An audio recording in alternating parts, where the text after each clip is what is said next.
without rudely interrupting him, the way the nominee wants to elaborately answer a question, we may do 24 hours here on him alone. So if he can restrict the answers. No, it's not that I don't want good answers, but I understand he wants to elaborately make reference to ruling. It's good to answer questions, but if he answers them this way, the Speaker, Mr. Chairman, we are likely not to be able to vet more than him alone today. So if Mr. Chairman could guide him. Thank you for alerting us. Honourable Member, please be guided.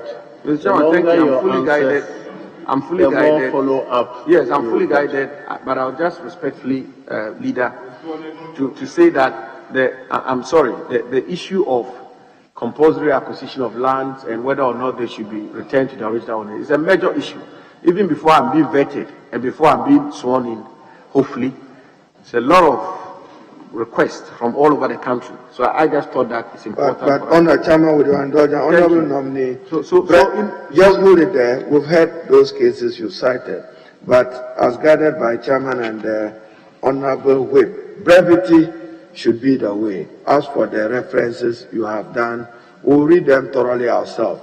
But come back to compulsory acquisition. Go to Article 20, just your last words, and then contextualize it within subsection 5 and 6 of Article 20, not just the Supreme Court ruling. Chairman, with your indulgence, no property or any description or interest in or right over any property shall be compulsorily taken possession of or acquired by the state unless the following conditions are satisfied. So minimum, you have some conditions you must satisfy. Now, just the words you use, read what 5 and 6 says and give us an assurance to what Honourable Nilante wants from you. Any property compulsorily taken possession of or acquired in the public interest or for a public purpose shall be used only in the public interest or for that public purpose. We have seen people go for these lands, then use them for other purposes other than this. So first is what will you do about that category of land?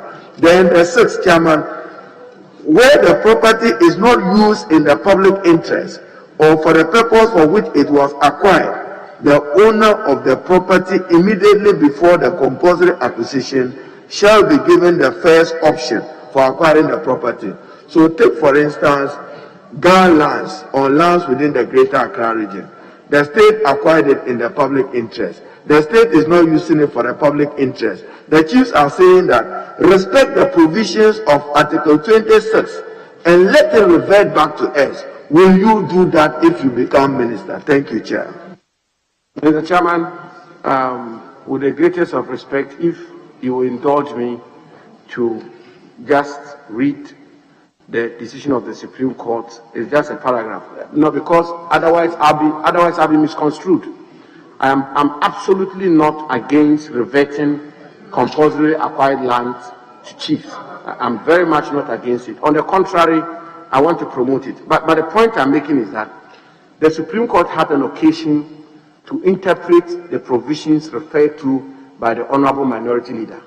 And the interpretation they put on them, those were not my words respectfully, Mr. Chairman, Broby, speaking for the court, said the first point may be made on these provisions in that this court has by majority decision of 4-3 decided that Article 25 and 6 do not apply to the lands acquired compulsorily before the coming into force of the 1992 Constitution. It goes on and on. And it goes on to say the plaintiffs contended that the property should be retained for the purpose for which it was originally acquired. That will mean that defendant was to, that will mean that will be by the minister or any public officer. The grant to the second defendant was to develop the property into 3 blocks of flats of at least 4 stories. Which of the 2 uses will benefit the public more or satisfy the public purpose as required by the constitutional provisions? In the light of the explanations of the 2 expressions in Tetechuru case referred above, I take the view that the use to which the Lands Commission directed the second defendant to put the land will serve public interest or will be for public purpose. So, Mr. Chairman, the Supreme Court seems to have, they've given a settlement on this. But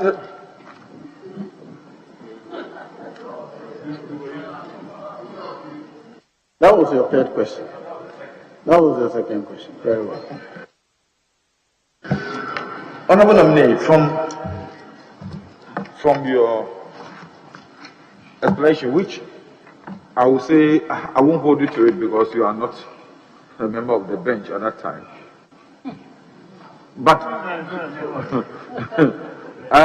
let me say, don't you think this is the reason why politicians over the years have used their political positions to take over set lands for their personal use, commercial use? Why should a politician take a land that belongs to a family, it's two, and build apartments for his personal use? Honorable Nilante, Yes. there's no evidence before this committee that politicians. I'm not hearing you, Chairman, because they are making noise. There's no evidence before Please, can you this shout? committee. Chairman is speaking. There's no evidence before this committee that politicians are taking over public lands. Okay, public officials. Public officials.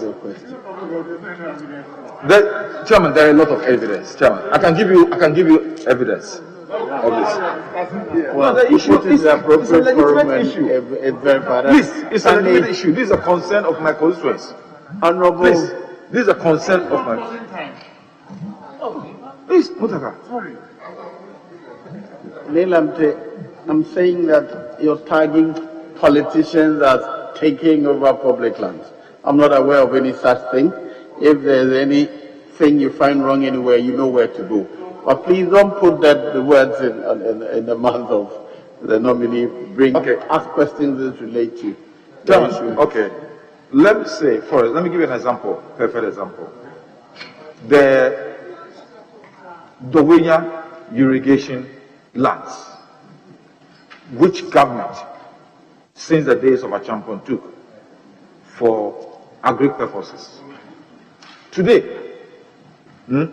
is being used as estate developing and all those things. Or let me say, to the detriment of the alludia owners of that property. What do we do to resolve such problems? Thank you, Mr. Chairman. Mr. Chairman, I want to conclude on this matter by indicating that Article 257 of the Constitution vests all public lands in the President.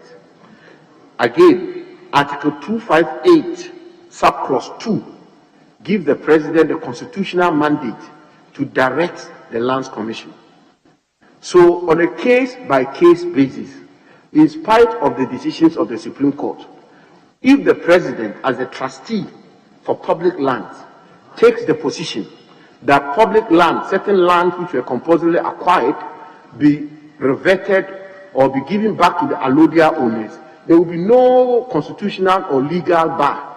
And indeed, I do know that sometime last year, the President met with chiefs from Accra and assured them that hopefully in the second term, there will be a mechanism, a framework within which their grievances will be heard and possibly resolved. And if I get a nod of this committee, I want to make a firm assurance that pursuant to the vision and goal of the President, we will do that. But I respectfully say that we have to do that on a case-by-case basis, where the justice demands that lands be reverted to the alludia owners. We will do that. Thank you. Thank you for giving me a vote. Yeah, thank you very much. Thank you, sir. Thank you very much, Mr. Chairman. Honorable Samuel Abdullah Jinapor, congratulations. It's a gentleman in whom I'm very well pleased. And then it's a brother in whom I'm very well pleased. And I'm very satisfied with your accomplishments and your responses so far. Honorable Chairman, I'm riding on the Article 2573 that the Honorable Minority released regarding the vesting of some lands in the three northern regions previously, before the creation of Savannah and of East regions. Now, I have also done some work on some of these vested lands. Clearly, 1 kilometer square around the Winneba roundabout is vested land. That is on record. Koforidua lands are vested lands. Sunyani lands are vested lands. But the particular vested lands in the three northern regions are not known. So there's a confusion whether they are compulsorily acquired or they are vested land. And I take very good inspiration from the provision that you mentioned in the New Lands Act, that all vested lands would more or less be consolidated and a register will be made. I want you to give assurance to this committee and the people of the three northern regions in particular that this exercise will be carried out with alacrity and dispatch. Thank you very much, sir. Remember that the northern regions are more than 3. Mr. Chairman, first of all, I will not pretend to have all the answers here. If I get the approval of this House, I want to assure my good friend, the MP for Bushegu, that it's a matter that I will look at very seriously. Thank you.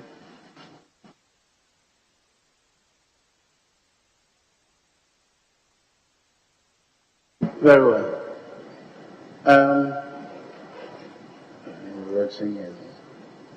Okay, I got that. I'm going back. Honorable nominee, congratulations.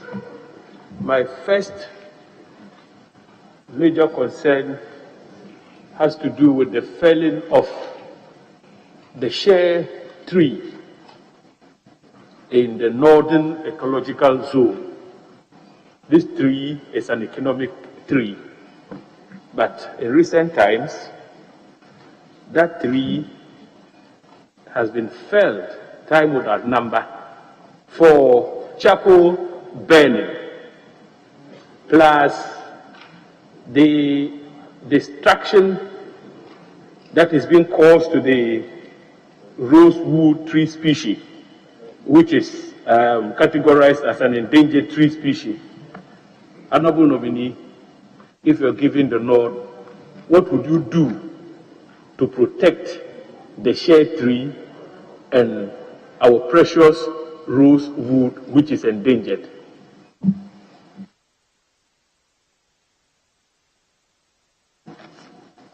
Thank you, Mr. Chairman. Mr. Chairman, if I may begin with rosewood. Ghana is a party, a state party to the Convention on International Trade in Endangered Species. And the convention is such that there are 3 categorizations of species. They categorize them in Appendix 1, Appendix 2, and Appendix 3. If a species is placed in Appendix 1, it means that that species cannot be harvested, traded in, or exported at all.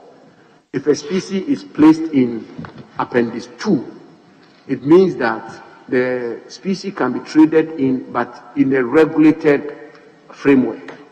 And if a species is placed in Appendix 3, it means the species can be harvested, traded, and exported freely. Rosewood is placed in Appendix 2, which means the government of Ghana can allow the harvesting, trading, and exportation of rosewood in a regulated fashion.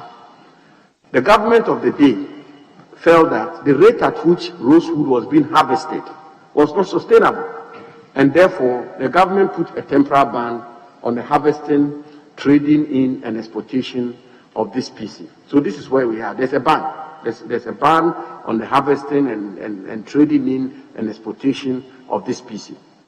Now, Mr. Chairman, what do we do? I will, if I get the nod, I certainly will be advised by the Forestry Commission properly, and out of which we can fashion out a policy to be able to deal with this situation. But there are 2 or 3 matters we cannot escape, Mr. Chairman. One is that we need to deal with the enforcement regime, because even while the ban is in place, we are all very much aware that there is some illicit harvesting and trading and exportation of rosewood today, even though there's a ban. So the whole enforcement regime has to be looked at and looked at carefully. 2, I think the Forestry Commission almost immediately will have to conduct an audit which will establish the stocks of this species in the forest. How many species do we have? How many rosewood do we have in the forest? I think that will help. And number 3, I also think that if there's ever going to be the lifting of the ban, we must have a relationship between plantation and harvesting. We cannot just go on with harvesting. We need to have a plantation scheme which will assure us that the harvesting, trading, and exportation of rosewood will be sustainable.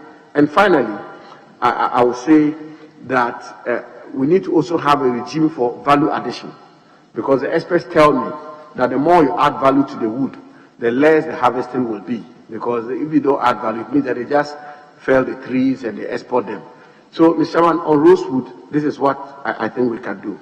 The issue of share 3, I'm aware that the Green Climate Fund, in collaboration with the Forestry Commission and the Global Share Alliance and UNDP, have a grant which they are going to spend for purposes of promoting the plantation of share and the protection of share. Thank you.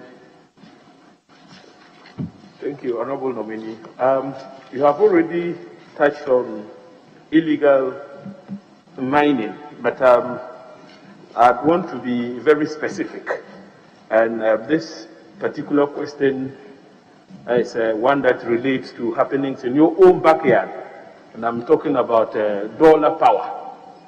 There's a lot of illegal mining going on there.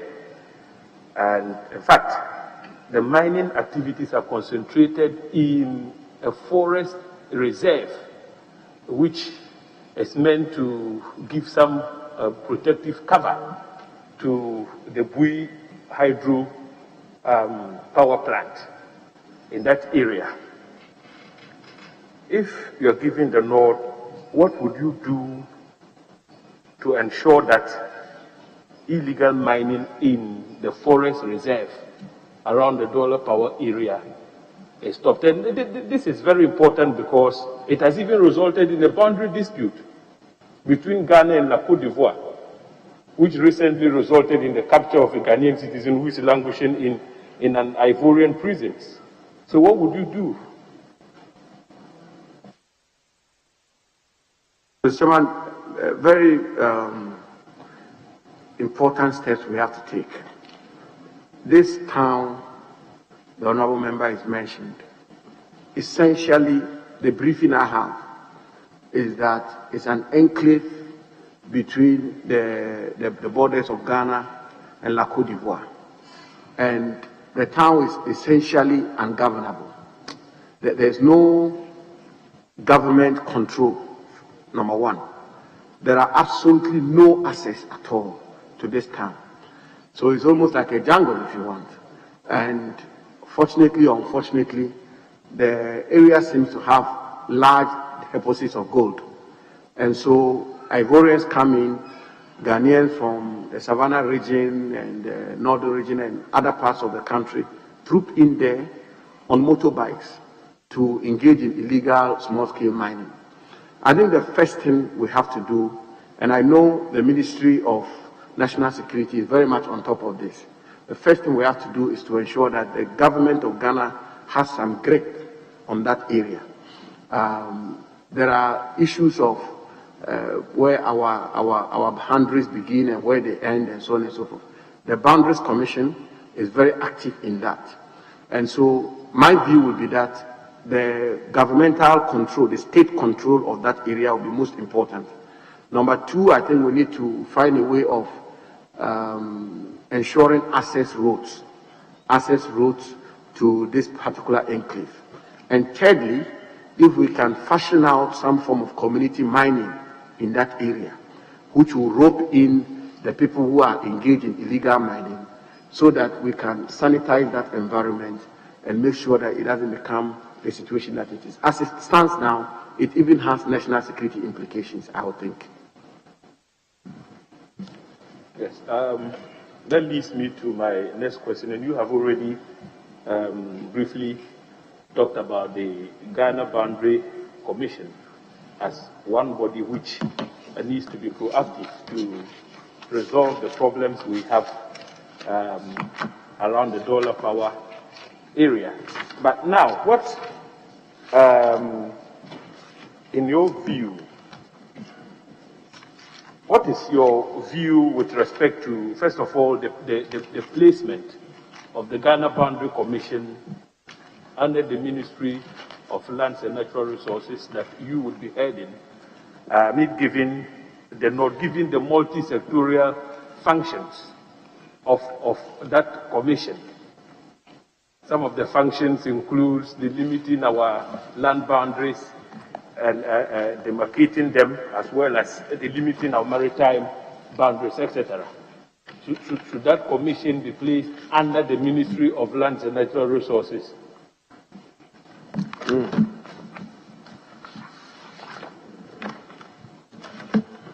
Mr. Chairman, the work of the Ghana Boundaries Commission will appear to be quite a complex one. The Ghana Boundaries Commission's mandate essentially is to determine, negotiate, and or delineate the boundaries of Ghana as they relate to Ghana and its and neighboring countries. So that's the mandate of the Ghana Boundaries Commission. Where does the borders of Ghana begin? Where do they end? That is essentially their work, both on land and on our seas.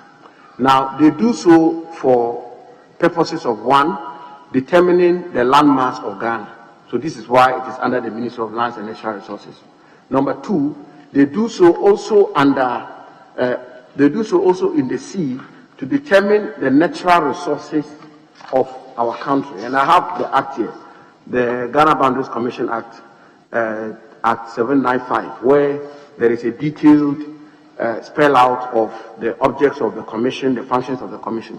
So I think that the placement of the Ghana Boundaries Commission under the Ministry of Lands and Natural Resources is perfect. It's absolutely normal. There's nothing wrong, because they are dealing with the lands of Ghana as well as the natural resources of Ghana in the sea. Now, Mr. Chairman, I recognize that my good friend, the Honorable Agaga, being a former Deputy Minister for Interior, is fully aware, and I'm also aware, of the ongoing discussion about the potential conflict between the mandate of the Ghana Immigration, of the Ghana Immigration Service and the Ghana Boundaries Commission. But I don't see any conflict at all. To my mind, I respectfully think that the Ghana Boundaries Commission's mandate is exclusively for purposes of determining what are the borders of Ghana. Whereas the Ghana Immigration Service, their mandate is border security, protecting the borders of Ghana. So a situation may even arise where the Ghana Immigration Service is unsure of where the borders of Ghana begins and ends for purposes of protecting the borders, where they will knock on the doors. Excuse me. Did you say the immigration service is to protect the borders of Ghana? Is it that the military? Immigration is to deal with people who are entering and leaving Ghana. Well, that may be another way of putting it. I mean, I think it's a clearer way of putting it, which is the issues of immigration, people coming in and out. But they need a definite determination of the borders of the country in order to be able to tell whether somebody is entered into Ghana or somebody is outside Ghana. So this is where the relationship arises. the relationship arises between the Ghana Boundaries Commission and the Ghana Immigration Service. For the Ghana Boundaries Commission, it relates to where do we end? Where do we determine the borders of Ghana? The Ghana Immigration Service will then also be. But I agree with the honourable member. There is an ongoing reform work which will result in the Minister for Interior having a seat on the commission of the Ghana Boundaries Commission, so that he will also from the outset have input as to how events are unfolded there. Thank you. Last follow-up question. Given the functions of the commission, one would have expected that this particular commission, the Ghana Boundary Commission, would have been proactive to forestall conflict between Ghana and its neighbors. So our maritime bound by the ITLOs. What that simply tells me is that the Commission, to a large extent, has not been vested in the discharge of its mandate. What would you do to ensure that that Commission is effective and efficient in the discharge of its mandate? Thank you, Mr. Chairman. Mr. Chairman, the Commission was first established as far back as the year 1970. It was not operationalized until the year 2010, when this dispute arose between Ghana and the Republic of La Côte d'Ivoire, which then resulted in the operationalization of the Ghana Boundaries Commission. There's a lot that we can do. There is a Brigadier General who is heading it, and whom I find extremely up to the task. But there's a lot of work that I think they can do for the country, and the responsibilities they have are enormous. So I can give that assurance that given the opportunity, I will keep a close eye on them. Okay, you're done. Yes, is it Okankwe Central? I do so, Mr. Chairman. Thank you very much. Minister designate, let's move into some practical areas. I think members who you're a lawyer, so everybody seems to be asking you legal questions, and that ministry has a lot of legal issues to be dealt with. Let's look at Act 547, that is the Timber Resources Management Act.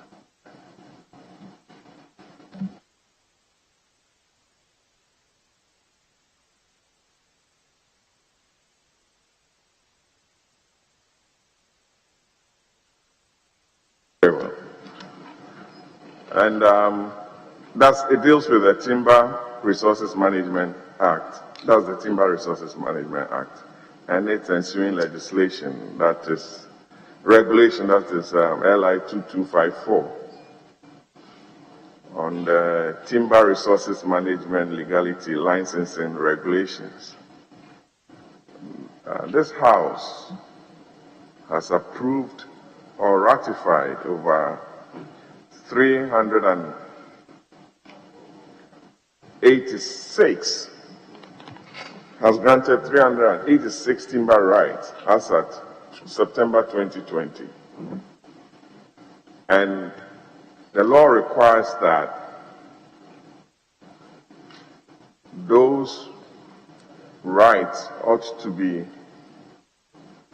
given some approvals by this House. So you have only 54 out of the 386 that have gone through this process of ratification through this House.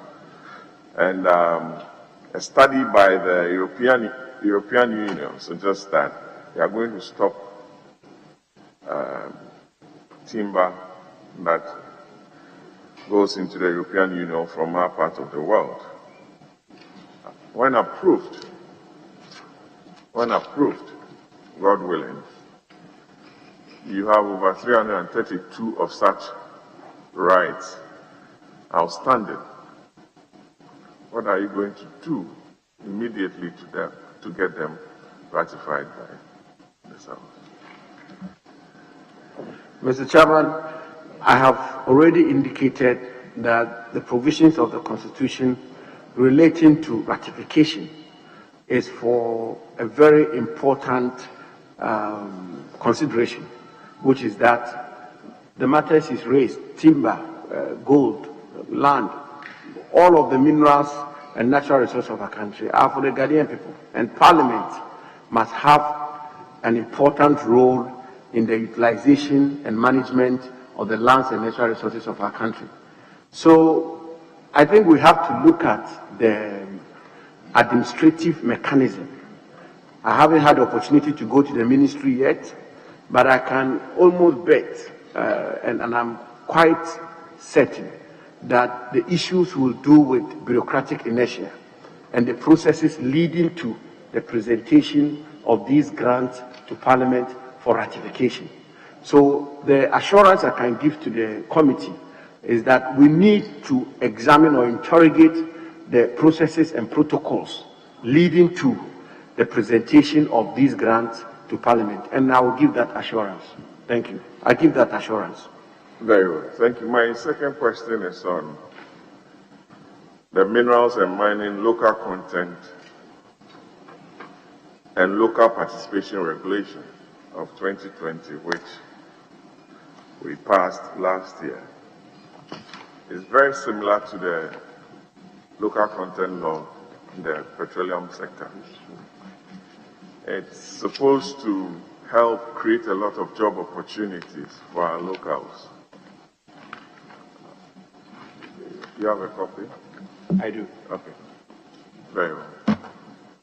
So you are talking about the localization program, recruitment of expatriates, employment and training of Ghanaians, procurement and of local products. Your procurement list have to be put on the website and what have you. It's supposed to create job opportunities, and your sector can be a very good sector to create a lot of job opportunities in line with our party's manifesto. I want you to give an assurance to this House that you are going to ensure the actualization of these regulations to create the necessary jobs for our people within the mining subsector. Thank you. Thank you, Mr. Chairman. Mr. Chairman, I think it's a very important question that has been asked. The previous legislation which dealt with local content, LI 21 as having 3, we all came to the conclusion that was inadequate. And therefore, this new LI was promulgated, LI 2431. My attitude is simple. If I get the nod, I think what we have to do is to vigorously enforce the provisions of LI 2431. This LI is less than a year old. The LI 2173 compared to LI 2204 in the petroleum sector, we all came to the firm conclusion, and Parliament has made a strong intervention by passing LI 2431.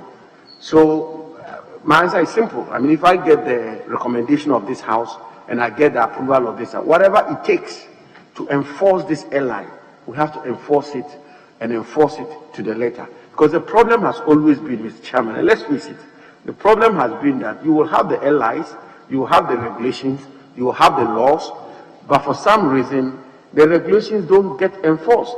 And some of the figures I have actually examined, if we are able to implement this LI even to 70%, you can imagine the cascading effect it will have for Ghanaian indigenous companies, and a lot of the resources in the mining sector will be retained right here in Ghana. So my answer will be that we should enforce the LI and enforce it forcefully. That leads me to the last question. I believe you have the power to go after Ghanaians who want to go and hide behind expatriates to take cover under the regulation. GhanaDEC. The president set up GhanaDEC, the Ghana Integrated Aluminium Bauxite Authority. You recall last year, with an enabling legislation, the board is in place. We want to mine our bauxite. We've even used some for some barter arrangements. I know VALCO now has become a subsidiary of GhanaDEC.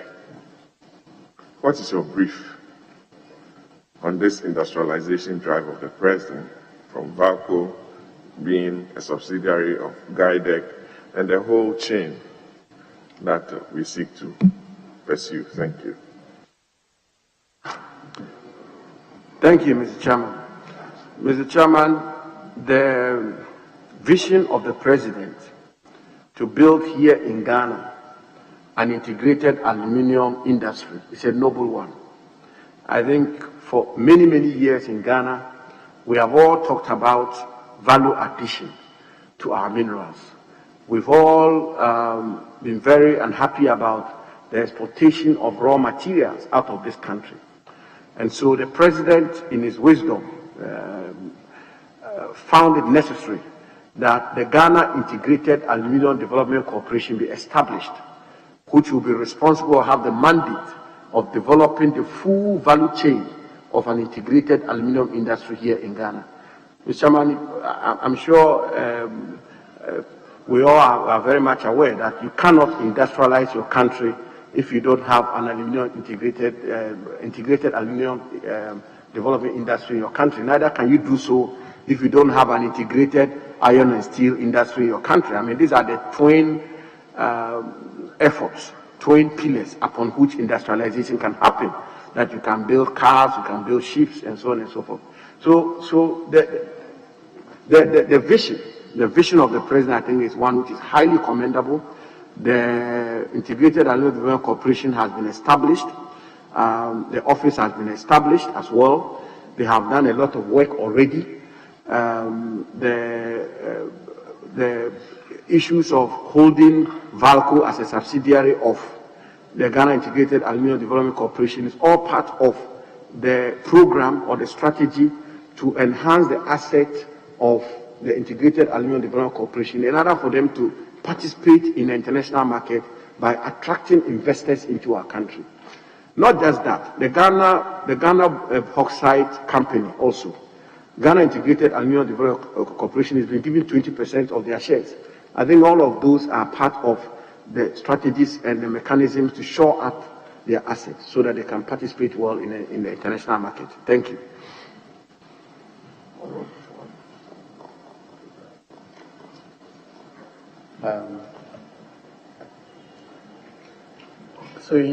Yeah.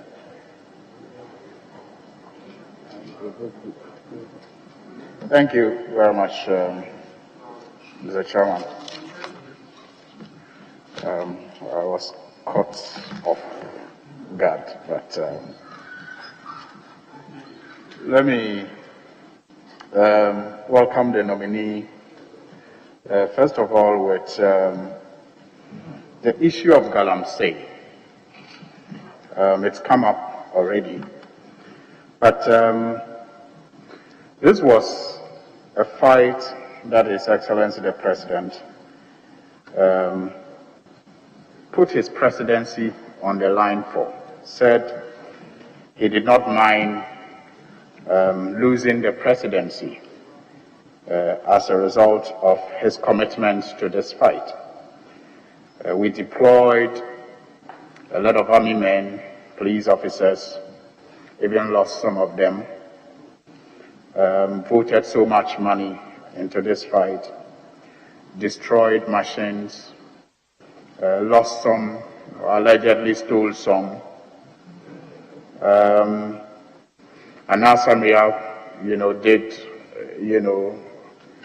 his investigation revealing more things that were wrong with that whole fight. In the end, Honorable Nominee, the media got excited, formed a coalition to support this cause. At the end of it all, the president, after the fight, in his 2021 SONA address, seemed to have been humbled by the fight when he said, and I quote, "There's one subject I believe we the people need to have an open conversation, and that is the phenomenon of galamsey," unquote. What briefing have you received from the president who nominated you as regards this fight that seemed to have humbled him in relation to what is expected if you are approved as minister? What is expected of your role in this fight? What is going to be the approach?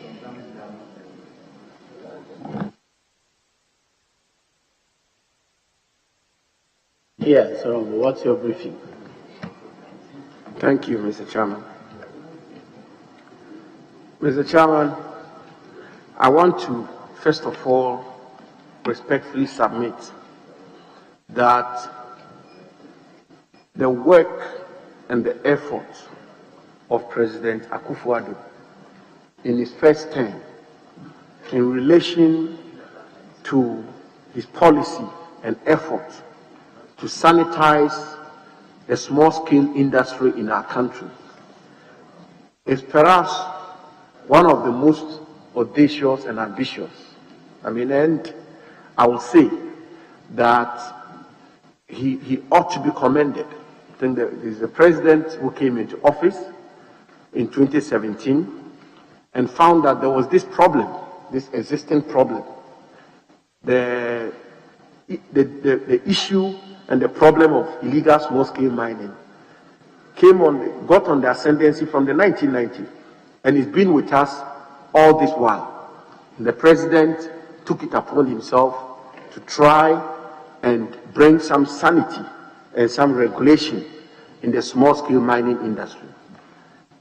Mr. Chairman, when the president said that he put his presidency on the line for the fight against galamsey or illegal small-scale mining, the president meant it, and the president indeed walked his talk.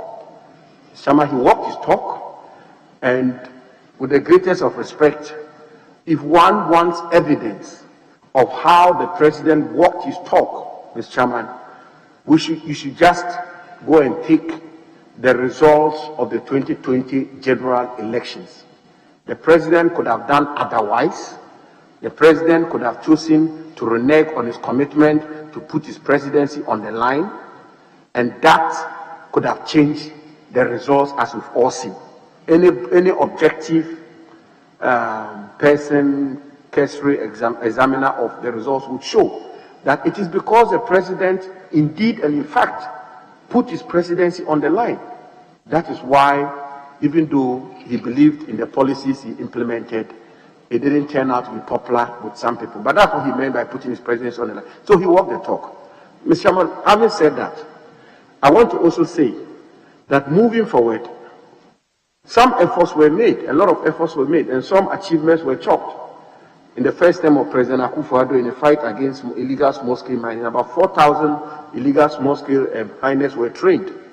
The whole legal architecture regime today, which I find satisfactory for dealing with illegal small-scale mining, were put in place under President Akufo-Addo's first-term administration.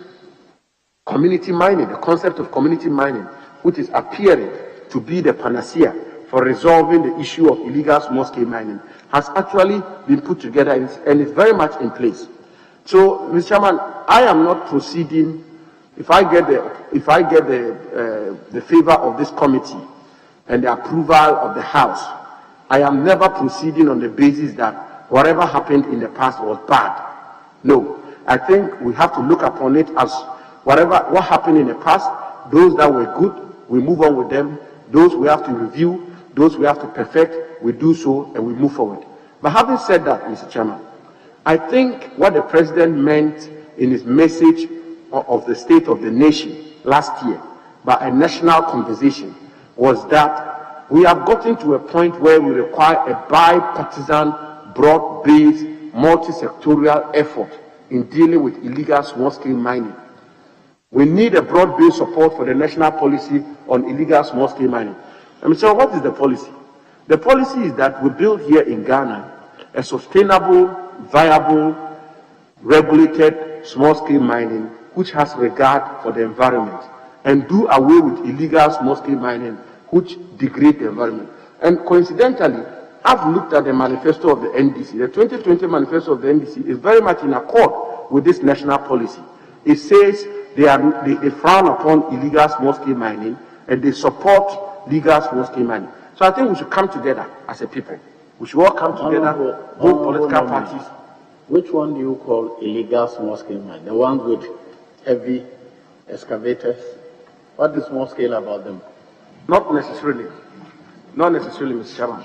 Mr. Chairman, if you look at the Minerals and Mining Act, Act 703, and I've actually done a brief on it. Illegal small-scale mining simply means, one, you don't have a license to mine. Two, even when you have a license to mine, you are not mining according to the protocols for illegal small-scale mining. Three, on the specific issue of excavators and excavating and the rest, the law as it stands today permits deep mining in respect of illegal small-scale mining, subject to the commitment that when you excavate and you dig a deep, you dig a pit, within 30 days after excavation, you have to fill the pit and you have to plant, you have to vegetate.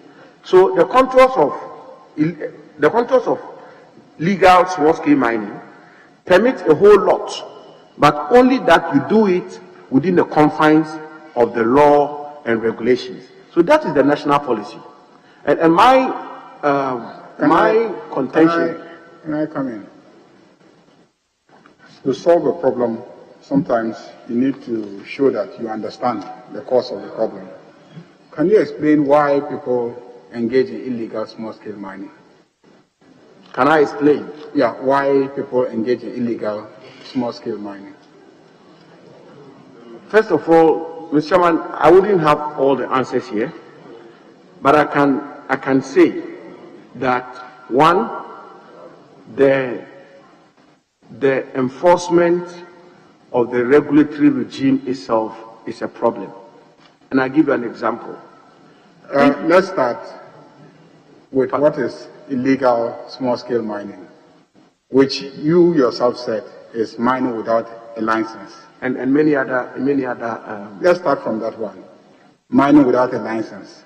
Why can't they just get licenses for those areas to mine, small-scale mining licenses? Why can't they just get that? That is the explanation I'm trying to give. That's exactly the answer. So the answer is this, Mr. Chairman, with respect. If you say that illegal small-scale miners should acquire licenses before they mine, there is a community that my friend and brother, the Honorable Agalaga alluded to, Bole. And you are expecting the illegal small-scale miner to travel all the way from Bole to Accra. He gets to Accra, he doesn't know where the Minerals Commission is. He finds his way to the Minerals Commission. So one of your solutions will be that you will make sure that licenses can be acquired in the districts. We have to do that. But there are actually small-scale small-scale mining offices in the various districts. The country has been zoned by the Minerals Commission into districts. And in these zones, they actually do have district, small-scale mining officers that issue small-scale mining licenses. Second thing, people mine in concessions. There are minerals there. They want license. They cannot get license. And yet, there are minerals buried under the trees. How do you stop those people from going for those minerals under the trees? Secondly, at the Minerals Commission, they zone... When you go, just a follow-up, but you...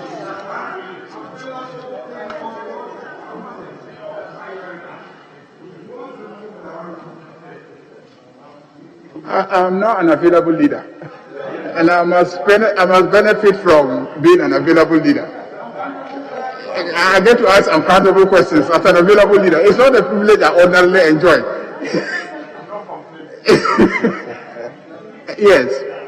Mr. Chair, he is an available leader, but it doesn't come with all the privileges. All I expect, if it's a follow-up question, then it must relate to the answer. But now you're taking advantage to go off the answer and asking new questions. That's not possible. Chairman, there's something I want him to do. You're in a hurry to get me out of the seat. Well, the issue is that I just think that to deal with the problem of illegal small-scale mining, we just look at the causes of illegal small-scale mining and have a roadmap in terms of it is 1, 2, 3, 4, 5 reasons. And that becomes yours. Because Swin is asking you, what will you do differently to address the issue of illegal small-scale mining, which we call galamsey? Thank you, Mr. Chairman. Mr. Chairman, very straight away, I think we need to pursue this concept of community mining. I think it's very important. I've looked at the literature. I've taken a lot of briefings. I've examined the situation, and I'm more than fully persuaded that the perfection and ramping up of community mining in our country will go a long way in dealing with the incidences of illegal small-scale mining.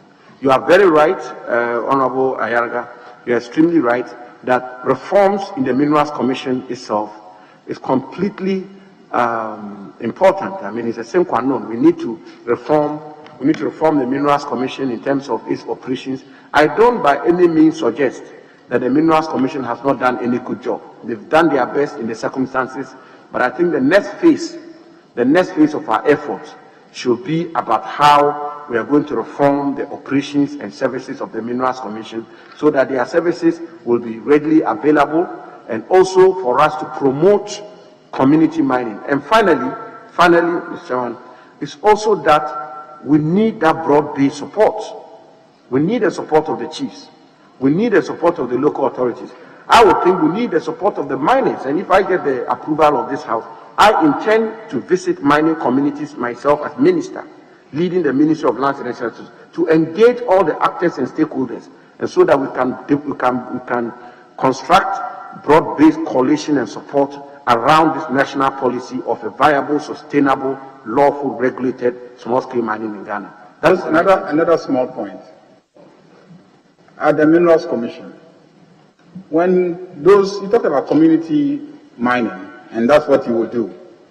When the communities go to the Minerals Commission, they find out that the entire community has already been plotted and concessioned out to some investor who never shows up.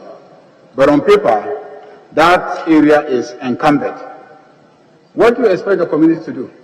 In those kinds of situations, Mr. Chairman, it will mean that by the grace of God, if I get the opportunity, I have to show leadership. We cannot allow that to happen. We don't have to permit that. In fact, there's even been the talk about the state itself taking up exploration for purposes of granting concessions for small-scale mining. Yes, you are right. And that I don't make any pretense about. We need to shake a few things, and God willing, I intend to do that. Right. Thank you, Mr. Chairman. Maybe I just would like to note that that was my first question, so that I acknowledge that. It doesn't look like my session has dragged because I have been asking questions. But a quick follow-up to the answer given to my question. Honorable nominee, don't you think that the President's humbling request for us to have a conversation about this phenomenon after 4 years of the commitment that you speak of, and the decision to disband the interministerial committee is an admission of failure with the plan that was initially used?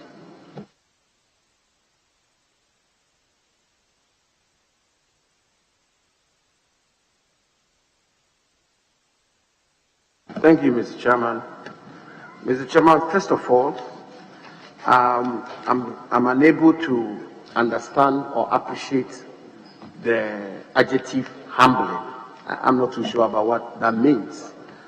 I've said that already, and I will repeat it, that the call by the President was apt, was appropriate, and I believe that it was on the back of the needless politicization of illegal small-scale mining in our country, where in many cases, when a particular political party in government makes attempts to resolve, sanitize the small-scale mining industry, the opponent of the government, depending on who is in opposition, will very quickly find a way of scoring political points out of it. I believe it is in that spirit that the President felt that it's about time for us to depoliticize this sector of small-scale mining. For we should face it, Mr. Chairman, it's indeed a national problem. All right. When you go to mining communities, there are people who are suffering from health hazards. Some of them are getting bodily ulcers as a result of mercury, the use of mercury in mining. Mr. Chairman, you go to mining communities and environments are degraded, climate change is becoming a problem, and so on and so forth. And that is the spirit in which the President asked that we should have a national conversation around it, so that we can have, as I said, that broad-based support for the fight against illegal mining in our country. By all measures, I want to repeat and I want to insist that in all humility and modesty, the effort of President Akufo-Addo in his first term in dealing with illegal small-scale mining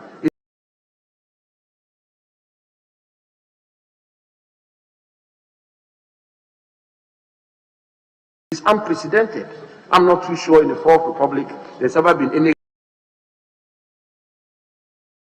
government which has taken on this fight in a manner that he did. He ought to be commended, and I think that it was a courageous, bold step that he took. I don't find anything as a failure about it. There were a lot of successes chalked. There were challenges. In the second term, they believe that they will use other means in resolving those issues. All right, that's fine. Mr. Chairman, let's invite the nominee to the issue of land ownership and security of title.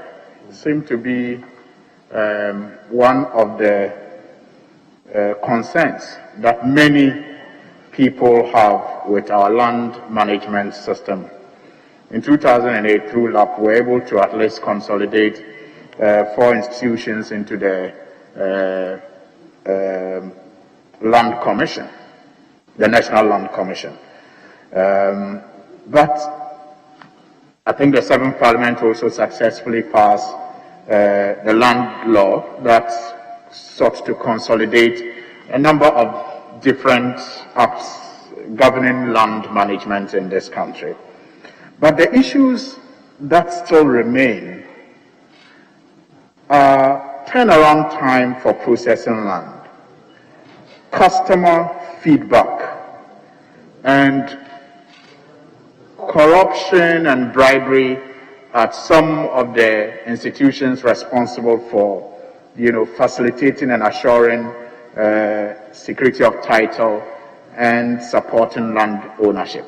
What will you do as minister to improve the turnaround time for processing land, ensure that the institutions' customer feedback, is improved, and check bribery and corruption that militate against the efficiency of these institutions?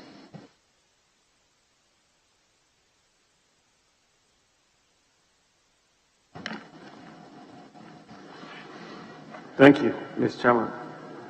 Mr. Chairman, the honorable member is very right. A lot of people have so many difficulties in land administration in Ghana. I know that successive administrations have done their bit. We still have a situation which is quite unacceptable, and the President's vision for land administration in Ghana is to arrive at a situation where land becomes a catalyst or a contributor to national development and economic growth as opposed to an inhibition. And so whatever we have to do to perfect land administration in Ghana will be extremely important. I know people who have bought land and they paid good money and they are unable to plot those lands, multiple sales, fraud in the land system, and many other difficulties. Mr. Chairman, in the first term administration of President Akufo-Addo, I know that Lab 1, Lab 2, which is the land administration scheme, 1 and 2, which was done in conjunction with the World Bank, did resolve some of the issues. At this stage, I think what we have to do is to roll out a program which will digitize the records of the Lands Commission. For me, I think that is absolutely non-negotiable. And I do know that the Lands Commission itself has piloted the digitization of the records of the administration of lands in Ghana. We need to move on with that, and we need to do that forcefully. We are told that we need to involve private sector participation. So the issues of value for money, we have to look at all of that. And ultimately, we get to the situation where land administration and all the records of the Lands Commission are digitized, and so that people can access the services of the Lands Commission with ease. And finally, I think in many cases, the front end of the Lands Commission tends to be perfect. I mean, you go to the Lands Commission and you are in an air-conditioned room, they serve you water, they receive you well, you put in your application, and when it goes to the back end, it becomes business as usual. So we need to tackle both the front end and the back end. But I can assure this committee that if I get the approval, it is a matter that I'll look at carefully. Thank you. Now, Honorable Nominee, finally, Ramsey sites. The one that comes to mind immediately is the Sakumono area, where real estate companies are encroaching upon those areas. Our forest cover is at risk across the country. Rosewood is being exploited crudely. Our shea trees are under threat. And all these contribute especially to rural poverty. What is your understanding of the problem with these, with these things in the forest sector? Maybe Ramsey site aside. I know it's a multi-dimensional question, but I believe that you can deal with it. What is your approach? What is going to be your approach to dealing with these concerns? Ramsey sites, our forest cover that are being crudely exploited, especially rosewood and our shea trees that contribute to rural poverty. Thank you, Mr. Chairman. Mr. Chairman, I think the question relating to rosewood and shea, if I recall, I think I've given an answer. So I will rely on my past answer. Mr. Chairman, on the issue of forest cover and afforestation, that obviously the honorable member is right. That is a major issue. And that is going to be a big assignment that if I get approval of this House, I will have to make sure that we deal with. Mr. Chairman, I know that in the past administration, a lot of work was done.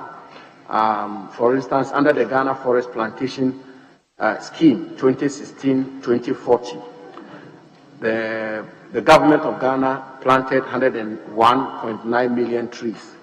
About 70 hectares of area was planted, about 16,180 hectares was done. A whole lot was done under the first term.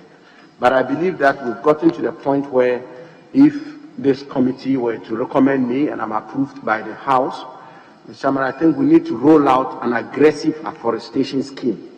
An afforestation scheme which will not look at tinkling, which will not look at small interventions, but which will ensure that we aggressively roll out a program of afforestation. Mr. Chairman, it has been reported that Ethiopia, for instance, in a day, Ethiopia is supposed to have planted 350 million trees, led by the president of Ethiopia, and 19 million Ethiopians were involved.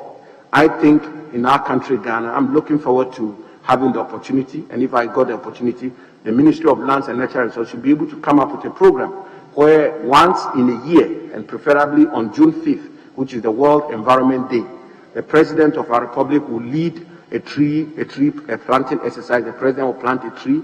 Hopefully His Majesty Asantehene Otumfuo will plant a tree. Hopefully His Majesty the Yana will plant a tree. And Mr. Chairman himself will also plant a tree here in Parliament. And about, say, 5 million Ghanaians will plant trees. But not just the planting of the trees, Mr. Chairman. The planting of the trees is one thing, but seeing to the growth of the trees to maturity is another. And so the program must contemplate the situation where we are going to ensure that we plant and we see to the growth of the trees. And finally, I should say that we should not just plant trees, we should plant economic trees. So we are here discussing Sheanut, we are here discussing shea trees, rosewood, and the rest. So the trees we are planting should be economic trees, shea trees, timber, wawa, and so on and so forth. And therefore it becomes an investment. So my thinking about the afforestation program of this country. Okay, it's 2 o'clock, 2 hours. Suspend sitting for 10 minutes.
are gaining power. And so it has appeared as if African countries collectively have not been able to get as much. We understand from news sources, international news sources like the BBC, for example, that the UK, for example, has enough vaccines to vaccinate its population 3 times. And so one concern that we've heard from international sources, I've heard the Prime Minister of France say that it was unfair that people who were not at the most immediate danger in the Western countries were getting access to vaccines first before more critical, vulnerable people in Africa are given access to the vaccines. But then it all comes down to bargaining power. And that's why I'm saying that for Ghana and the rest of Africa, it remains to be seen what we can put together, in my view, so that we'll have a better obviously, the presence of COVAX and our medical partners, UNICEF and co, really helps. We can see some of the officials here. They've all come to make sure that this goes according to plan. Of course, UNICEF is playing a huge role in the arrival of these vaccines, and subsequently, we are expecting a press release from the Ministry of Information that will deal with all the vexed matters concerning the arrival of these vaccines. But also, we expect that on the 2nd, the President will be making an official statement regarding this. But talking about the President, we know that since Ghana recorded its first case of coronavirus, the President has at least on 23 occasions or so made national addresses to the nation concerning this. But you'll recall that our first record was in the 2nd week of March 2020, and by the end of the year 2020, unfortunately, we had lost over 300 persons, but 2020 began and we are only in the 2nd month, and we appear that within 2 months to have doubled the number of deaths that occurred in 2020. I'm glad for this opportunity, Abdul. So just a quick, look at where we are by way of cases. So our cumulative number of cases, that's all the cases we've ever had from the 12th of March, is 81,245. Active cases, 6,614. New cases in the past 24 hours, 486. Unfortunately, number of deaths is now 584. Abdul. So as at the close of 2020, I remember when GBC produced its year in review program, when we were putting that report together, we were just under 340 cases when we put that report together for year in review. Barely 2 months later, we are almost at double that number. So it is a cause for worry. Many have blamed this new variant, as people tend to call it, as being the reason for our increased number of cases, because that particular variant has been known to be 70% more transmittable and 65% more likely to make you sick or to get worse with your symptoms. So that also has been blamed, and that is why the arrival of the vaccines may be a signal that we may be in again, Thelma, I recall that you particularly used to engage the Minister for Information, Honorable Kojo Ponkroma, on several occasions on TV in conversations about COVID-19. One of the things I picked up from your several conversations and the call-ins that came through in those programs was the fact that people appear to have this lackadaisical approach, almost skeptical approach to the existence of the virus itself. Probably that may have also contributed to, instead of seeing the decline, we've seen a sharp surge. I think that inherently, Abdul, everybody likes to be free, and everybody, okay, so the plane has just touched down. It's an Emirates flight. It has just touched down. There's the flight carrying the vaccines that we so much look forward to receiving. I believe hope has arrived. But the fact that hope may have arrived does not then also suggest that we can go back to sleep and allow life to go on as usual. Of course, not everyone will be vaccinated, at least not in the next 6 months, not in the next 1 year.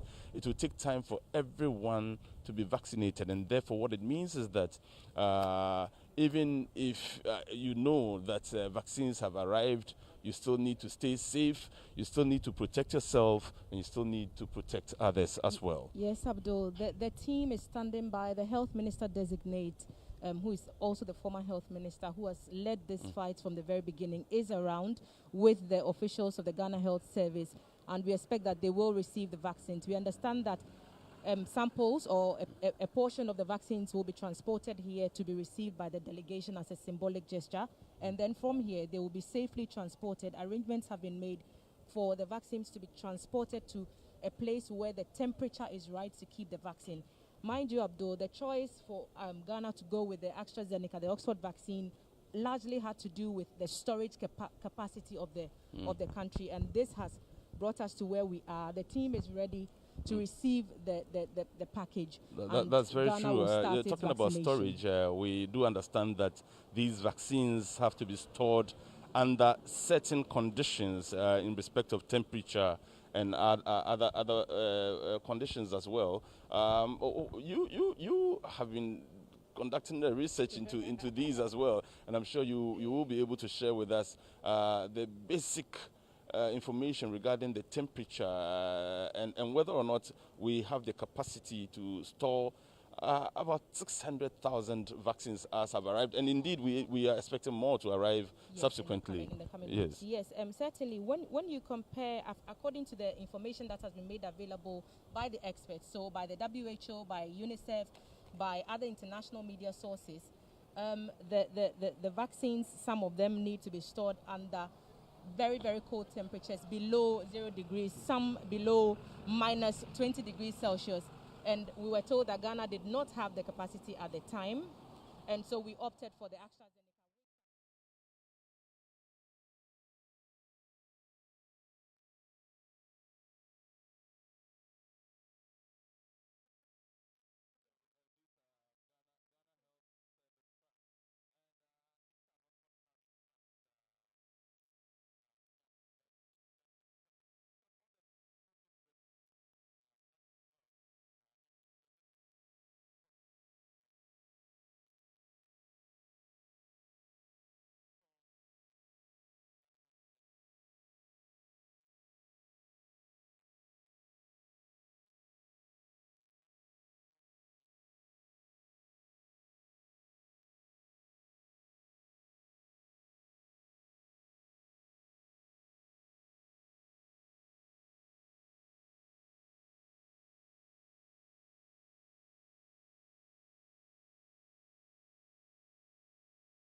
Of environment ought to work hand in gloves.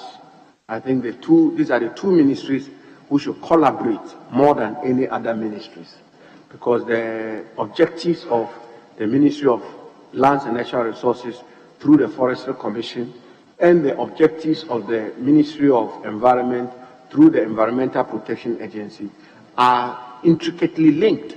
And so, given the opportunity, I want to assure my auntie, the Honorable MP, that whatever I will do to ensure that there is that synergy, that close collaboration between the Forestry Commission, the Mining Commission, the Ministry of Lands and Natural Resources itself, the Environmental Protection Agency, and the Ministry of Environment, I will do exactly that. Fortunately for me, Professor Frimpong Boateng, who was the Minister for Environment, was like an uncle to me. And I've been fortunate also for the President to appoint the new Minister for Environment, Dr. Koku Afriye, who is equally like an uncle. I worked with him at the presidency, and we have such a cordial working relationship. So please be rest assured, whatever I will do if I get the opportunity to ensure that there is close collaboration between Ministry of Lands and Natural Resources and the Ministry of Environment, I will do that. Very well. Eric. Okay. Thank you very much, Mr. Chairman. Honorable nominee, bauxite mining is especially damaging to the forest.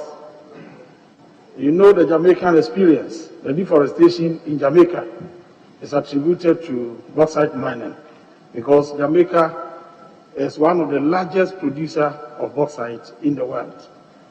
Ghanaian environmentalists fear that the 23,000 hectare Atiwa Forest Reserve in the eastern region will be under threat of deforestation after government concluded the $2 billion resource for roads deal with China.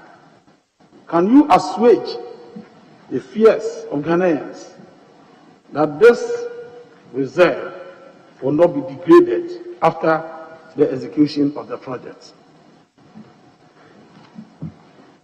Thank you, Mr. Chairman. Mr. Chairman, the President of our country is the co-chair of the United Nations Secretary General's Committee of Eminent Advocates. And so matters of environmental preservation are absolutely primordial when it comes to President Akufo-Addo. Whatever we will do to ensure that the Atiwa forest is not unnecessarily degraded, I want to assure the committee we will do that.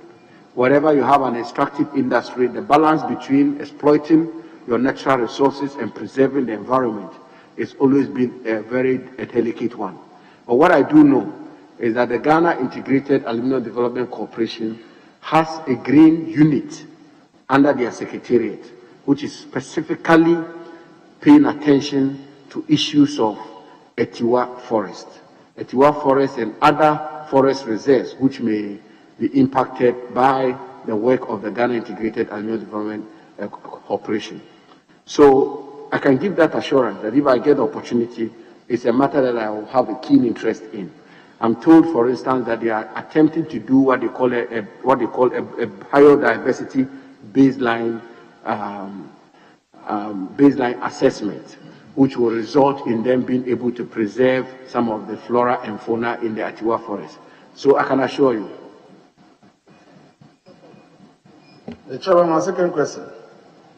In 2018, Mr. Mafaida Dat, head of Climate Investment Fund of the World Bank, indicated that Ghana has lost half of its forests since the year 2000. He added that Ghana is losing forests at 2% rate per year and projected that if that continues, Ghana will soon join the 4 countries in the world without forests. In 2019, Global Forest Watch used updated remote sensing and satellite data from the University of Maryland and estimated that there was a 60% increase in Ghana's primary rainforest loss in 2018 compared to 2017. This is the highest in the world. What concrete measures can you put in place to check this rate of degradation of our forest cover?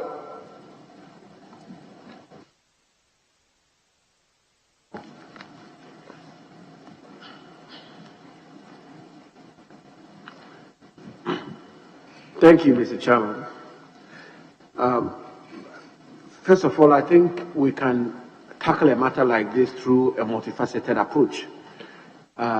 Clearly, the enforcement of the laws relating to the preservation of the environment will be key, because, Mr. Chairman, the Honorable Member talks about degradation.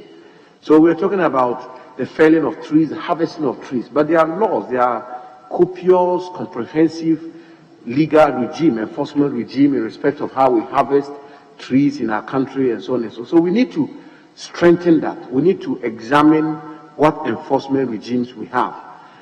The issues of personnel, the issues of the protocols, the issues of monitoring and all of that. We need to do that. And also I've talked about this aggressive afforestation. I think that will also help. If we're able to also get a grip on illegal small-scale mining, that will also help with the degradation the prevention of the degradation of the environment. Thank you. Next question. Urbanization, industrialization, and increased population are the three major factors exerting enormous pressure on the use of land. Ghana, use of land is not properly regulated. And if we are not careful, the upcoming generation will have no option than to blame us for not putting in place the necessary mechanisms to ensure judicious use of land, because land is fixed and limited in supply. What do you think must be done to ensure proper use of land in Ghana? Mr. Chairman, on a matter like this, I think I will respectfully defer to the experts and assure the committee that, given the opportunity, I will look forward to proper expert advice from the Lands Commission and from Parliament itself as well. And hopefully, we should be able to come up with a strategy to resolve an issue like that. Thank you. Very well. My team has exhausted me. Yes. Yes, Mr. Jerry. Thank you, Mr. Chairman. Honorable nominee, the resource curse theory, or what is commonly referred to paradox of plenty. There's been a lot of research. I can think of Dr. Felix Danso's book on mineral resource governance. I can think of my own research at the University of Webster. I want to limit it to how people living in the mining areas are living in abject poverty, even though they bear the brunt of the environmental hazards. What are you going to do for people living in mining communities when you are giving them out? Thank you. Mr. Chairman, quite clearly, I will, if I get the opportunity, hopefully and God willing, I obviously should be knocking on the door of my my honorable colleague, because it will appear that she's an authority when it comes to this matter. So, madam, when I knock on your door, please open me and then assist me, so that we will be able to put all the issues together for the benefit of our country. But I can just say quickly two things. The Mineral Development Fund, Madam, Mr. Chairman, the Mineral Development Fund, the architecture of the Mineral Development Fund and the disbursement, the efficient utilization of the 20% accruals from the Minerals Income Investment Fund to the Mineral Development Fund. The proper utilization of those funds, I believe, can help communities. And I believe it's something that we have to pay particular attention to. So in addition to coming to knock on the door of the Honorable Member for Assistance, I think the effective implementation of the Mineral Development Fund will also help.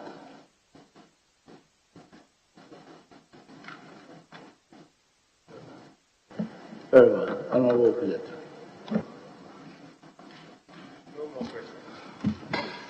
Most grateful, Mr. Chairman. Mr. Chairman, I want to revisit the matter related to our forest cover. And there are 4 reports here. The World Economic Forum, Ghana losing its rainforest faster than any other country in the world. This was May 2019 report. The Rainforest Trust, another report indicating that Ghana lost over half of its rainforest in 2018. This was also released in June 2019. The World Resources Institute is the 3rd report I have here. We said that Ghana lost its rainforest in 2018, the size of Belgium, the size of the European country Belgium. To put the figure at some 3.6 million hectares of primary rainforest. Global Forest Watch is the 4th report, also decrying the rate of deforestation. So the preponderance of literature all confirming that at this rate we will have no forest cover. It's grim indeed, and it's very, very troubling. A lot of the policies that we have implemented, according to these reports, are not aggressive enough and are not yielding the right results. What would the nominee do differently by way of a new paradigm to avert the threat that all of these reputable institutions are warning our country about?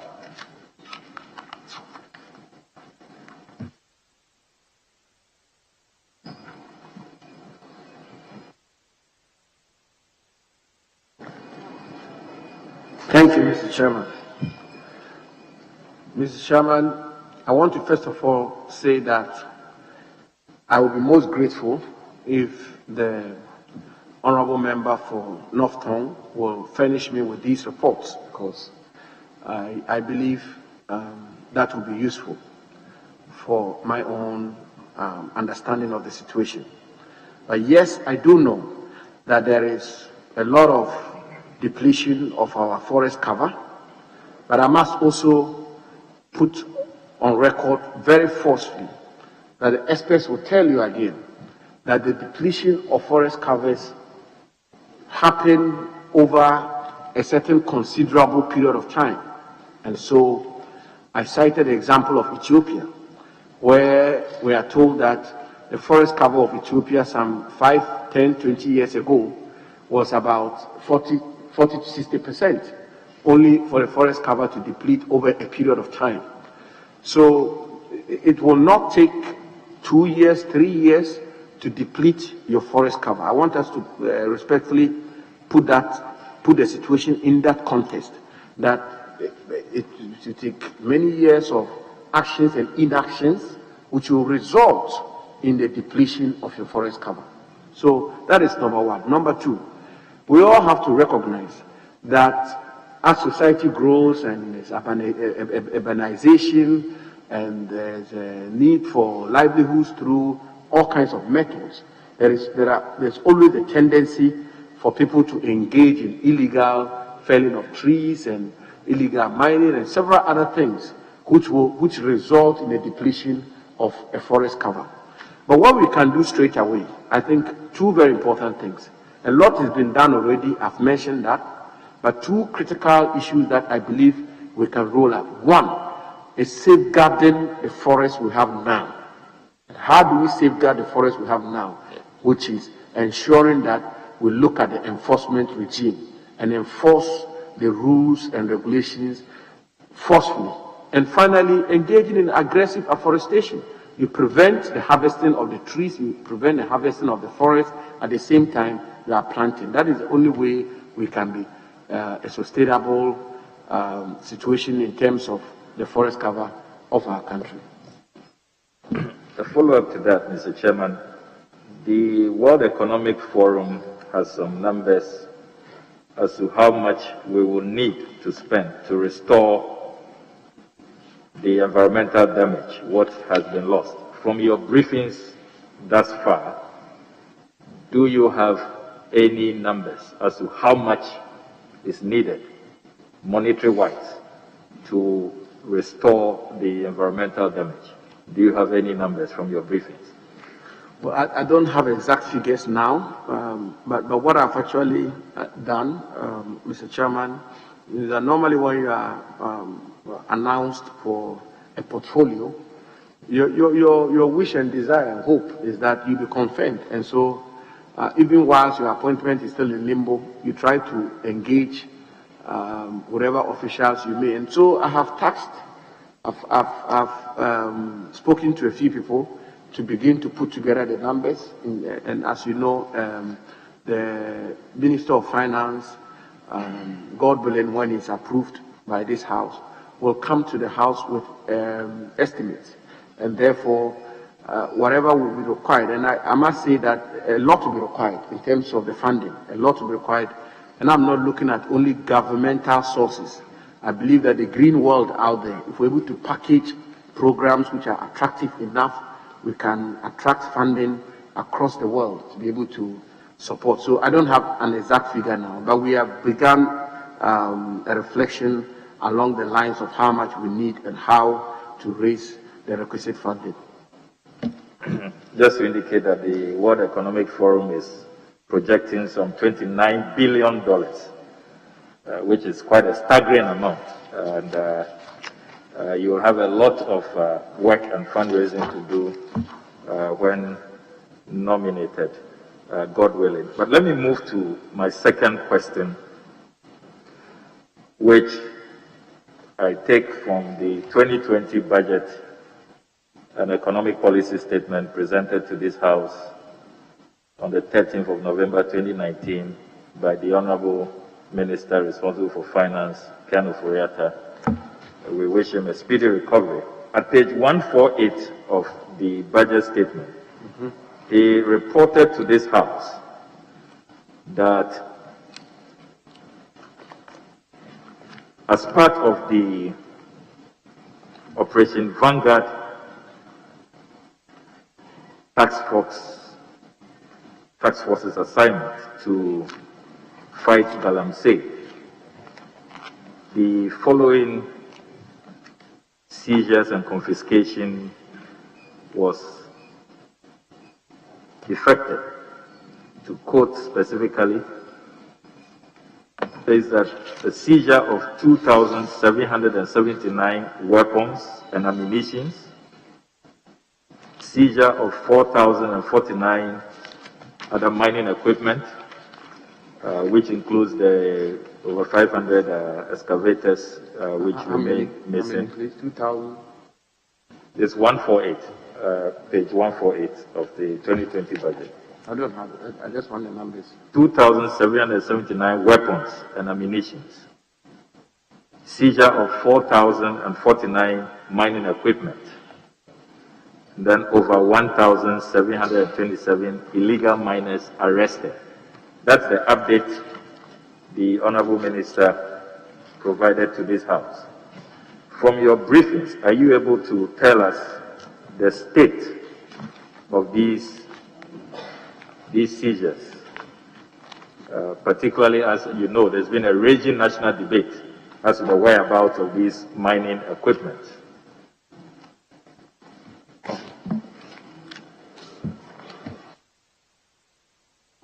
Thank you, Mr. Chairman. Mr. Chairman, first of all, I'd like to explain that the seizure of equipment is dramatically different from confiscation of the equipment. The law makes a distinction. The Minerals and Mining, Mineral Operations, Tracking of Earth-Moving and Mining Equipment Regulations 2020, LI 2404, and the Minerals and Mining Amendment Act 2019, Act 995, makes a clear distinction between seizure and confiscation. Seizure is when you seize the equipment. It gets confiscated when you go through a judicial process and get the equipment confiscated. So yes, the number quoted by the honorable member, he uses the word seizure, and so when they are seized, there are multiple reasons why they may be returned to their original owners when they come to prove that perhaps they were no use for illegal mining or that it didn't belong to this person or that person. So that cannot be the only basis upon which we can make a definitive conclusion that these are the number of equipment which were ultimately confiscated and which therefore will have to be accounted for as we speak now. Number two, Mr. Chairman, I have had a briefing from the Interministerial Committee on Illegal Mining, and I want to put on record, based on the briefings they've given me and the documentation they've given me, is that there were no 500 excavators missing. I mean, they've been very emphatic on that. They've been very emphatic on that on their briefings to me, that there were no 500 excavators missing. They are told that there's a media man who put it out there, and that became the, if you want, the number that was put out there and became this huge controversy. No, they've given me some figures. I mean, according to their report that I have cited, they confiscated 209 excavators, and they are able to account, as we speak, 161 of those excavators. The number of excavators released out of the 209 has all of them spelled out here. Those that were given to NADMO, those who were given to KMA, those which were given to AMA, those which court ordered them to return to their original owners. All of them are spelled out here. So this is the answer that I'll give. And I'll conclude by saying that Parliament has been very gracious, and I welcome the intervention of Parliament, where these two pieces of legislation I've just cited seems to have settled the question of equipment, which, and I don't use the word excavators, equipments are equipment which are used for illegal small-scale mining, and Parliament is giving the instructions clearly as to how such equipment ought to be handled. Thank you. Mr. Chairman, by way of follow-up, with respect, the quotation from the budget, I was specific. You've only accounted for 209 excavators, but page 148 talks about seizures of 2,779 weapons, specific number, 2,779 weapons and ammunitions, and seizure of 4,045 other mining equipment, not just 209, 4,045 mining equipment. 4,045. That is the record of this House. So, Honorable, what you accounted for, whether equipment or excavators, what you just recounted, that orders, which one were that? Equipment or excavators? Mr. Chairman, I brought in the bit about excavators because he mentioned that 500 excavators were missing. So I sought to clarify that. But he is talking about equipment, and equipment are not necessarily excavators. I mean, equipment could be anything. There could be champagne, there could be boats, there could be wheelbarrows, there could be cutlasses, there could be all kinds of things. But the most important point that I sought to make, which I want to repeat, is that there is a world of difference between seizures and confiscation. So you could seize a lot, and yet ultimately you don't confiscate all of them. To be able to confiscate, you have to go to court. yes. So, Mr. Chairman, we want a report on the status. This is your own budget, government's budget statement, report to this House. Darmin? Talking about seizures. The report is not ambiguous at all about seizure or confiscation.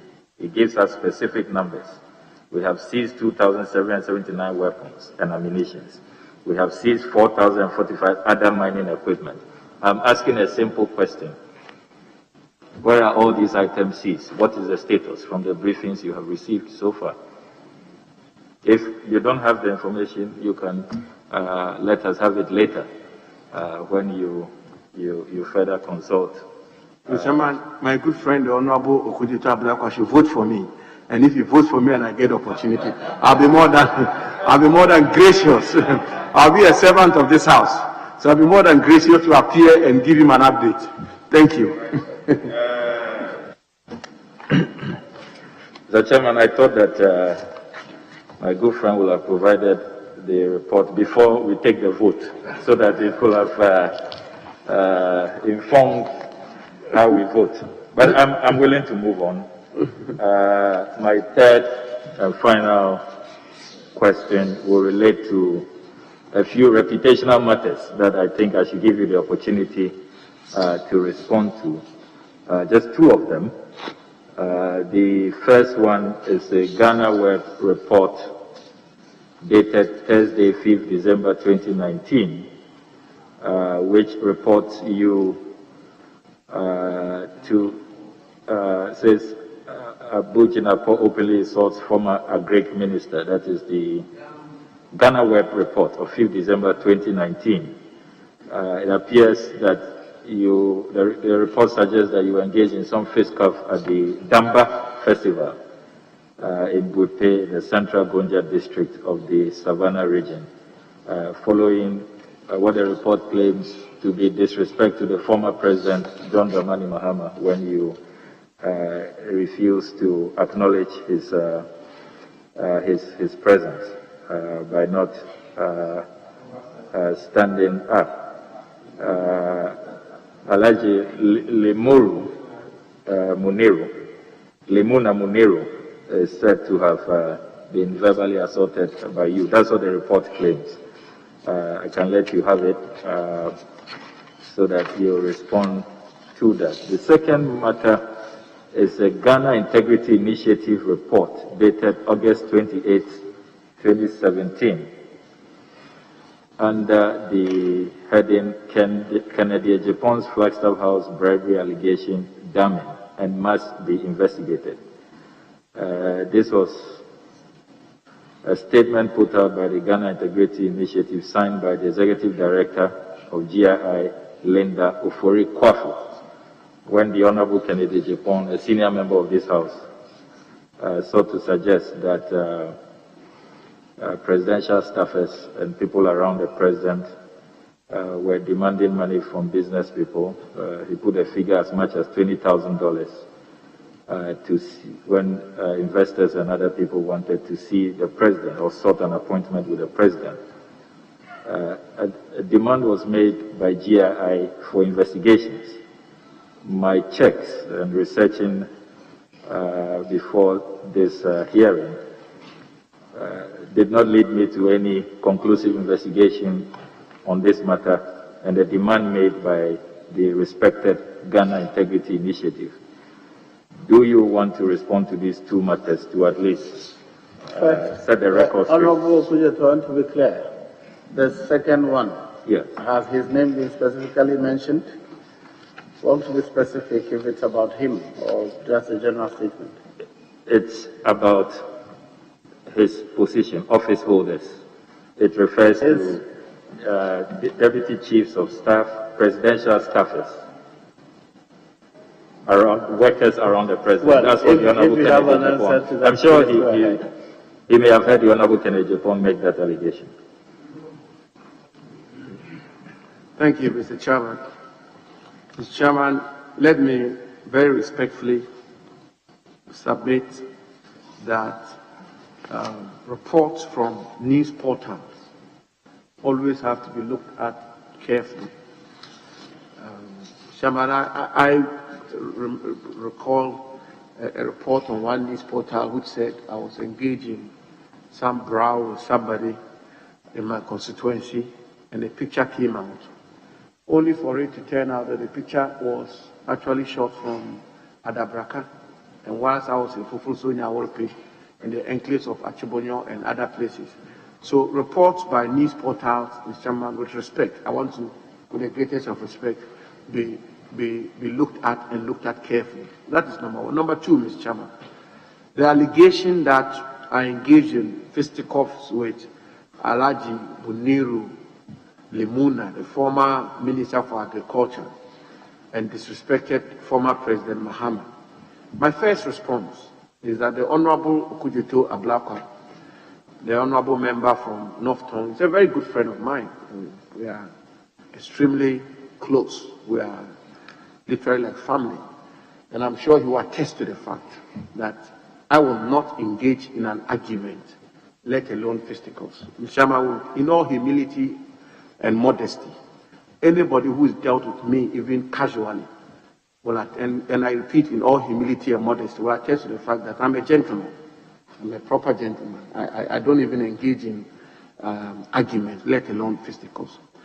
The Honorable Alaji Limuna Munira is my uncle, my direct uncle. And in Northern Customs, it will be completely scandalous. It will be a sacrilege for me to even talk back at him. And I met him 2 weeks ago at a funeral, and we had very cordial engagement. I have absolutely nothing against Alaji Limuna. He's my uncle, and we get on very well. former President Mahama and me disrespecting him.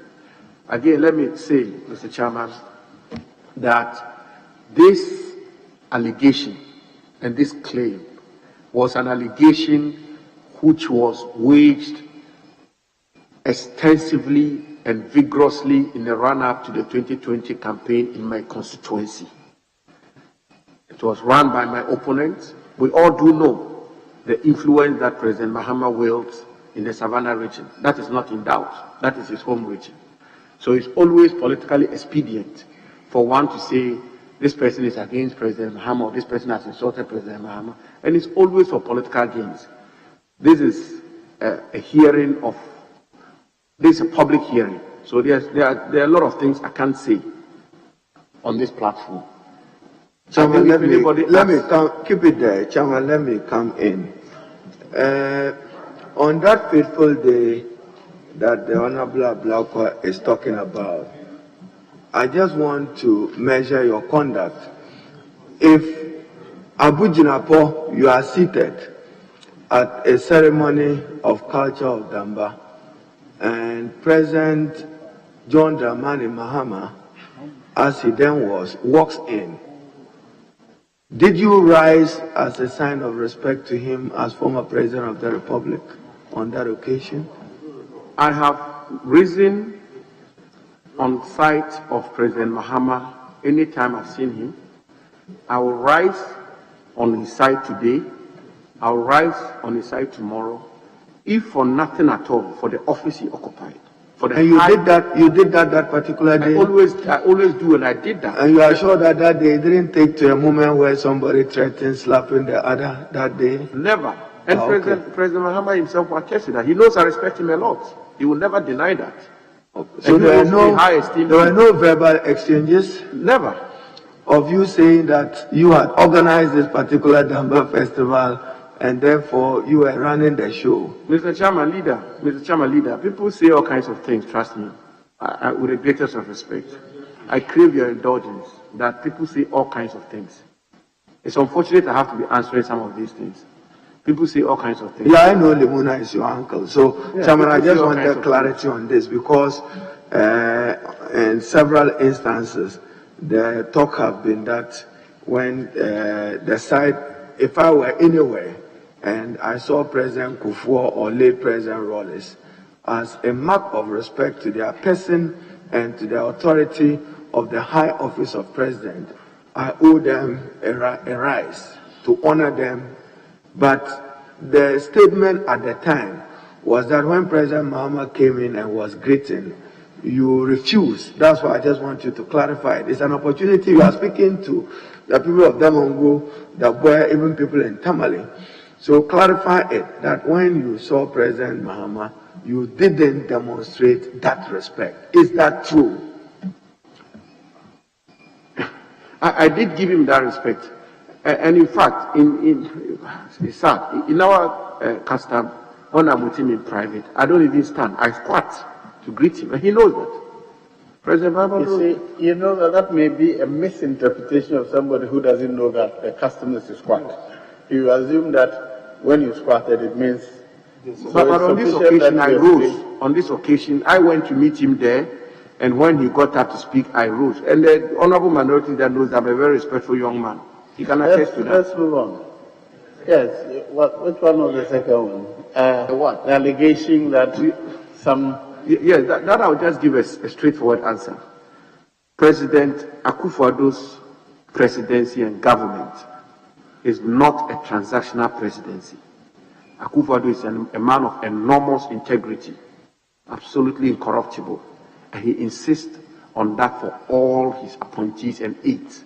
Particularly at the presidency, the president will not superintend or oversee any such transaction.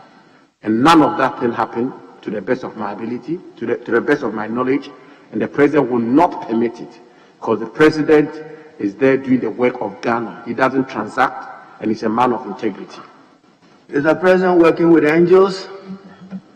He is not, but I'm saying that if that came to his attention, he will not permit it. And the system that we supervised at the presidency at the time I was there, that was obviously not possible.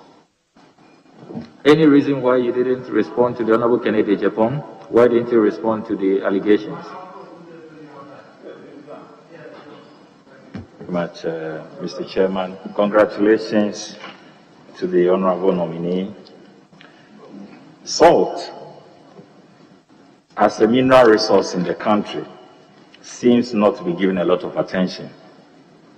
However, figures on our salt deposit in the country shows that if we are able to concentrate our efforts in mining salt, in addition to our mineral resources, we will generate substantial amount of money from that sector. I've heard you this morning talk about your vision of establishing a salt development authority if you are given the nod. A number of factors have been stated as militating against the development of salt in the country. One is the intensive capital requirement for startups to be able to go into the salt industry. There is also lack of state-of-the-art salt harvesters for salt operators in Ghana. And then also there is communal tussle over coastal ownership, which sometimes results in legal encumbrances for potential investors in the salt industry.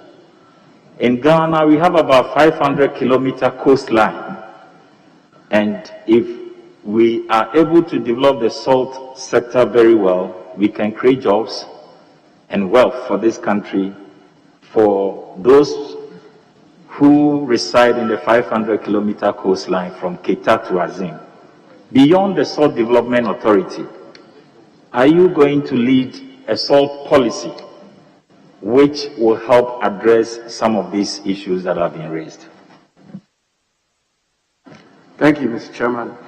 Mr. Chairman, if I get the nod of this House, the decision whether or not to establish a salt development authority will not rest with me. I will not have the final say. I will have to go to Cabinet to urge on the Cabinet for the establishment of such an authority to develop the full value chain of salt in Ghana. In fact, it has to come to Parliament. So this is just a proposal I've made. But the necessity to develop that value chain in Ghana, I believe, is extremely important. And in developing that value chain, I've talked about the need for us to have a salt terminal here in Ghana, which is what will make us competitive, and build refineries as well, and also add value. Thank you.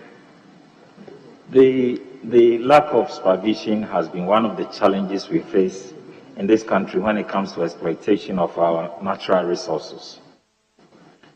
At the vetting of the Minister nominee for Environment, Science, Technology and Innovation, the Honorable Dr. Kokofriye proposed that we should have a system where we separate reclamation of the land and restoration of the land from those who go to, in quotes, destroy the land.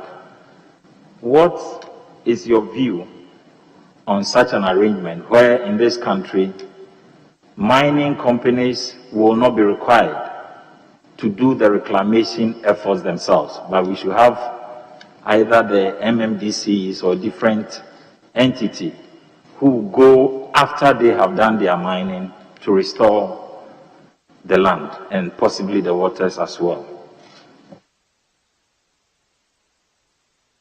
Thank you, Mr. Chairman. Mr. Chairman, I think it's a very useful proposal, and I think it's one worth examination. The issues of reclamation, the issue of reclamation and revegetation as they relate to large-scale mining and large-scale mining companies doesn't seem to be much of a problem.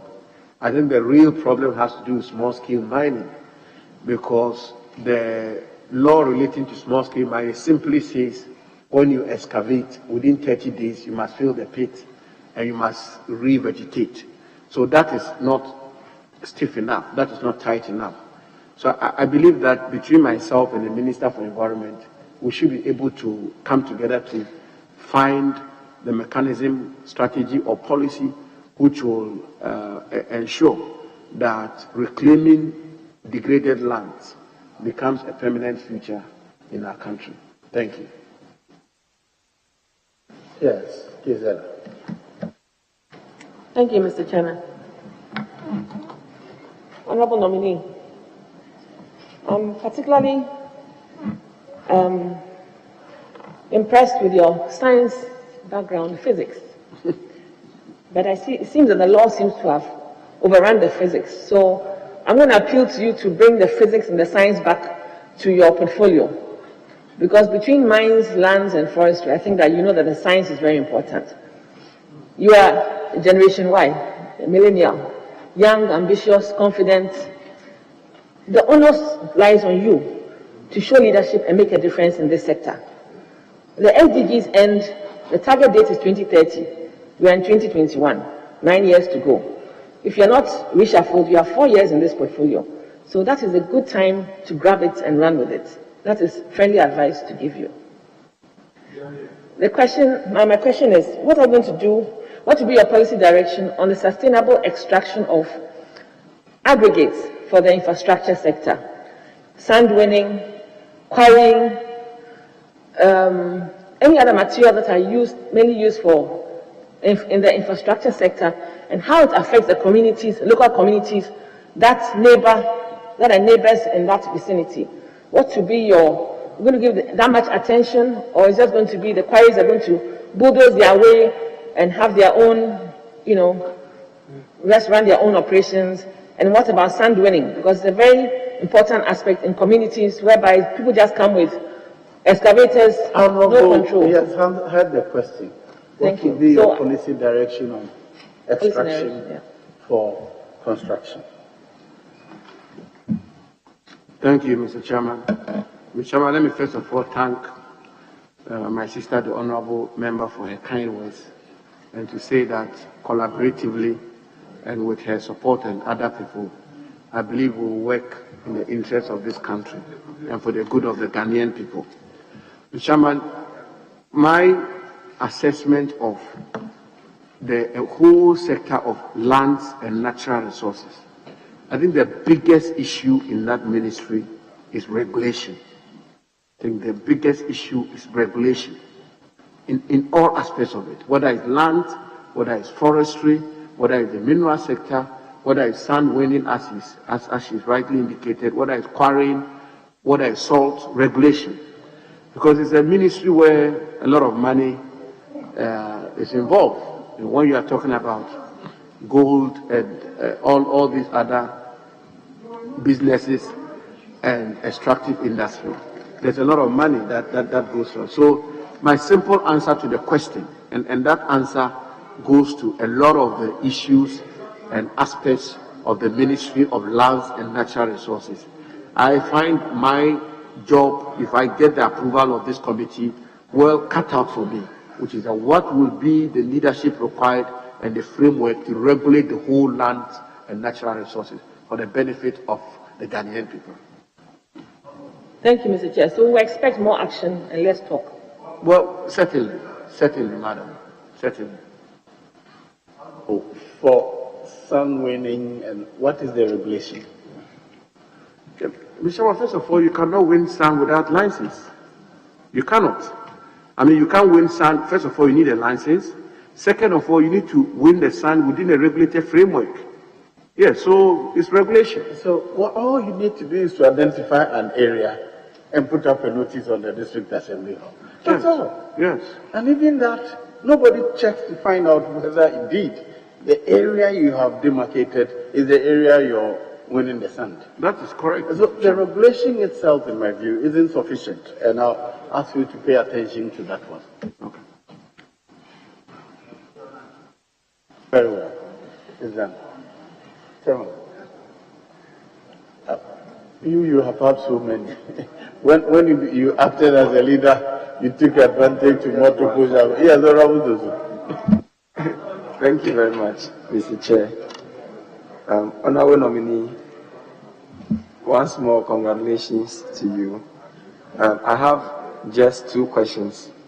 The first one has to do with land guards. There was this article titled Land Guards, State Subordination and Human Rights in Ghana, and it's been published by the International Journal on Human Rights. And this was the conclusion they made. They said the weak law enforcement capabilities of the state and rampant corruption in the land management institutions facilitate conflicts in land markets and encourage people to resort to individual security mechanisms. And this has been the reason why we have land guards around, to the extent that when you come to my constituency, now Medina constituency, you have even public lands being encroached with land guards, and sometimes police officers also post as guards for private people. What are you going to do to stop the menace of land guards in Ghana?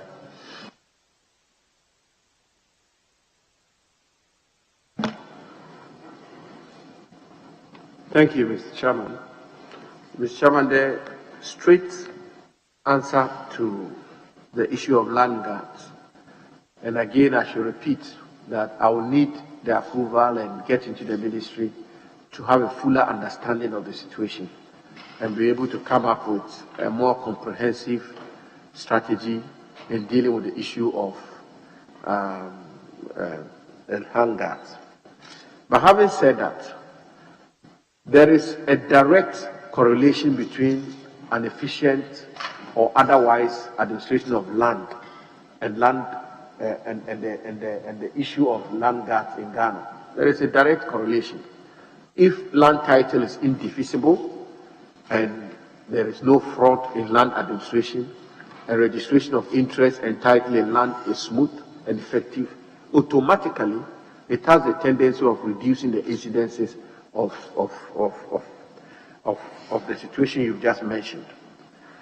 Enforcement is also going to be important.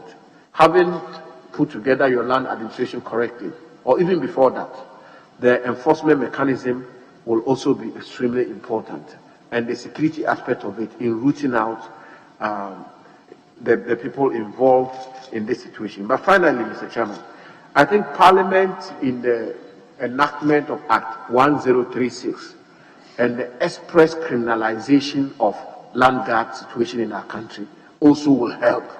Because Section 12 of Act 136, Section 12 of Act 136 expressly outlaws the phenomenon of land guard.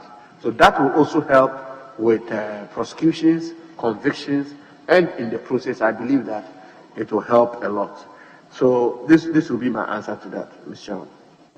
Right, and a quick follow-up to that. So, for example, in Pantai Hospital, where you have government lands being encroached upon by private individuals, and all attempts to salvage the land for future development of such public facility or public good is becoming problematic. What would you do to protect such government or public lands for future use?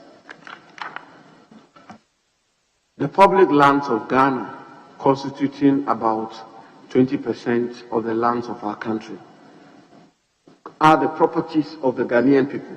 The lands of this country, public lands, are vested in the president for and on behalf of the people of Ghana.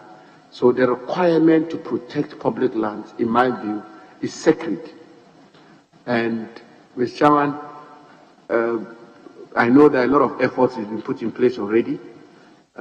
I've been briefed that some public lands have been recovered as we speak. Even since my announcement, Mr. Chairman, I've had to be involved in warding off encroachers on public lands. But I mean, what the collaboration between the Ministry of National Security, the Ministry of Interior, the Ministry of Local Government, and my ministry in forming a multi-sectorial or multi-ministerial committee or arrangement to ensure that the public lands of this country are protected will be extremely important. So my second question has to do with land administration again. From my research, I realized that about 67% of the Land Commission's revenue goes to the government of Ghana. And so the Commission is unable to generate sufficient funds, particularly when it again has to rely on the government. Are you willing to make the Lands Commission an autonomous body for proper management of land-related matters in Ghana? Well, the functions of the Lands Commission by the dictates of our national constitution are largely autonomous. The Constitution says so, with the exception of, I think, Article 258 or so of the Constitution, which empowers the Minister for Lands and Natural Resources to give policy directions to the Lands Commission with the approval of the President. Largely, the operations and functions of the Lands Commission are independent. But the financial independence of the Lands Commission will certainly, like any other agency of the state, be subject to the directions of the Ministry of Finance. I mean, it is so for every agency in Ghana, and it is so because Parliament has enacted laws to that effect. But I'll conclude by saying that if the Lands Commission gets more efficient, if we're able to work to get to the point where the Lands Commission is more efficient, the delivery of their services are more efficient, people have confidence in the Lands Commission, they will generate a lot more funds, and therefore the little that they are supposed to retain will actually be enough. So we need to also look within the Lands Commission itself. Yes, Honorable Deputy Leader. Chairman, thank you so much. Honorable nominee, you are aware of the Minerals Income and Investment Fund Act. Now, as a sector minister, run us through what would you put in place to, one, ensure that there's more Ghanaian ownership of mining companies, and two, that we get value for our gold. In view of the law we've put in place, how do you intend to facilitate that? That's my question one for you.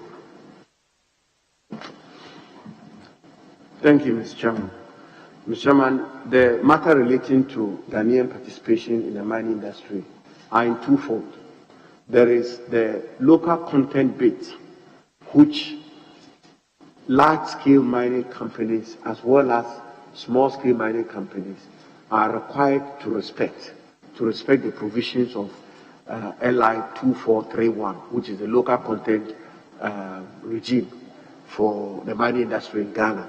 So that is one bit. So a wholly foreign-owned large-scale mining company will still be required to adhere to the tenets of LI 2431. So I've already answered that, which is that we should effectively and ruthlessly enforce the provisions of LI 2431. But there is the second one, which is indigenous Ghanaians or entities or companies or enterprises having a controlling stake in large-scale mining companies. That is a big issue. Today, we have about 16 large-scale mining companies in Ghana. 12 of them are operating.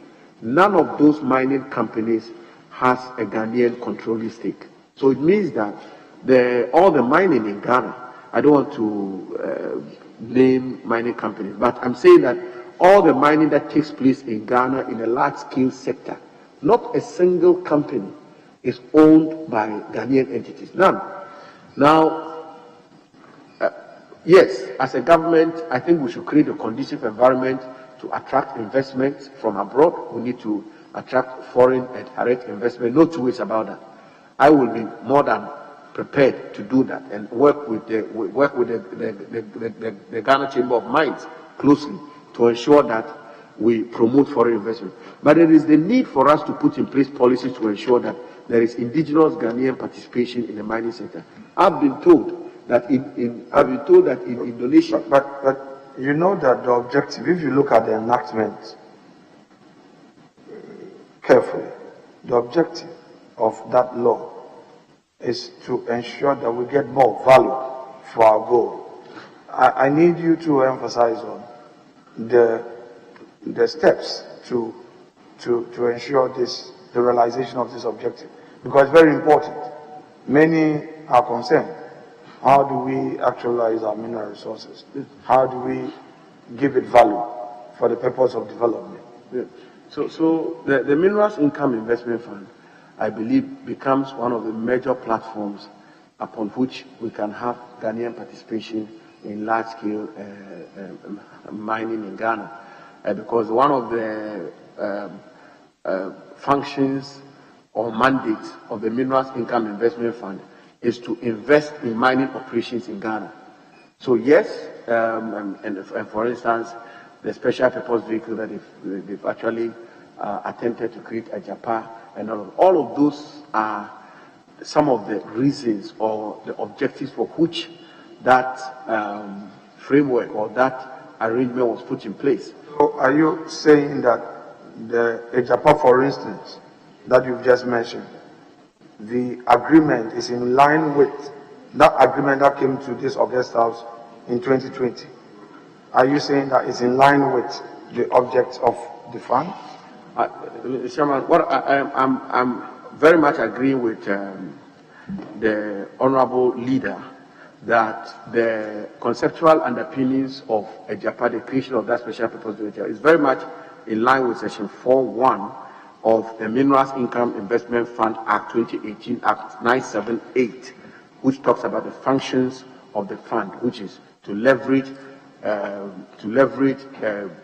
incomes or whatever that comes out of our gold mining for purposes of supporting mining operations in Ghana, and which ultimately can cure this lacuna or can fill this lacuna of indigenous Ghanaian companies and enterprises not participating in large-scale mining in Ghana. That's exactly what I'm saying. Yeah, but the Japan is not owned by that entity. Per the report we have, it is owned by some individuals who were using the platform. No. Is that the case? Japan is owned 100% by MIF. Japan is owned 100% by MIF, by the Minerals Income Investment Fund, which is a creature of the act of this parliament. And the Minerals Income Investment Fund is a creature of statute. And therefore, by extension, Japan is owned 100% by the good people of this country. Mr. Chair, I want to have him on record. So, your contention is that, in line with the realization of the objects of this enactment, the EJAPA agreement in itself was not a private sector owned. It was a creation of this very enactment, and that it was a special purpose vehicle through which the objective of the fund was to be realized, and that entity itself, by being created, is 100% owned by the state and not any private sector participant. Mr. Chairman, first of all, it will be totally illegal and totally contrary to the teachings of the Minerals Income Investment Fund Act 2018, Act 978, particularly Section 4.1 of the Act, if an individual owned even a share of a Japan. And it is therefore my contention and submission that a Japan, as currently constituted as a special purpose vehicle, was constituted by the Minerals Income Investment Fund, whereupon the Minerals Income Investment Fund is 100% shareholder of a Japan, which therefore means that a Japan, the Minerals Income Investment Fund, being a creature or a creature of the act of this parliament, is owned by 100% by the Ghanaian people, by the good people of Ghana. They own the shares of a Japan 100%, not an individual. So when they get onto the stocks, eventually, I mean, at what point will there be private sector participation? And is there any intention to offload majority of estates to the other investors? Do you have any briefing on that? Mr. Chairman, the briefing is right here in section 4.1, which states, with your permission, Mr. Chairman, and I quote, that the functions of EJAPA are spelled out, and I quote, for the purposes of, I'm very sorry, Mr. Chairman, the functions of the Minerals Income Investment Fund states, and I quote, section 4.1, for the purposes of achieving the objects of the fund shall manage, dealing, and invest minerals income accruing to the Republic received by the fund, hold and manage minerals equity interests of the Republic, and exercise all rights related to the minerals equity interest. Seek the best possible financial returns on investments, having regard to internationally recognized best practices for and it goes on. That's okay. So you have the law with you. I do. Can you? Oh, sorry, Mr. Chair. No, now let him finish the answer, and if I permit you, you continue. Yes. So, Mr. Chairman, the point I'm making is that the establishment of the special purpose vehicle EJAPA, pursuant to the Act of Parliament, is very much in accord with the instructions of Parliament itself, that MIF should leverage, monetize, add value, invest royalties accruing from gold, royalties accruing from our minerals, which they have done by the establishment of the special purpose vehicle EJAPA. And the floating of the shares of EJAPA is actually in accord with the provisions of Act 978, particularly section 4.1 of the Minerals Income Investment Act. It's very much in accord with it, respectfully. Yes, Honorable Nominee, please, you seem to have the law with you. I do, please. Can you take us through the membership of the board of MIF? Can you? I have it here. Mr. Chairman, with your permission, the membership of the board is found in section 5.1 of Act 978. And with your permission, Mr. Chairman, I quote, the governing body of the fund is a board consisting of A, chairperson, B, the chief executive officer of the fund, C, a representative each from the following ministries, not below the rank of director, I, Ministry of Finance, NII, Ministry of Lands and Natural Resources, B, three other persons nominated by the minister, E, the Commissioner for Domestic Tax Revenue Division of the Ghana Revenue Authority, and F, a Deputy Governor of the Bank of Ghana, nominated by the Governor of the Bank of Ghana. 2, at least 3 of the members Honorable, it's good that you identify where it is in the law. Yes. We know where to find it, so for our purposes, that should be sufficient. Yes, please. I'm grateful, Chair. Yes, Honorable. Chairman, I'll take the minister. I'll come back to EJAPA because many of your assertions, as you are led by the deputy leader, is not in sync with what was brought to Parliament, because you insist that it was 100% holding. I do know that the SPV was seeking to give out at least some shares, 51 to 49, but I've asked for a parliamentary Hansard. So, Chairman, I'll end with EJAPA with him. But now, when the Honorable Ablakwa referred you to seize equipments or excavators, you were seeking to contradict your own Minister for Finance, Ken Oforiatta, and not him. But I refer you to your handing over notes. Important changes. And Chairman, I do have a copy here. Ministry of Lands and Forestry, transitional handing over notes for the period 2017-2020. And now you gave 209. In the handing over notes, if you come with me, where you have the heading, important changes, it reads, Cabinet directed the ministry to take direct responsibility to streamline and manage small-scale mining activities. So it means an obligation for you tomorrow if you do become minister. The ministry took inventory of various equipment that were seized by the Interministerial Committee on Illegal Mining, IMCIM, and galamsey, and Chairman, my emphasis, and resulted in the sighting of 159 excavators. So which statistics should we stand by? That of Ken Oforiatta in the budget, yours as given as 209, and 159 as captured in your handing over notes. Which one should we stand with? Minister nominee. 159 of excavators. 159, that's what is in the handing over notes. Okay. Thank you. Handing over notes of the ministry, I suspect. Ministry of Land. Chairman is here. 159. Excavators is even in bold with the 159. So these are not my words. I just want to know which numbers you want us to stand with. Your number 209, handing over notes 159, Ken Oforiatta 2000. No, that's weapons. Weapons is 2,779. Mining equipment is 4,000. What should we stand with?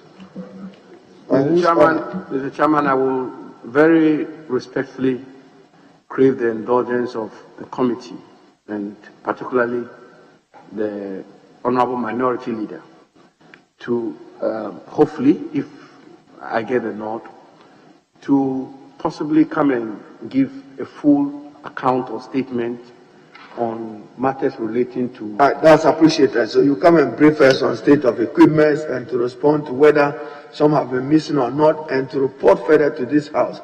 Were there any mineral seized, like gold? When you go, be interested in it. We only hear weapons, we hear excavators, but we know that some minerals itself were seized. I wouldn't know at this stage. So when you go and be interested in it, may I refer you again to your handing over notes? You've responded to it, but just to give me a policy blueprint. The challenges of your sector, illegal mining, galamsey, President is committed to it. He has faith and confidence in you. You cannot fail him. Persistent activities of land gas, as the Honorable Sosu, a member for Medina, mentioned, particularly in the Greater Accra region. Illegal harvesting of timber, especially in forest reserve. What policy blueprint should we expect you to walk the country through as Minister for Lands and Natural Resources? Thank you, Chair. Land guard and timber. Okay. Thank you, Mr. Chairman. Mr. Chairman, on the issue of land guard, I've attempted an answer, which is that the whole effort of perfecting land administration in Ghana, in and by itself, will have some correlation on the issue of land guards. Because essentially, let's face it, Mr. Chairman, the land, I don't justify it, I don't think that it should be countenanced, but it's a reality with us, and it's a reality with us partly because of the difficulties with land administration, multiple titles, multiple sales, fraudulent sales, and so on and so forth. And then people then take the law into their own hands and try to protect their interest in land. And all of us know that land has a big attachment, and people like to protect their land. So the more we reform land administration in Ghana and make it efficient, the more I believe the incidences of land guard will come down. And also the intervention of Parliament in criminalizing this kind of phenomenon will also help. And finally, enforcement. Timber. Mr. Chairman, there is the Timber Development Division under the Forestry Commission, which both are under the Ministry of Lands and Natural Resources. We need to strengthen that division.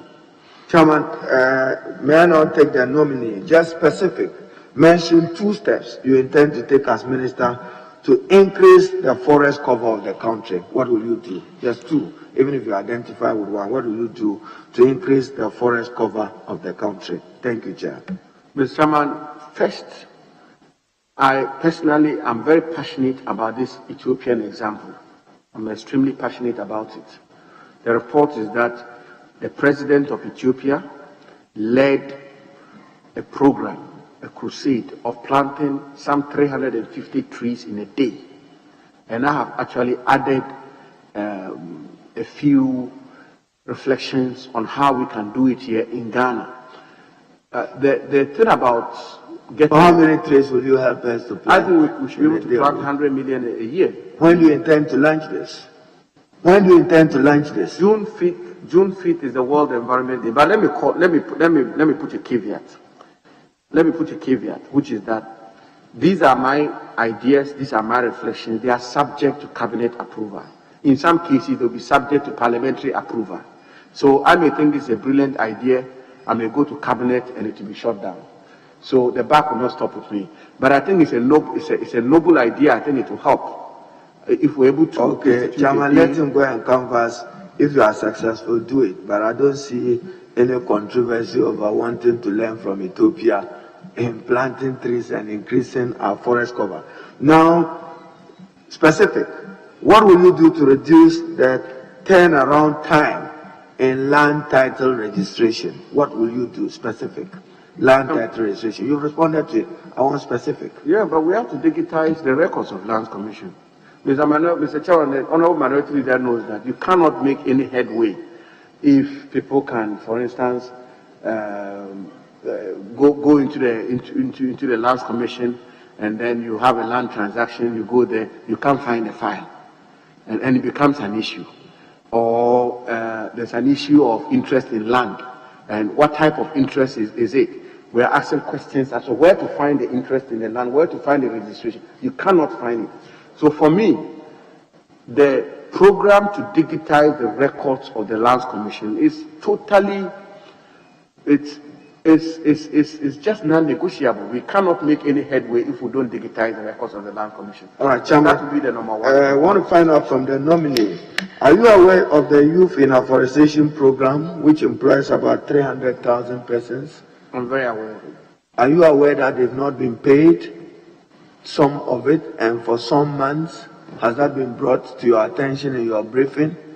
That has been brought to my attention. I'm very concerned about it. How many months is outstanding that they have not been paid for having worked for government, youth in afforestation? And when will you pay them? I think from the briefing I got sometime last year in November to date, they haven't been paid. But I spoke to the Ministry of Finance, and the indication I got was that I think the arrangements have already been put in place for, I think, a month or two to be paid. So it's a matter that I'm very concerned about, and if I get opportunity, it's a matter... Chairman, I should be concluding there.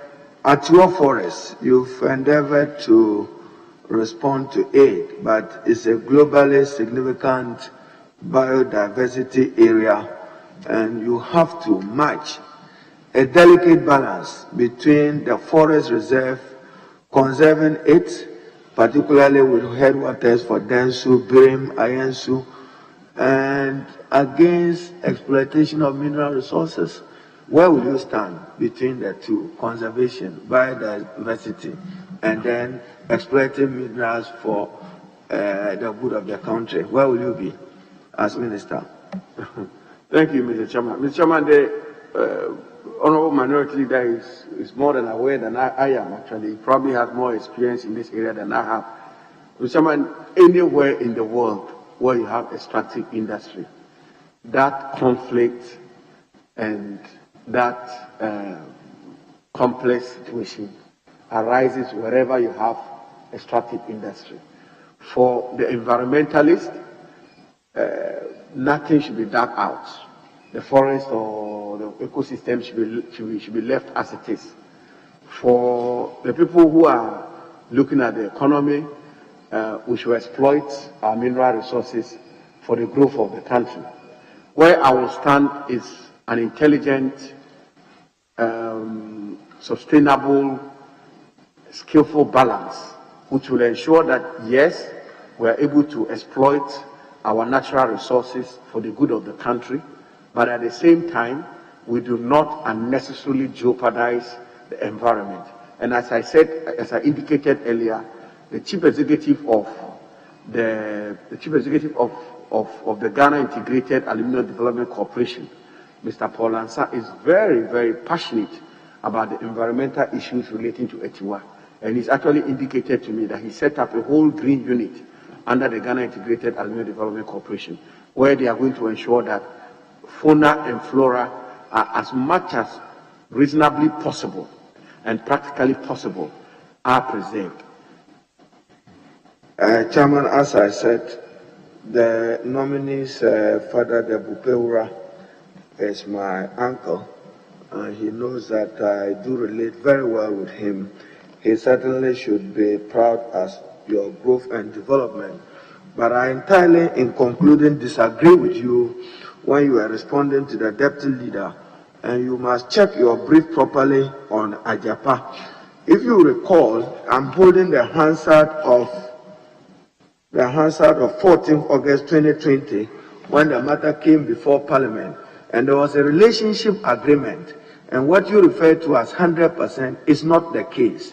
Because in the relationship agreement, if you want, I'm just reading from Chairman Asibe when he submitted this to the House, and he even said that Ajapa, if the fund in aggregate together with any associate holds at least 10% of the voting rights attaching to shares in Ajapa and one additional member on acquiring at least 30%.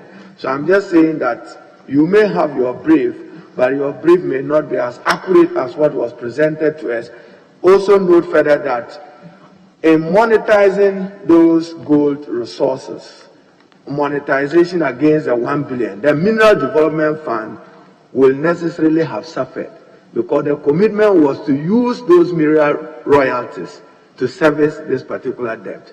I don't intend to engage with you, but compare your notes against what is formally official before the House. Chairman, I wish the nominee well. I thank you. Mr. Chairman, if I can just make a quick comment on that.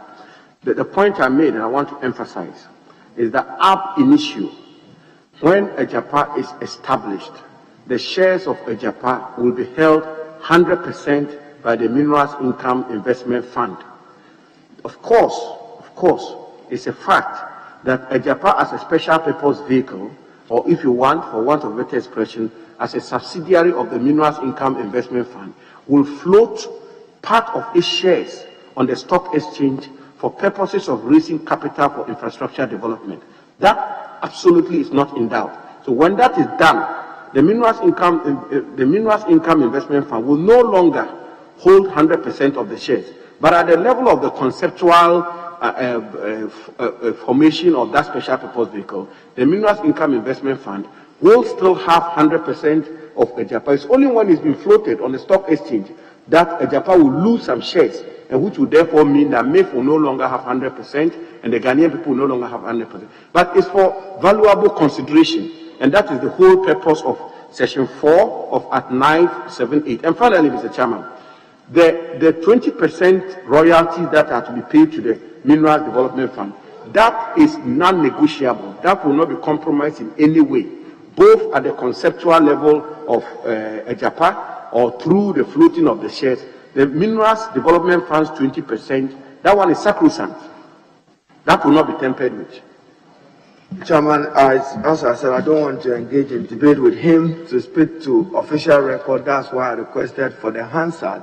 And for the record, yes, the interest in the Mineral Income Development Fund is 100% wholly government owned. But the Ajapa, as was registered to conduct those transactions abroad, was not to hold 100%. Ultimately. Was not. That's not it. No. If you are talking about just Mineral Income Investment Fund, and that was part of our objection here, that you are taking our money and you are now going to, well, part of what Ajapa was to do, the government was now even to become as if we're contributing. So read the act right. That one I disagree with you entirely. On IMF, we are in tandem with each other in our thinking. But on the shareholding, as to the SPV, your contemplation is not the same thing as what was submitted to Parliament. I thank you, Chair.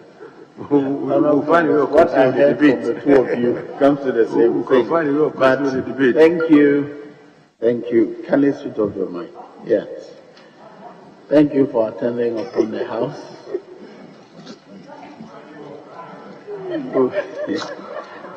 I'll ignore Honorable Ahi. Thank you for attending upon the house to answer questions. We will hear from us later. You are discharged. Thank you very much, Mr. Chairman. Thank you.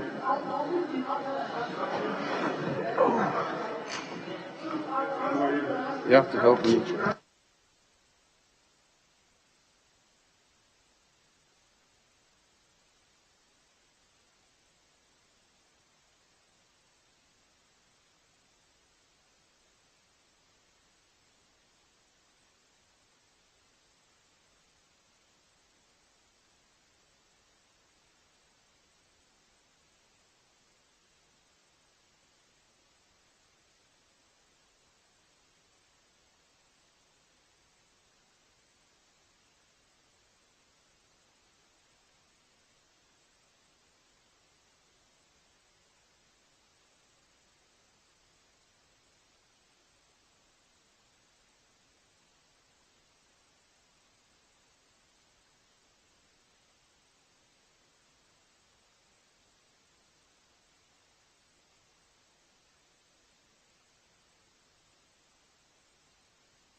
Tragedy struck when part of the largest hillside at the kosher rubbish dump collapsed. It's going to be fun to see how he goes about approaching this game.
Close of 2020, I remember when GBC produced its year in review program, when we were putting that report together, we were just under 340 cases when we put that report together for year in review.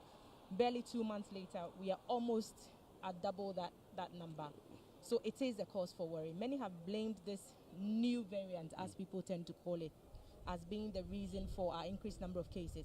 because that particular variant has been known to be 70% more transmittable and 65% more likely to make you sick or to get worse with your symptoms. So that also has been blamed, and that is why the arrival of the vaccines may be a signal that we may be again, Thelma, I recall that you particularly used to engage the Minister for Information, Honorable Kojo Ponkroma, on several occasions on TV in conversations about COVID-19. One of the things I picked up from your several conversations and the call-ins that came through in those programs was the fact that people appear to have this lackadaisical approach, almost skeptical approach to the existence of the virus itself. Probably that may have also contributed to, instead of seeing the decline, we've seen a sharp surge. I think that inherently, Abdul, everybody likes to be free, and everybody, okay, so the plane has just touched down. It's an Emirates flight. It has just touched down. There's the flight carrying the vaccines that we so much look forward to receiving. I believe hope has arrived. But the fact that hope may have arrived does not then also suggest that we can go back to sleep and allow life to go on as usual. Of course, not everyone will be vaccinated, at least not in the next 6 months, not in the next 1 year.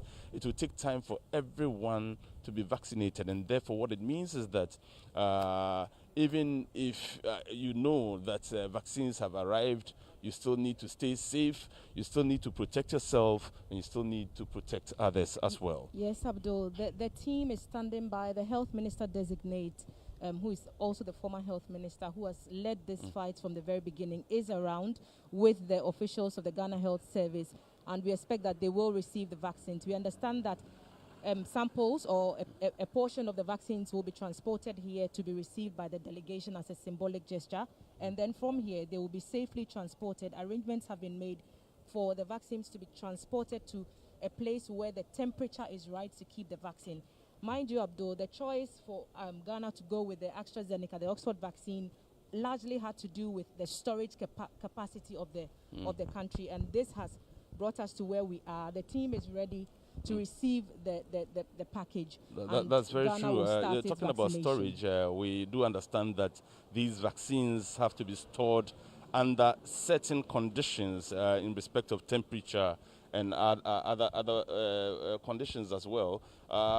You have been conducting the research into these as well, and I'm sure you will be able to share with us the basic information regarding the temperature and whether or not we have the capacity to store about 600,000 vaccines as have arrived, and indeed we are expecting more to arrive subsequently. In the coming weeks. Yes, certainly. When you compare, according to the information that has been made available by the experts, so by the WHO, by UNICEF, by other international media sources, the vaccines, some of them need to be stored under very, very cold temperatures, below 0 degrees, some below minus 20 degrees Celsius. And we were told that Ghana did not have the capacity at the time.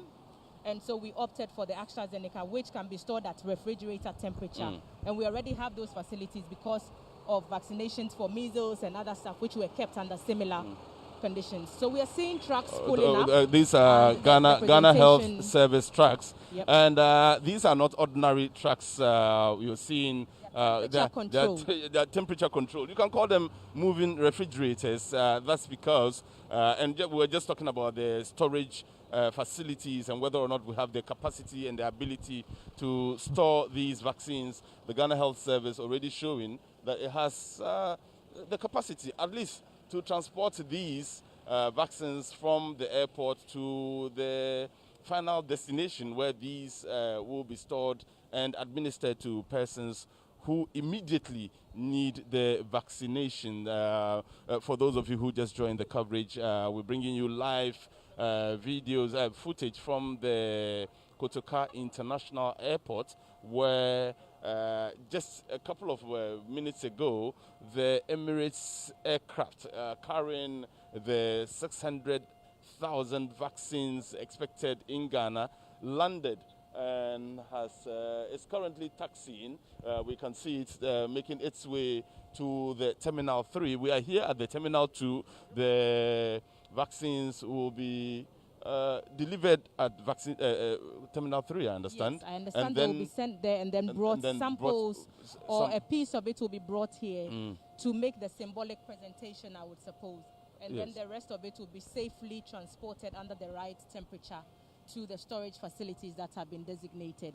So like we said, the health minister designate is here. A team from UNICEF is also around. All Ghana's health partners, the Ghana Health Service, very, very much represented. All of Ghana's health partners are here to ensure that this is done safely.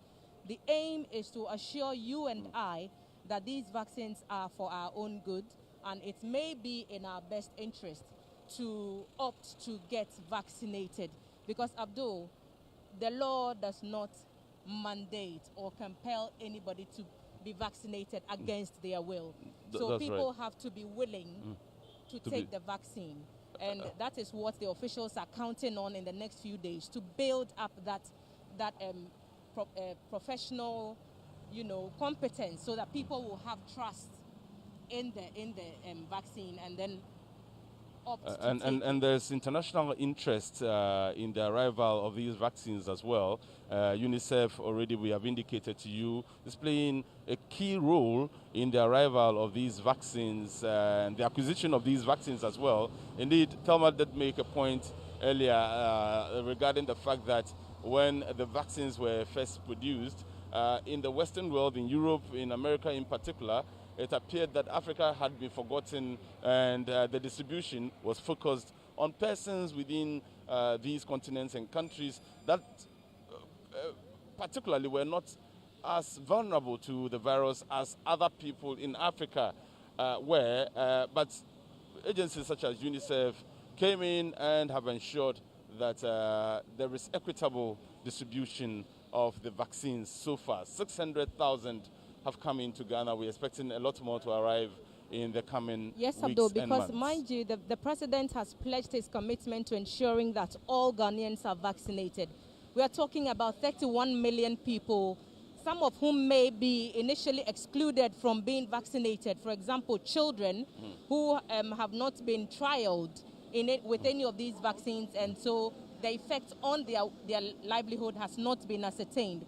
So we know for a fact that children are not going to be vaccinated, at least at this initial moment.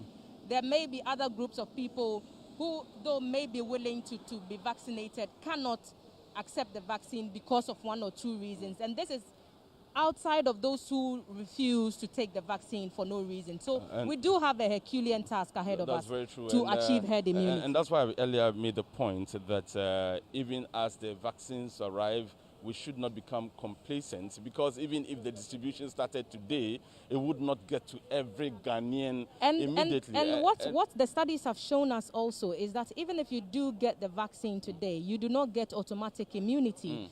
So the foolproof way still remains social distancing, wearing your mask, washing your hands with soap under running water, and then basically keeping to the protocols, avoiding crowded spaces, because there have been instances in the West where people have received the vaccination and have still gone on to be infected. However, the plus side for them is they do not get as sick, and they report even milder symptoms because their bodies have been exposed to a system which allows antibodies to be produced and to fight off the infection. You mentioned the issue of children.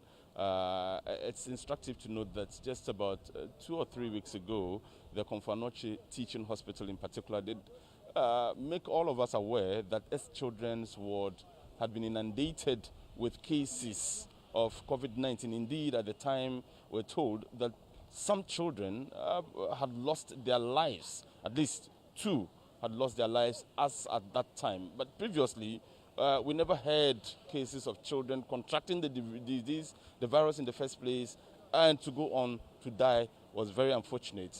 That the new variant appears to be affecting these children. But unfortunately, they cannot be vaccinated, at least not now. What it then means is that even when the vaccination starts rolling out, we still need to protect our children as well. We do, and you would also recall that the Ghana Education Service, as part of measures to protect these children, made the very, authoritative decision not to go ahead with any of the 6th March Independence Day activities. 6th March is very dear to the country. It is when we got independence, and children, for as long as I have been around, have looked forward to those activities to march and, give Ghana a little bit of what Ghana has given to them. But all those programs and other related activities to the Independence Day activities have been cancelled. It tells you that the situation needs to be brought under control somehow. And we have to let go of some of the things we love most so that we can protect ourselves to be alive to enjoy them in future. Thelma, to our left there, we've seen the government delegation led by the Honorable Minister-designate in charge of health, and you have already told our viewers that indeed he has been in charge of health for the last 4 years, but again, particularly in the fight against coronavirus, he's been very, very instrumental, to the point where at a point he himself was reported to have contracted the virus, but thanks be to God, he has recovered and has continued working effortlessly and hard working towards bringing this virus to a close, so to speak, Thelma. So we also find some members of the diplomatic corps together with the government delegation currently conferring with each other. I'm sure that they are all excited that finally there appears to be light at the end of the tunnel, that this pandemic will eventually be fought and the battle will be won. I'm very expectant as well, Abdul, and I'm very excited to see the collaboration that the government and people of Ghana have received from their development partners. We can see representatives from the U.S. Embassy. You can see their vehicle and their flag prominently here. You can see some delegations also from the UK High Commission. And then, obviously, as we've said, UNICEF, and they've worked hand in hand with the COVAX team that was put together by the World Health Organization to ensure equitable distribution of the vaccines. As at now, we understand that only 20% of Africa's population has been vaccinated. And those numbers are very low indeed when you compare them to places like the UK, where about 17 million people have already been vaccinated in the past 3 weeks. And in the US, where a lot more people are being vaccinated and being offered the vaccine. So indeed, hope has arrived, I would like to believe, Abdul. And I'm excited to see the collaboration and the dedication with which we are getting support to fight this battle. Exactly, and again, we having to go back to the genesis of the virus and what the government of Ghana has been doing to ensure that its spread is kept, so to speak. We go back to the weekly press conferences. In fact, every week there are 2 press conferences since March of last year to address issues relative to COVID-19. You believe that in some way has helped to keep the numbers where they are now, even though we are complaining that we've recorded too many deaths? Yeah, and the other thing that I believe those press conferences have achieved is also to help us with misinformation and conspiracy theories that have surrounded the whole pandemic since the World Health Organization declared it a global pandemic in February of last year. So it has helped us to know what is right and what information is not right and which ones we should disregard. I remember when the coronavirus scare started and people started drinking all sorts of medical concoctions. The Ghana Health Service, through those press conferences, for example, had the opportunity to engage with people who were well-knowledged, well-learned in those fields to tell people what to expect, what to do and what not to do. Because we've learned from the experience in China that they have used certain systems that have worked for them. And so people were suggesting that we could try those as well. But the Ghana Health Service has guided the public reactions and the public access to information as much as they can. But social media has not made that easy, Abdul, and we still constantly find false information and fake news.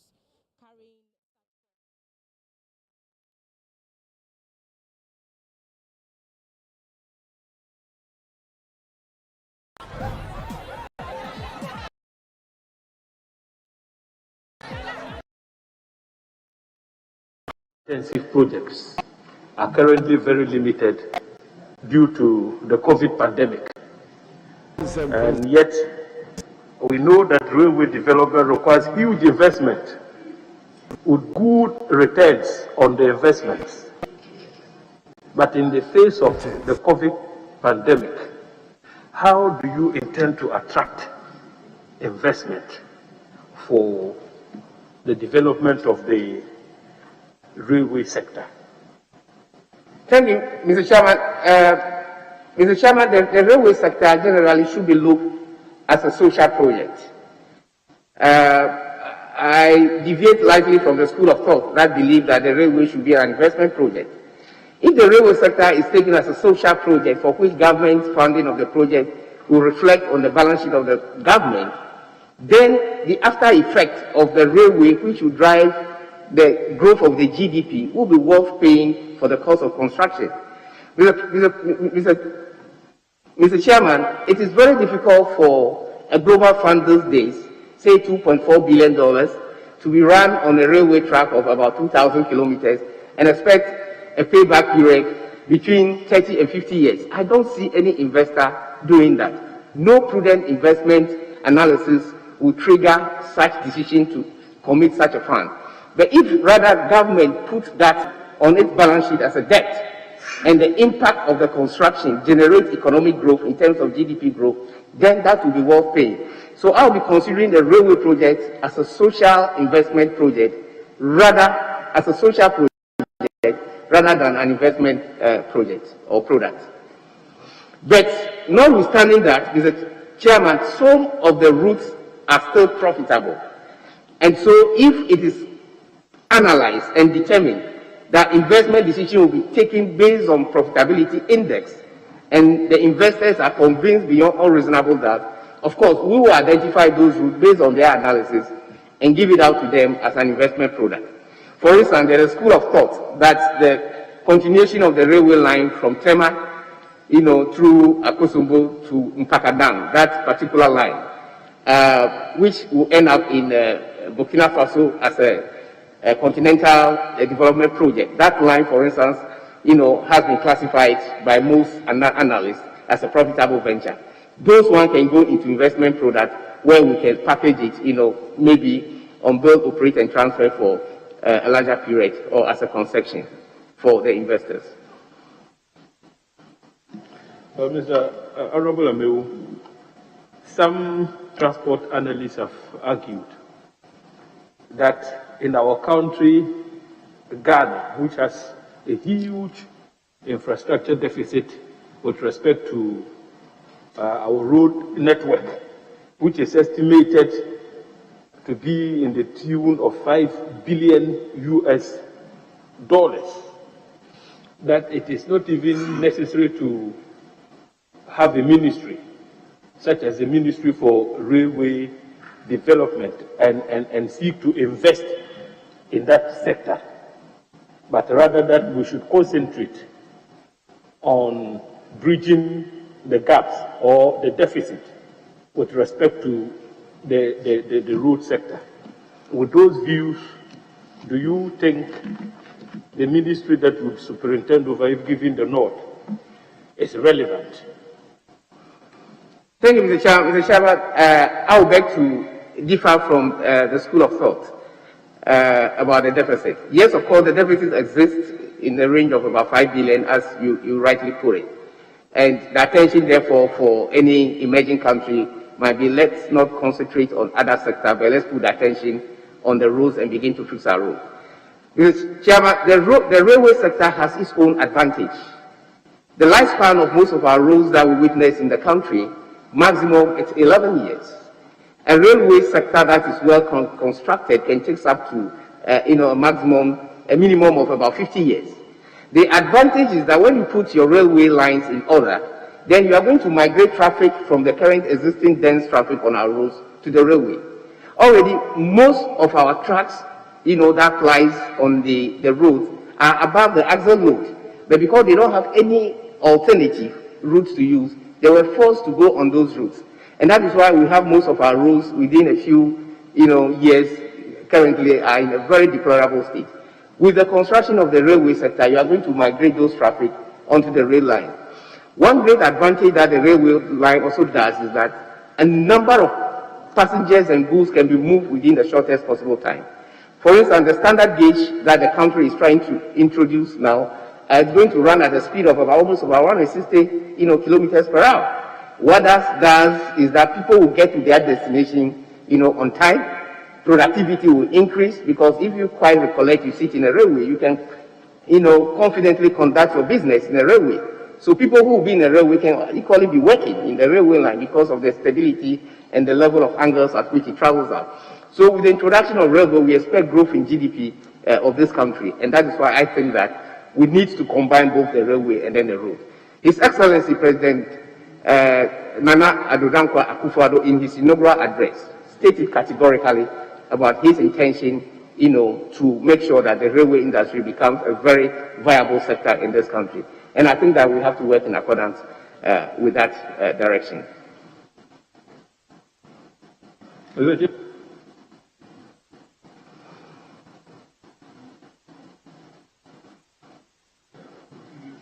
If you are done, right? No, I'm not allowing you. Yes, Honorable. Sorry, I'm looking for some document to assist us. No.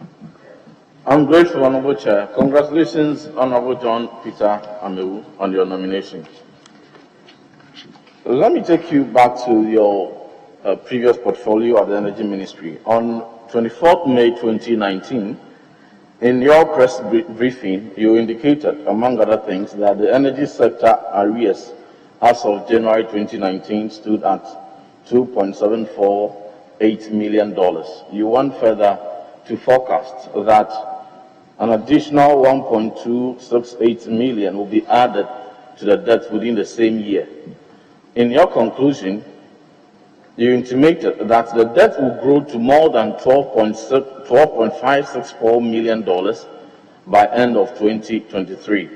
What, in your view, contributed to this compounding debt, and what interventions did you undertake to minimize this increase in debt during your tenure? Thank you, Mr. Chairman. Mr. Chairman, yes, it's true. I raised those points whilst at the sector. There were various factors that contributed to the debt we have within the energy sector. Key among them has to do with the consumptions of energy by the various metropolitan ministries, departments, and agencies. Mr. Chairman, another point has to do with the losses. The losses are both what we witness at the distribution end and also at the supply end, where we have a lot of power theft and collections that have not been keyed in properly. We have managerial problems also within the sector. Mr. Chairman, among them also is the obsolete equipment that we have currently within the electricity sector. Most of the equipment that we have are some that are lasting quite close to about 40, 50 years and have not been replaced. When you have this sort of obsolete equipment, transmission of electricity through them is at risk, because you lose most of the, the current before they get to the burner tip where the consumer is waiting to get it. So this couples of factors, are very key in raising the debt we have in the system. One of the key factors has to do with the feed. By the feed, I'm talking about the fuel or the gas. The gas supply is also a component of the electricity. Don't forget, the electricity is just a derived demand. So at that end, other factors that go in to drive the generations are also key components. And so if you add all these components together, our estimation was rightly what we said. But, Mr. Chairman, that assertion was based on the fact that if nothing is done, we with the debt profile, as I've stated. Fortunately, before I left the ministry, we put in a lot of measures with the assistance of cabinet, we came out of the energy recovery program. We have done the master gas house clearing processes. We have tried to migrate some of the power plants that were previously feeding on hard fuel, heavy fuel. Of course, Mr. Chairman, gas is cheaper. So where you have a stranded gas that has not been put into good use, and you are using a heavy fuel, you expect the benefit price that the consumer pays to be higher. Currently, most of our generations, more than 60 to 65%, are running on gas together with the Akosombo. So these measures that we put in, gradually it's addressing the energy debt problem that we have. Mr. Chairman, I also use this opportunity to announce to Ghanaians that as today, Ghana government has fully paid its debts that it owes ECG. All the debts that Ghana government owes, including the debts from the municipal, metropolitan, district administration, have been fully paid by the Ministry of Finance. And I think that that is a very good thing that the government has done. And ECG currently is even owing Ghana government an amount of about 400 million Ghana cedis, which is yet to be reconciled. Thank you, Mr. Chairman. Very well, Honorable Minister. Now on railway development. Finding eminent expression the railway master plan, which I suppose you've obtained briefing on, are two major developments, the central line and the central spine. If you have obtained briefing on these developments, can you advise the committee on the status of each of these developments, considering that central line specifically passes through major towns in Asin South constituency, Asin Adiemra, and even Asin Central, Asin Dompim, and Asin Posu, and assurance that you would give, when given the nod, that you would develop this line with alacrity to the benefit of the people of Asin. Thank you, Mr. Chairman. Mr. Chairman, yes, of course, the central line, the central spine, just as the western lines are very key, railway tracks within the master plan. Currently, work is progressing on the western line. A lot of feasibility studies have been done on the central spine, and other work have also been done on the eastern line. So I'm giving the House this assurance that if the House gives me the nod, I will move everything possible to make sure that this line is completed.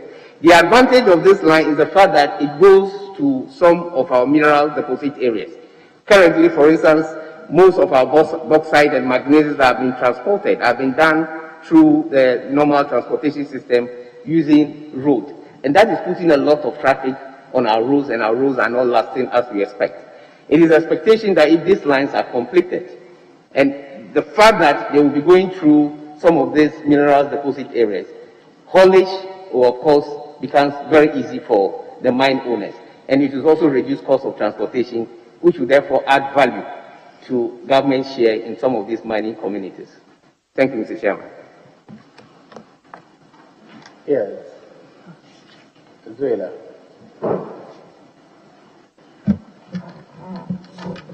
Thank you, Mr. Chairman. Good afternoon, Honorable Nominee. My first question has to do with the one district, one factory project in the first term of the MPP government. You will agree with me that it was one of your flagship programs. And I think some factories were constructed across the country. But we've also received reports about some of them not being connected to electricity.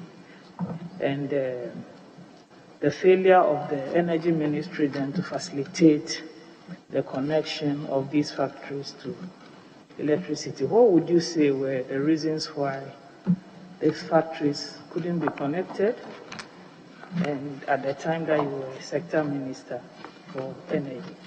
Thank you. Thank you, Mr. Chairman. Mr. Chairman, it's a fact that the one district, one factory is one of the key government policies that translates to its project. At the time I was the Sector Minister, we had a number of requests for the project. I can tell you on record that we have done more than 60% of those requests that have come to us. We've made sure that we send electricity to those areas. Of course, a number of them we've not been able to complete because some were requesting for transformers of different capacity. At that point in time, Mr. Chairman, we do not have some of those transformers in stock. But the materials that were available under our disposal, then with the collaboration of the Electricity Company of Ghana, we've been able to extend electricity to some of those areas. But yes, of course, it's on record that we've not been able to do all the 100%. My understanding is that because this is quite key to us, the incoming minister, as I've briefed him already, is going to take it up and make sure those areas that have not been connected, he will do to make sure that completion of those areas are also done within the shortest possible time. Thank you, Mr. Chairman. Thank you. My next question is on gas. Ghana is known to have excess supply of gas, and your ministry, whilst you were at Energy, you supervised the construction of an LNG reception and gasification facility, which commits Ghana to extra gas that we do not need. In the event that this contract is terminated at any time, would you agree with me that it will be tantamount to causing financial loss to the state? Thank you, Mr. Chairman. Yes, Mr. Chairman, I supervise the construction of an import terminal of an LNG whilst I was the sector minister.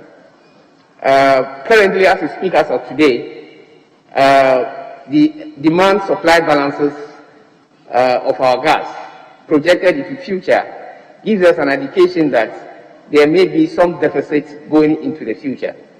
Mr. President, Mr. Chairman, the major reasons why that project is coming on is not coming on as an element to balance demand and supply, but it's coming in as a security of supply issue. The energy sector is quite a very dicey sector. You would have witnessed the difficulty we have with our gas coming from Nigeria when the pipeline got broken. So to keep our lights on, it is proper that we put in measures to have a security of supply. And so that project, it's generally described as a security of supply measure to address the gas in the future. By 2027, the energy demand balances of gas clearly tells us that we may have some deficit from 2027, which is about 5 years from now to go.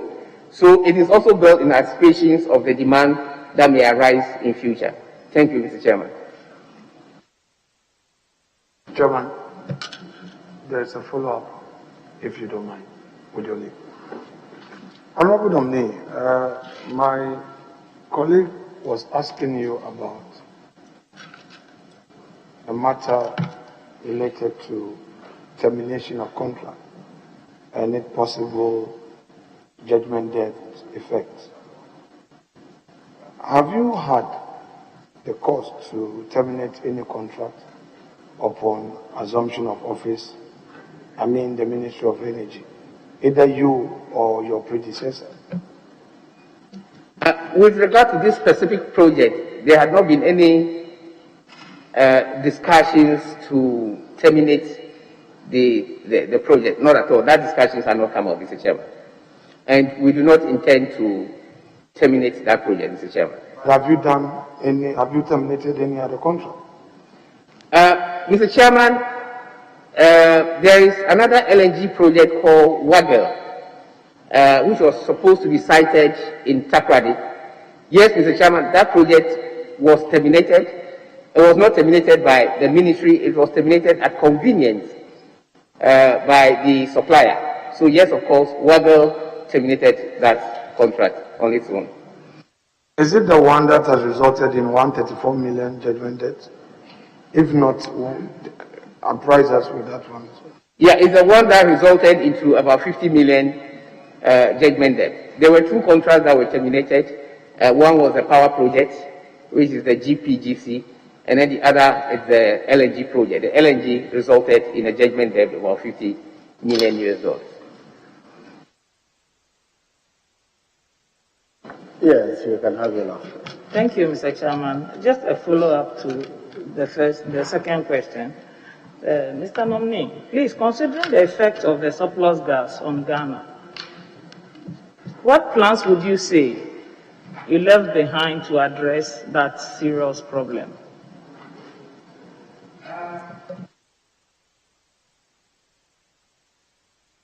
The issue of the surplus gas, which was becoming more of a problem in terms of the debt that the energy sector has been addressed through a number of ways. The first was to institute what we call the natural gas clearinghouse methodology. Mr. Chairman, we have gas coming from 3 different sources in Ghana. We have, just excuse me to say, the OCTP, which we call the ENI gas. We have gas coming from Nigeria, which we call the pipeline gas. And then we also have the gas coming from the TEN and Jubilee, which is the associated gas. Mr. Chairman, those gases, for instance, the Jubilee and TEN gases were priced at 1.2 and 1.75, per MMBTU. Gas coming from Nigeria is priced at a different price, if I can remember, about $7.9 per MMBTU. And then our own domestic gas also priced at a different, level. So there was a complete confusion in the sector as to how these gases, though commingled together, but spent by various power users, will be paid for. So what we have done is to come out with an average system to price all those gases. So currently, all the gases have been commingled, and they've been priced at a price of 6.08 MMBTU, unit. What that does is that anybody that is, of course, consuming gas above, the average price, of course, would have to pay for by those who are consuming gas below the average price. So, for instance, if you are taking more of the Jubilee gas, which you are expected to pay about 1.27, but because of the commingled price, you will now be paying an extra more than the 2.77. You are expected to refund that balance to another sector, say VRA. So the gas clearinghouse system is now putting in measures to make sure that we are about to address these imbalances in the payment of the gas system. This is one of the major things that we have left behind to address some of the wastage in the gas system. Thank you, Mr. Chairman. Yes, Honorable Friend. Thank you, Honorable Chairman. Mr. Nominee, I've heard you give answers on contract termination. I think about 2 questions in that direction. But I want to be very specific on this one. The International Court of Arbitration has awarded a cost of $134 million and an interest of $30 million against the government of Ghana over a cancellation of the emergency power agreement with GP Limited. 1, were you the minister responsible at the time of the termination? And if so, what led to the termination, and what is all this termination and judgment debt about? If you can be very specific to the committee and to Ghanaians to understand what has happened.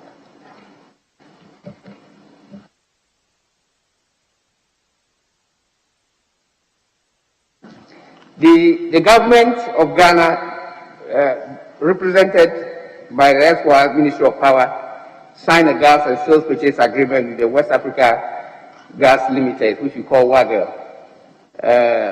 and that is the seller, dated on 7th of October 2015, for supply of 120 million cubic feet standard feet of gas, which of course is regasified, known as the LNG, for an initial period of 5 years.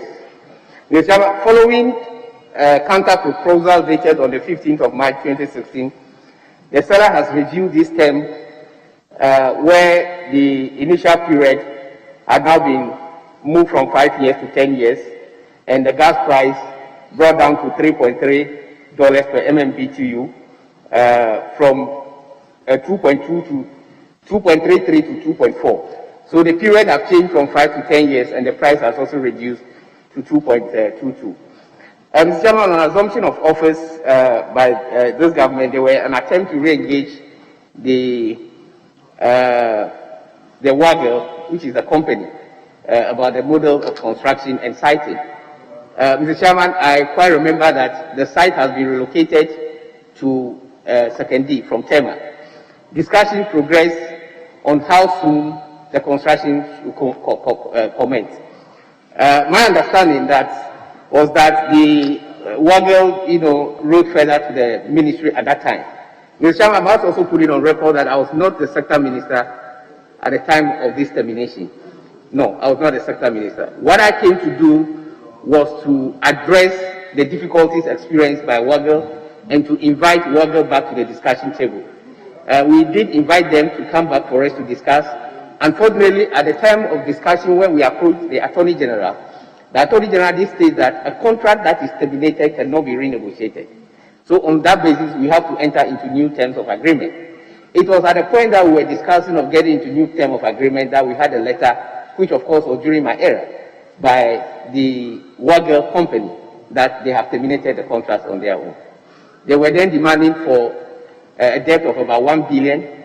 They went into arbitration and the court awarded 50 million against the government of Ghana.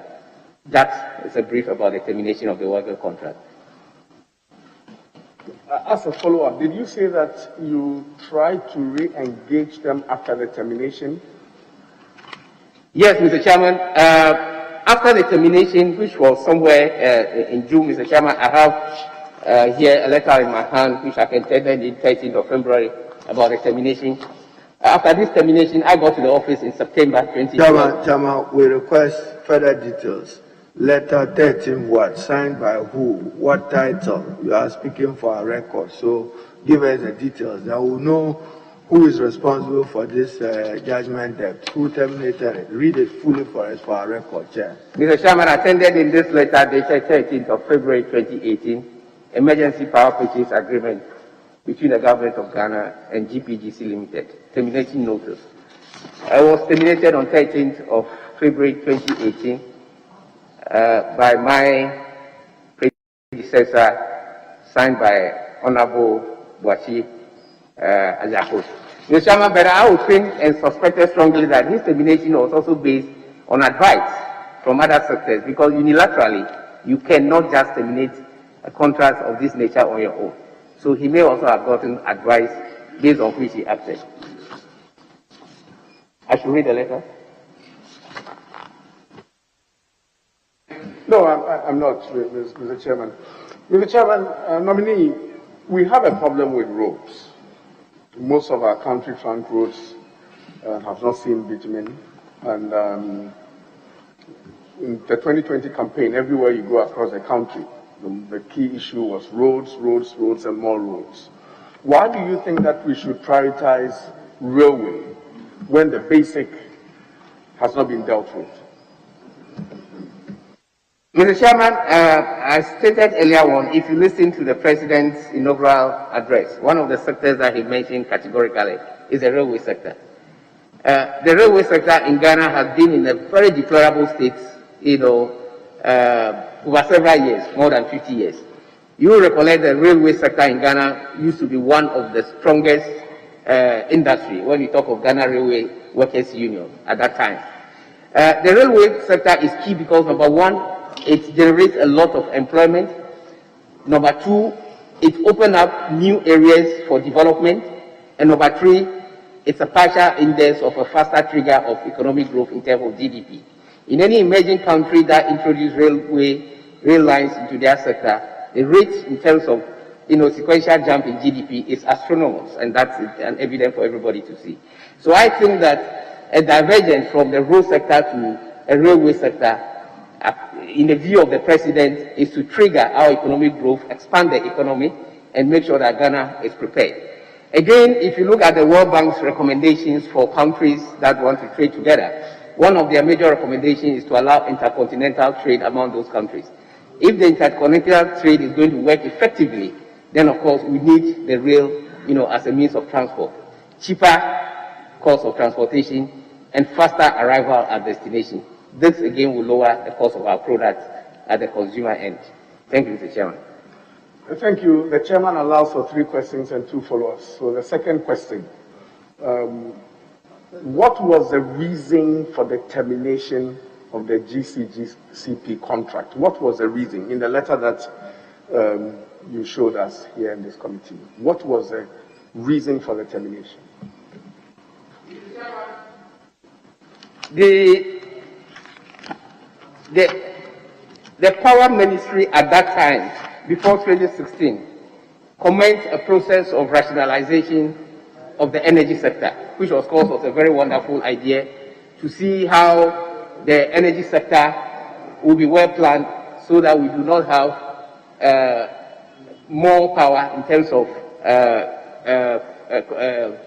generations of more additional powers.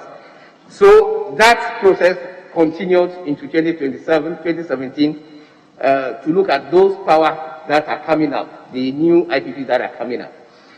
In the recommendations from the AG office, a number of them has been lifted. Mr. Chairman, I had a report here with me stating the various power plants and what should be done by them as a recommendation from the AG. The AG prioritized a lot of the power plants because at that time some of them were supposed to come into commercial operations by the year 2019-2020. So these power plants were prioritized into various sectors. Those that need to be cancelled, those that need to be shifted, and those that can wait after the time that the country will need power. GCGP as a power plant, under the analysis and report from the Attorney General's office, of course, was classified under those power plants that need to be terminated. They were classified basically because there were certain conditions precedent they were expected to meet at the time of construction. For instance, they've not been granted permits. Ghana government was expected to undertake some rules work that, of course, the government had not done and waiting for it to be done. The company itself was expected, for instance, under Section 4G of the agreement, provides the buyer the necessary means to start the construction of the physical infrastructure. So all these things were done ahead without meeting some of the necessary conditions that were precedent to trigger the construction. Chairman, can we request that the nominee either gives us details or he assures us that he would forward same copy for our purposes, because we need the categorization, those to be cancelled, those to be suspended, those on this. We need it. Because as he's reading, he's not giving us the details in respect of any entity, what were they supposed to do, what is the condition precedent. So, but he's read something from the Attorney General. We need the date, and do submit a copy to Chairman through the clerk for our purposes. Thank you. Mr. Chairman, I have the details of the report here, which I can tender to the committee for very soon. Later, maybe you will still be asked questions for which you need it, so after that. Should I go through? Yes, are you done? You're done, right. Honorable Member for Utu Senior, is that right? Gisela. Yeah. Thank you, Mr. Chairman. Honorable nominee, you are on record to have called ex-President Mahama a con man who failed to salvage the mining sector from the deteriorating activities of illegal miners in the country. What has Mahama been able to do? Are you a con man?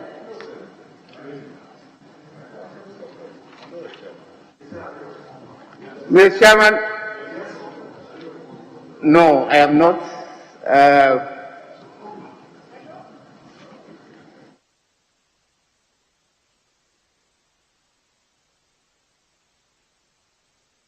Yes, I'm listening, Honorable. Thank you, Mr. Chairman. Mr. Chairman, yes, I am not a con man, and yes, Mr. Chairman, it's on record that I've used that word. It was in reaction to a statement I issued when I was a land minister in Kumasi. And the implications and the dictates of that word was in context with the time I was issuing out the statement. The corn in quotation, it's not directly in reference to what the descriptions might have been. But if, of course, the Honorable For the House... benefit of hindsight, was that an appropriate word to use? Yes, Mr. Chairman. So, yes or no, was that an appropriate word to use? Chairman, was not appropriate word to be used at the time. That's what I'm saying, Mr. Chairman. Thank you, Mr. Chairman. So... No, hold it there, Chairman. Do you want to retract with regret, since you don't want the same word used on you as corn man, you do unto Caesar? Mr. Chairman, in that context, I withdraw that word. Thank you, Mr. Chairman. Thank you. Mr. Chairman, it's surprising how it has taken him that long to realize that you must respect the office of the President, and it has taken you that long to withdraw. The same manner on the night of the 6th, you said you were going to kill all of us here. That is one statement. This is the second. What do we expect as a third? Thank you. No. Thank you, Mr. Chairman. These are learning stages, and I don't expect the third to come.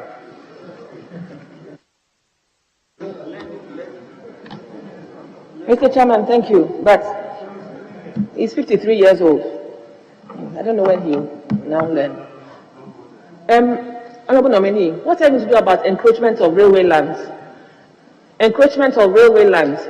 The site, the reservations of railway lands have all been encroached.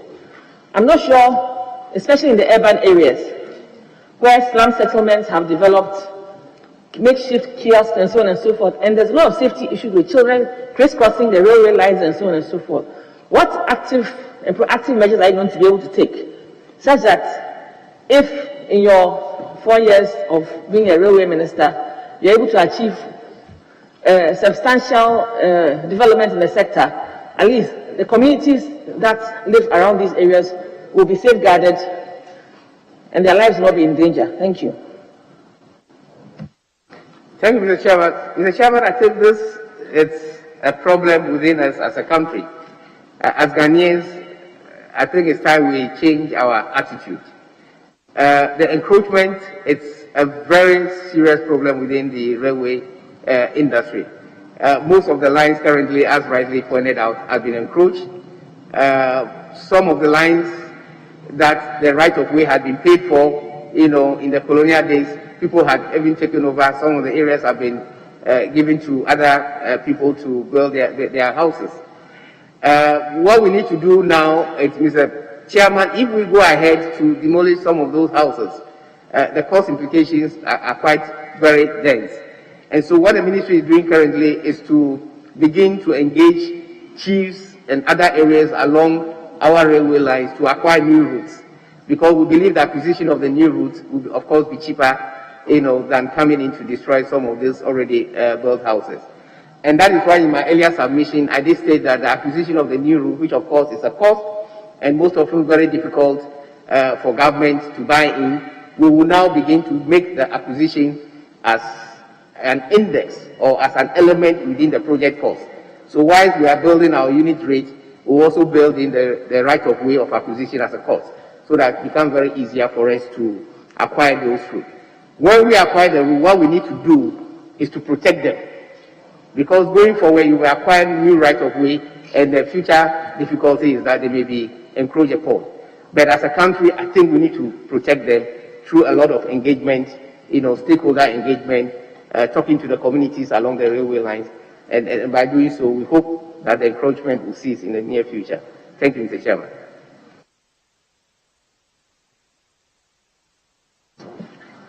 Yes. Thank you very much, Mr. Chairman. Congratulations to the Honorable nominee. The former Minister for Railways, Honorable Joe Gatti, in 2017, after a meeting with railway workers in Kumasi area, announced the Railway Ministry intends to build a major cargo terminal in Ejuso. Considering the fact that work has started, or almost about starting, on the Buankra Inland Port, will you take steps to ensure that the Eastern Railway line from Tema to Kumasi is extended to pass through the inland port at Bankra? Thank you, Mr. Chairman. Yes, Mr. Chairman, we will take steps to do that. One of the reasons for the inland ports, as you rightly put it up, is to harbor goods that will be transported from the southern end to the middle belt and then to the northern sector. And so it is important that the rail transportation, terminates or pass through that end so that some of the cargoes, of course, will have a place of lodging. So yes, Mr. Chairman, that is one of the lines that I'm going to put much attention when I assume if this House give me the nod as a sector minister. Thank you, Mr. Chairman. The late CEO of the Railway Authority, Richard Dombo, may his soul rest in perfect peace, in February 2020 announced that the feasibility studies on the Accra-Sky line, the Accra Sky Train project, has been completed. Can you tell us more about this project and when work will commence? Thank you. Thank you, Mr. Chairman. Mr. Chairman, let me also use this opportunity once again to extend my condolences to the bereaved family of Richard, which passed away some few days ago as the Chief Executive of the Development Authority. In fact, Mr. Chairman, Richard would have been sitting behind me here today. He did indicate to me when he left the hospital that he was coming to support me. I want to say, use this opportunity and extend my condolences to the bereaved family. That project, Mr. Chairman, it's a very important project. Construction work, of course, has not started on that line. The ministry has done through aggressive methods to procure feasibility studies as to how the work will be done. Mr. Chairman, I have not yet gotten to the office, and so I'm unable to give this House any assurance of the date of completion of that project.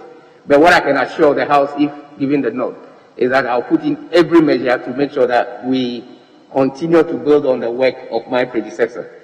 Mr. Chairman, I also acknowledge that my predecessor and the team at the Railway Ministry have done quite a marvelous job. They have laid the foundation for this country railway, and I'm extremely proud of what they have done. Jogati and the other two deputies have done marvelously for this country.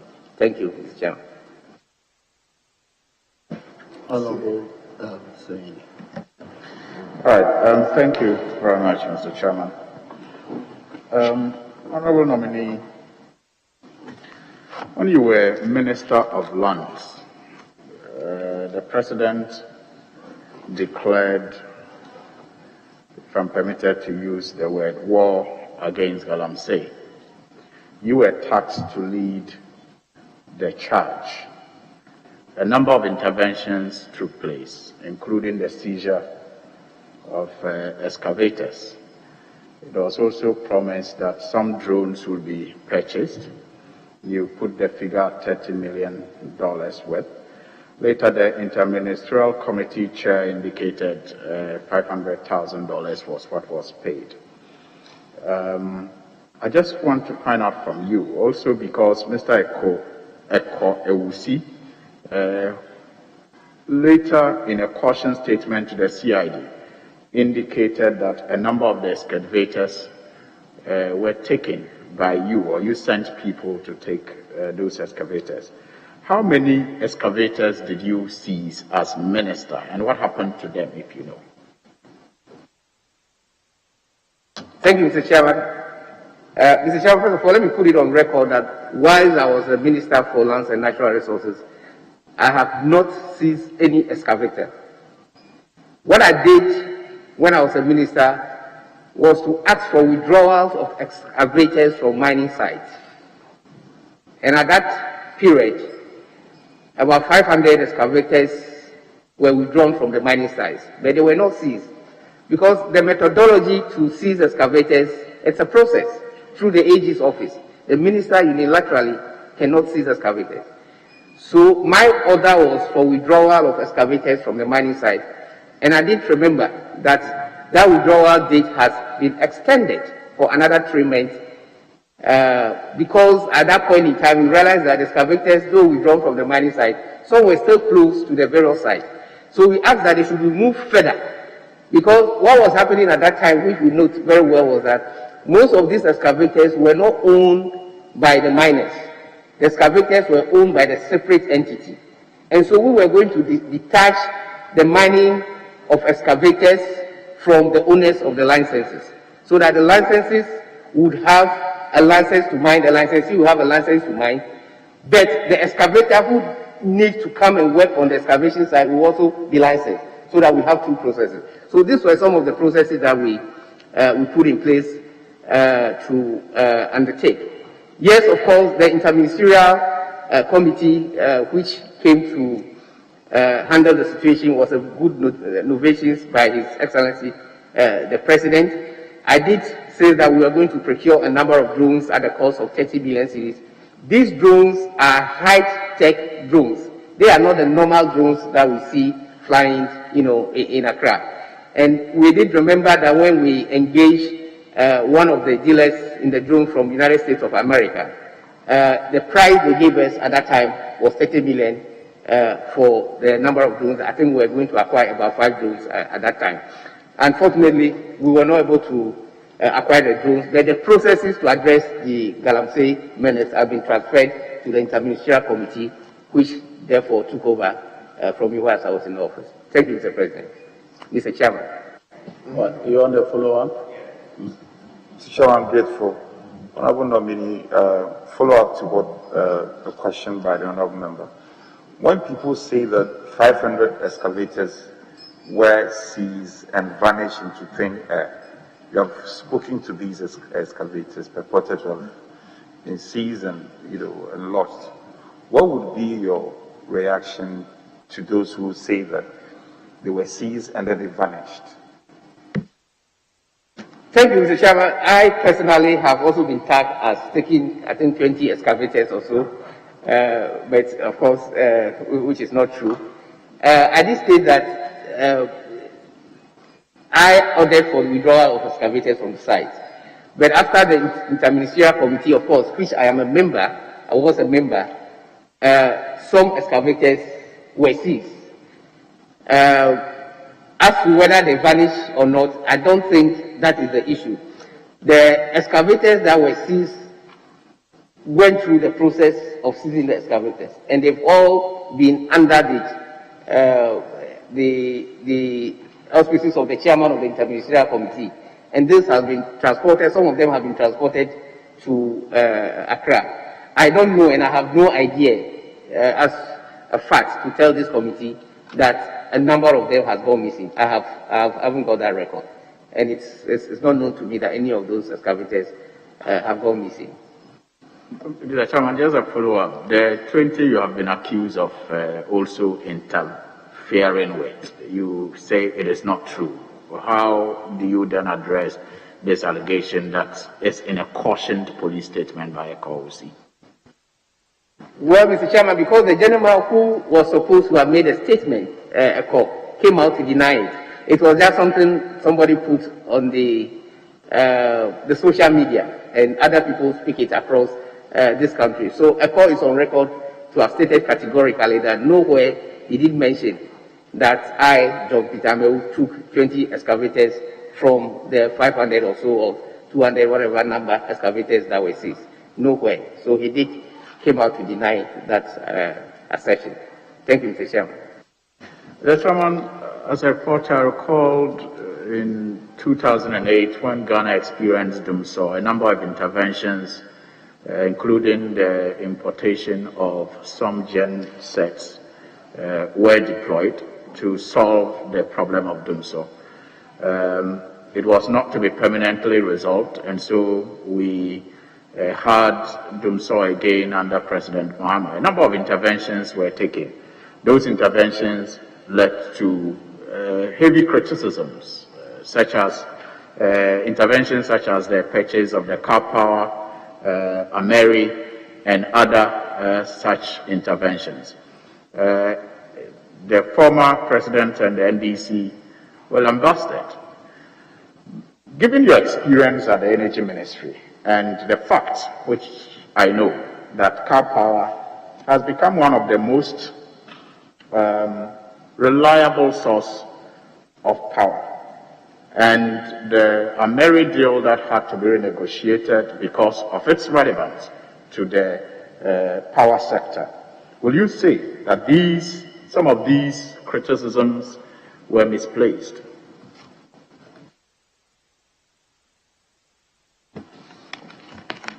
Thank you, Mr. Chairman. Mr. Chairman, yes, of course, it's on record today that one of our dependable source of power from the combined cycle turbine is the car power, which is driving into the grid an equivalent of 450 megawatts, on the daily basis, as of when availability is declared. At the time that the issue of whether car power was needed or not was very high in the agenda, the discussions were mainly on the cost of acquisition of the power plant. And so at that time, the capacity charges were, of course, far in excess of what the opposition at that time thought it might be. And so I would say that the thinking at that time was, of course, misplaced, but it was rather to send a signal about the cost of acquisition. You also remember one of the issues raised at that time strongly was the fact that there would be a need for competition and generation, because most of those emergency plans that were acquired went through the process of negotiation. And the understanding that time was the fact that by negotiation we will not be getting value in terms of the tariff rate for the consumers if I had gone through competition, and the price will come down to the consumers at a very low rate. So it was based on that framework that on assumption of office we took in measures to make sure that we renegotiated some of those tariffs. And Mr. Chairman, I'm happy to announce to you as I speak that car power's rate, for instance, have been renegotiated in terms of the tariff, and an amount quite close to about 25% in terms of what it was has been reduced down from the capacity charges. And of course, this was even the main reason why in our last adjustment of the utility bills by the PRC, we didn't see that upgrade in terms of increase in the tariff because of the capacity that car power, of course, was generating into the grid. So yes, car power is one of our major plans. Yes, of course, the rate at that time was high. And yes, today we've been able to negotiate the rate about 25% less than what it was. But just a quick follow-up on that also. Wouldn't you say that times have also influenced the rates, given the fact that Ghana was in need at the time that the deal was made? And of course, if you are out of the need, you may have an advantage on the negotiation table. Yes, of course. At the time the decision was taken, it was taken within a short period, and that is why they were classified as emergency power plants, because they were to come in and address emergency issues, which is good. But that doesn't take the responsibility of looking at what the cost was expected to be. The cost could be looked at it from different perspectives. At that time, we thought that the cost in terms of the capacity charge was a bit higher than expected. So time could have changed, as you rightly put it, because at the time car power was brought in, it was expected to feed, for instance, on heavy fuel in Tema. Today, car power is no longer feeding on heavy fuel. Car power is now feeding on gas, because most of our gas is stranded, in the western side, when there's a stranded gas, and it's of course cheaper than heavy fuel. So car power now has been moved, for instance, to the western side. So yes, circumstances, of course, have changed, and today car power is in quite a comfortable position. Yes, so thank you, Mr. Chairman. So the reduced charges may just be as a result of the fact that we are no longer in an emergency situation, and again, because it's no longer using heavy fuel, which is more expensive than the gas that it uses. But I'll move on to my next question.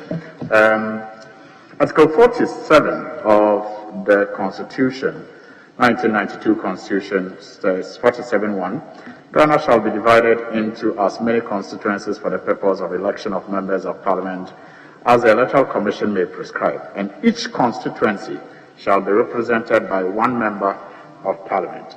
You represent the Hohoi constituency. However, there are people in that part of Ghana without a representation in parliament. I refer here to South. I'm sure you are aware of those concerns that have been raised by the people of South. Some have attributed their state to possible gerrymandering that may have taken place before the elections. Did you in any way influence the state of affairs that denied them a representation as we speak? If yes, how? And if no, how do you feel about their situation though? Honourable Member, is any part of that matter pending? Is any part of that matter pending in court? Are you aware that any part of the matter related? Yes, I'm aware that some part of that matter is in court. Yes, some part of it. Okay, so Honourable, let me guide you. 93, is that right? Yes, order 93. Order 93.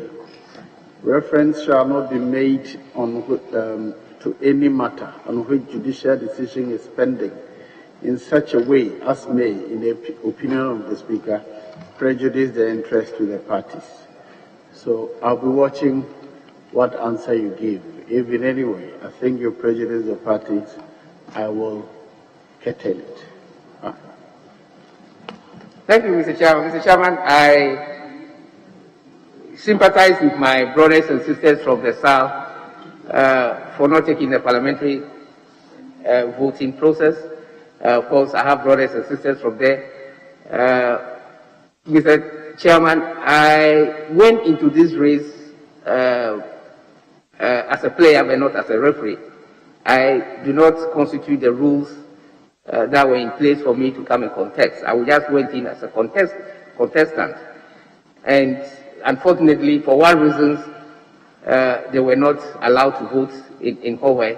Mr. Chairman, that's beyond me, but I sympathize with them. And of course, I would have been very happy if the people of South voted, because in 2004 and 2008, those were my strong areas when I contested as a candidate. And so if they had voted, I strongly believe that even the margin made in Hawaii would quite be high. I sympathize with them. I only pray that the agencies that be taking measures are quickly to address the problem to enable them to take part in their voting processes. Thank you, Mr. Chairman. Thank you. Thank you, Minister. Congratulations. Minister, the Court of Appeal on Monday, 22nd, gave a ruling in a matter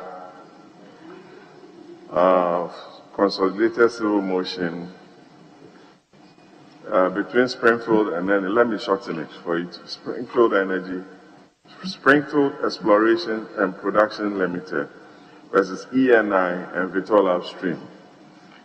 This issue arose in court as a result of a letter dated the 9th of April 2020, which you directed the parties to go into what you term unitization of the oil fields that they were exploring, hydrocarbons. And this letter that you wrote was subsequently suspended by another letter dated the 29th July 2020, signed by your Chief Director for and on behalf of the Minister. Can you allay the fears of Ghanaians of any possible legal issues that may take us to the Court of Arbitration? Thank you.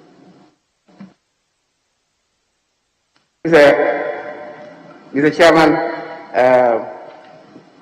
yes, of course, I authorized the unitization of the ENI and the Springfield block. Mr. Chairman, unitization is a common process within the industry where in the estimations and technical report evaluation indicated that there is a possible communication or movement of petroleum in situ between two blocks. And for the purpose of maximum and efficient extraction, it's important that the two blocks come together and exploit the resources in a common way so as not to lose the reservoir pressure when two people are working within the same block. So it is on that mandate and that framework of our legislative drive that I issued the letter. The letter, Mr. Chairman, is issued in accordance with the technical report that I have here, which I can also send it in between ENI and the parties. Yes, of course, it's on record that... Chairman, Mr. Nominee, technical report from where? From GFCC. Thank you. Report. So say so. An independent technical evaluation. And then, Chairman, follow up. ENI and Springfield, are they all Ghanaian entities? Just a small follow-up. Mr. Chairman, Springfield is a solely Ghanaian entity. The first. And ENI? ENI, it's not. Of course, the company is incorporated in Ghana. So, Chairman, for the purpose of our record, describe the blocks that you are seeking this, the technical term, unitization, yes. So just give us the details for the purpose of our record. Thank you, Chair. Mr. Chairman, it's a channel and hydrocarbon accumulation across WCTP Block 2 and OCTP Block. So these are the two blocks in contention for the call for the Minister for Unitization. Did you authorize the letter the Chief Director signed of 29th July 2020? Were you in the know of it? Yes, Mr. Chairman. Thank you, Chair.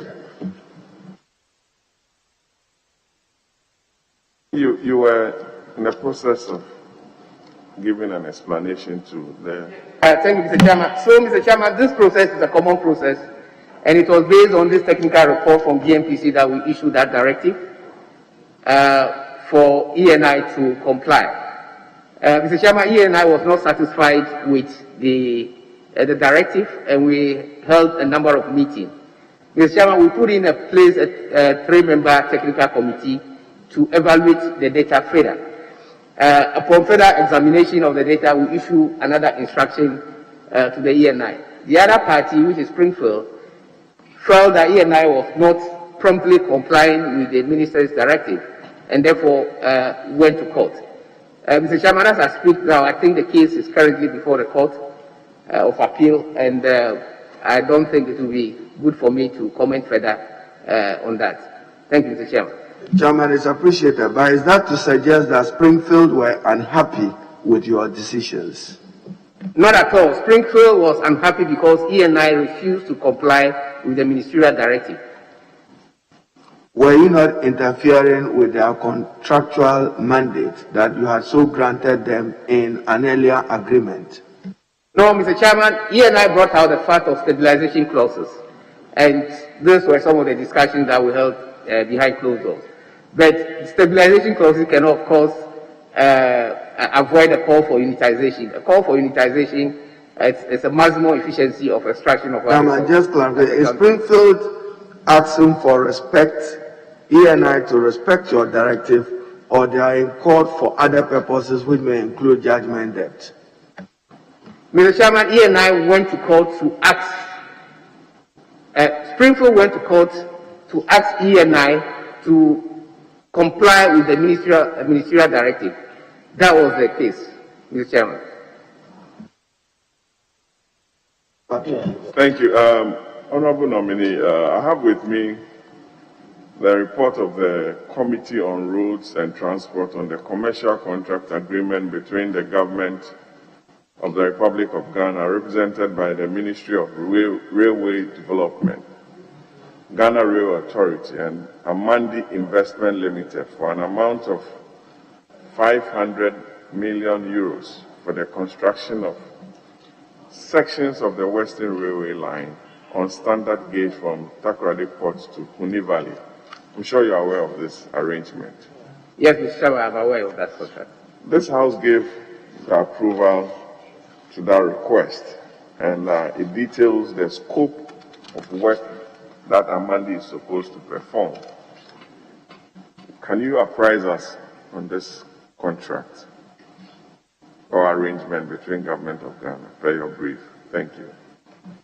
Mr. Chairman, I think the contract came to Parliament for ratification. The loan agreement had been also placed before the House. Currently, the contractor, Amandi, is at the stage of mobilization, but the terms, in terms of the financial elements within the loan, have been subjected to further clearing at the Ministry of Finance. Mr. Chairman, as I speak now, ENI is waiting for clearance from the Debt Management Unit and Ministry of Finance, and they will proceed to site to commence construction. That line is very key for us as a country on the Western Line, and Amandi, as a contractor, is ready to move to site immediately. Clearance in terms of availability of funds for construction have been concluded. Thank you, Mr. Chairman. Mr. Chairman, this brings me to my last question, which was sent to me by my constituent called Adobuafu of Abekala Pass Police Post. He wants me to ask you what you are going to do about their salary structure.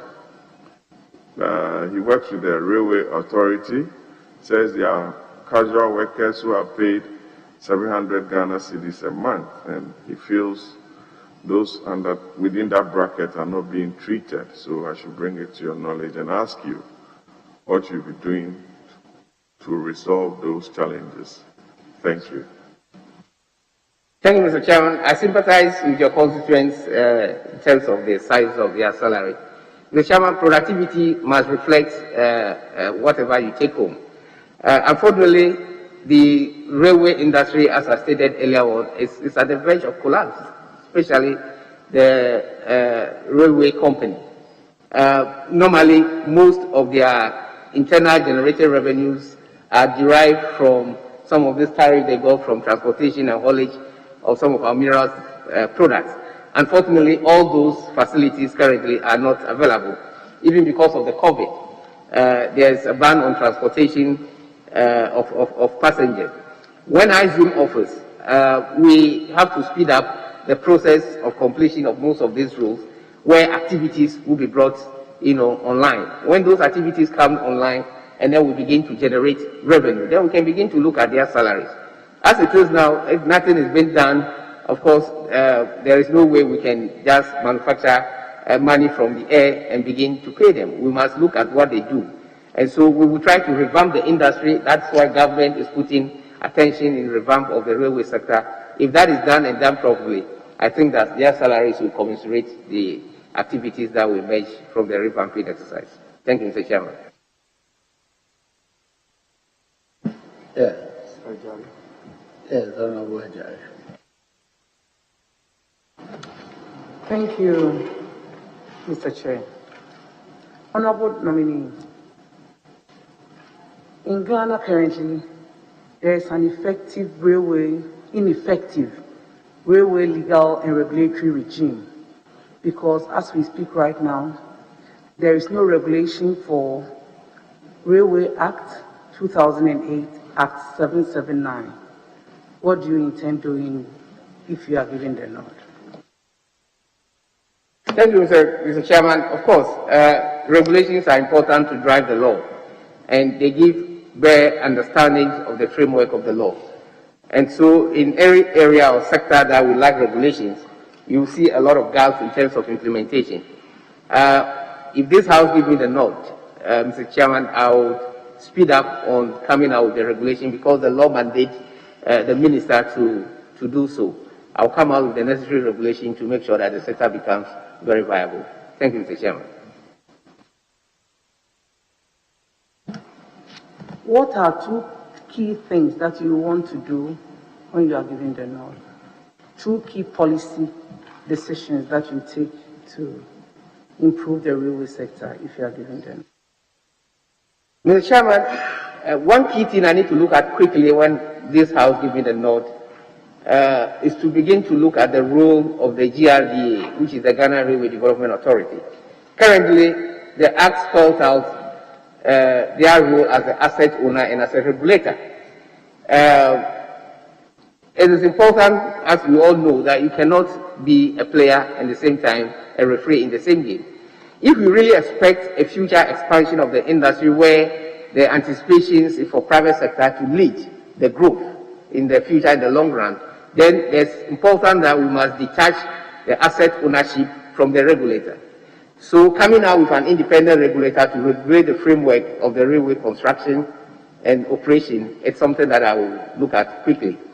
The other thing that I also have to look at is the intercontinental transportation system through rail, which is of course also very important.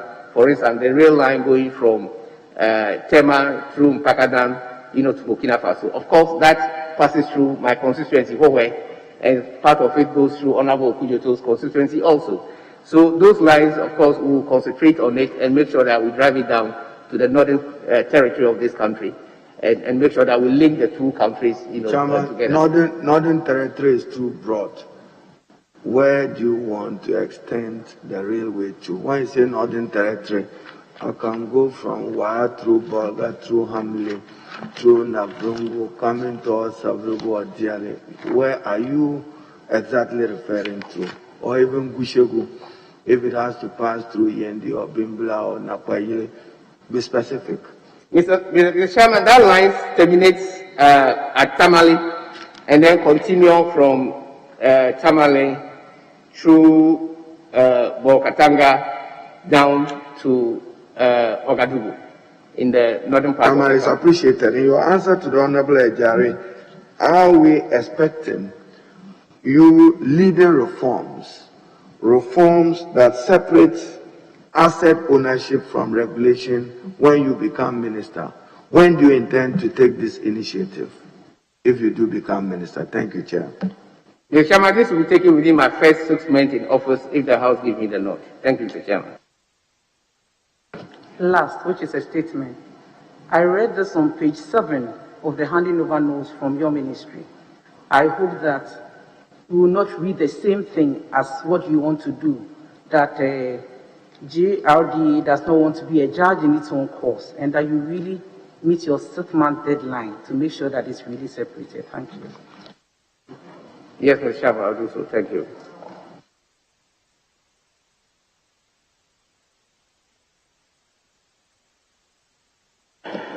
Yes. Very well. Yeah, thank you, Chairman. Honorable nominee, I have 2 questions. The first one borders on a promise you made to the people of Lower Manya when the very unfortunate incident of police brutality and shootout occurred. You recall that you led a team to the community and promised that you were going to investigate the incident and make sure that the perpetrators were brought to book. We had some fatality, people dying, others had their parts amputated, and so on and so forth. What is the state, or what is the status of that investigation, if you have done so? Mr. Chairman, yes, it's on record that I led a team to the scene and did promise that we would investigate the matter. Mr. Chairman, we put in a committee to begin the investigation at that time. But what happened was that the case went to the police, to look into. So our committee then, therefore, slagged behind in terms of the investigation.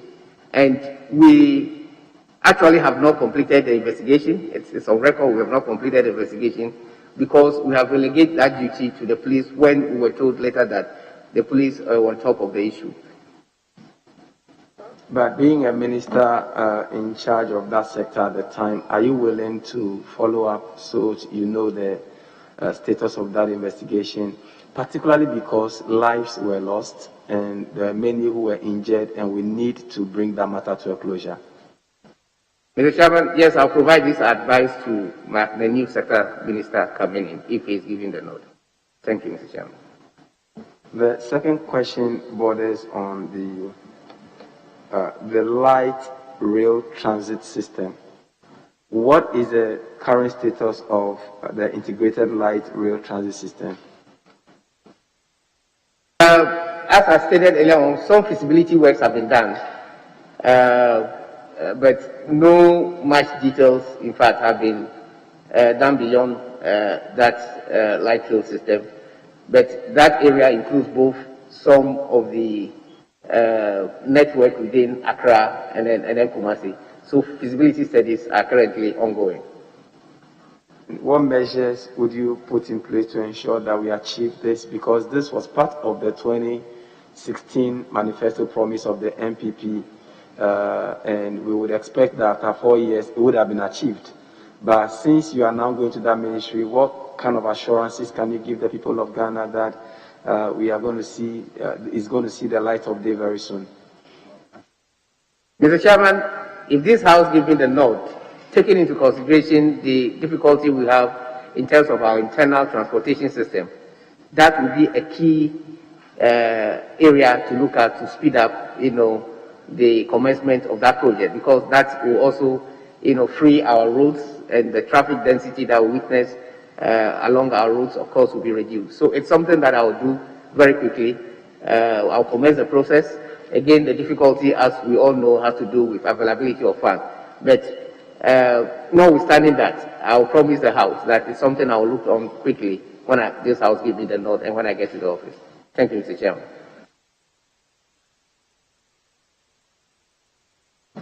Yes, Honorable Minister. Thank you, Mr. Chairman. Railway construction projects are capital intensive, and many of the figures bandied around are between 500 million, a billion, and upwards. We all know that COVID has also affected the global economy and the Ghanaian economy as well. As you move to the Railways Ministry, if confirmed, how are you going to raise funding to undertake the project of reconstructing our railway sector? Thank you, Mr. Chairman. Yes, of course, railway is very capital expensive. A kilometer of railway runs between $6 to $7 million, far in excess of what the road sector currently witness.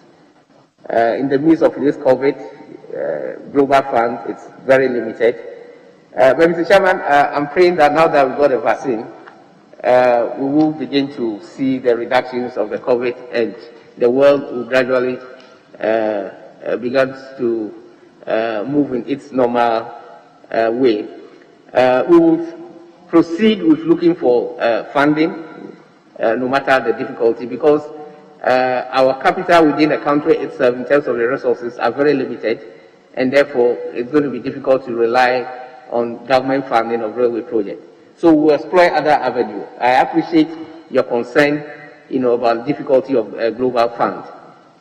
Notwithstanding that, we'll still explore the avenue to see how we can attract that. The second one is, as I think I've stated it earlier, the government must also make efforts to continue to look at the railway sector as a social product, just as we do, for the roads. If we put that attention, which of course I know His Excellency Nana Addo Dankwa Akufo-Addo will do, if you listen carefully to his inaugural address, with the attention that he wants to put on the railway sector, then parallel along external funding and domestic funding, we should be able to speed up most of this construction and put it in a state that Ghanaians will benefit. Thank you, Mr. Chairman.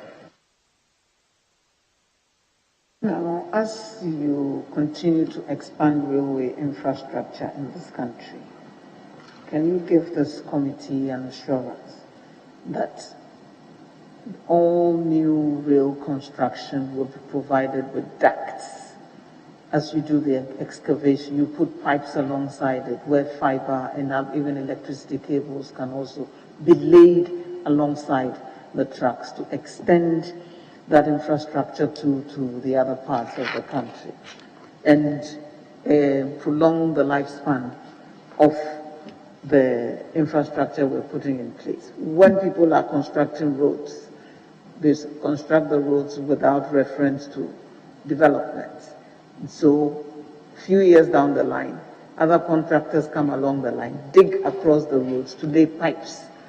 If they provided ducts alongside the roads and the railways infrastructure, it would just be a means of passing those pipes along those channels. So going forward, are you going to assure this committee that you would mandate that all new construction of railway infrastructure would have pipes laid alongside it to facilitate, would have ducts for fiber and electrical and other cables laid alongside it to prolong the lifespan and make it easier for us to extend these complementary infrastructure to the rest of the country?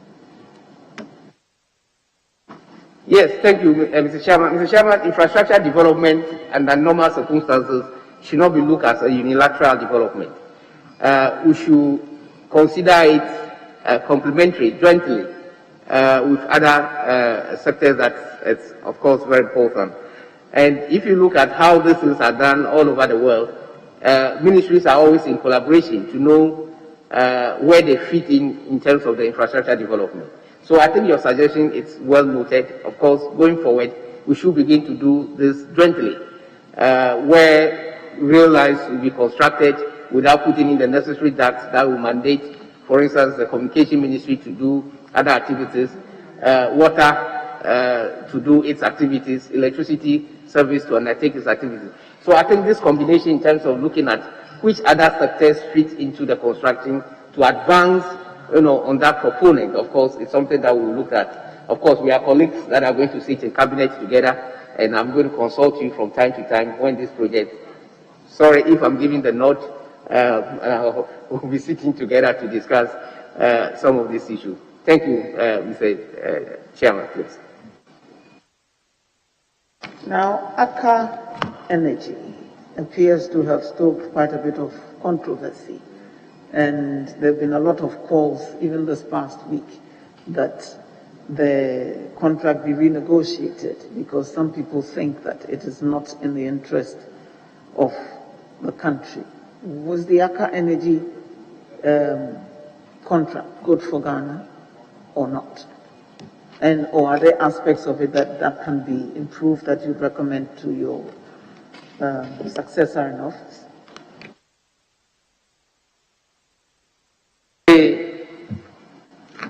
Renegotiation of the Aker contract, I think, was done with good faith.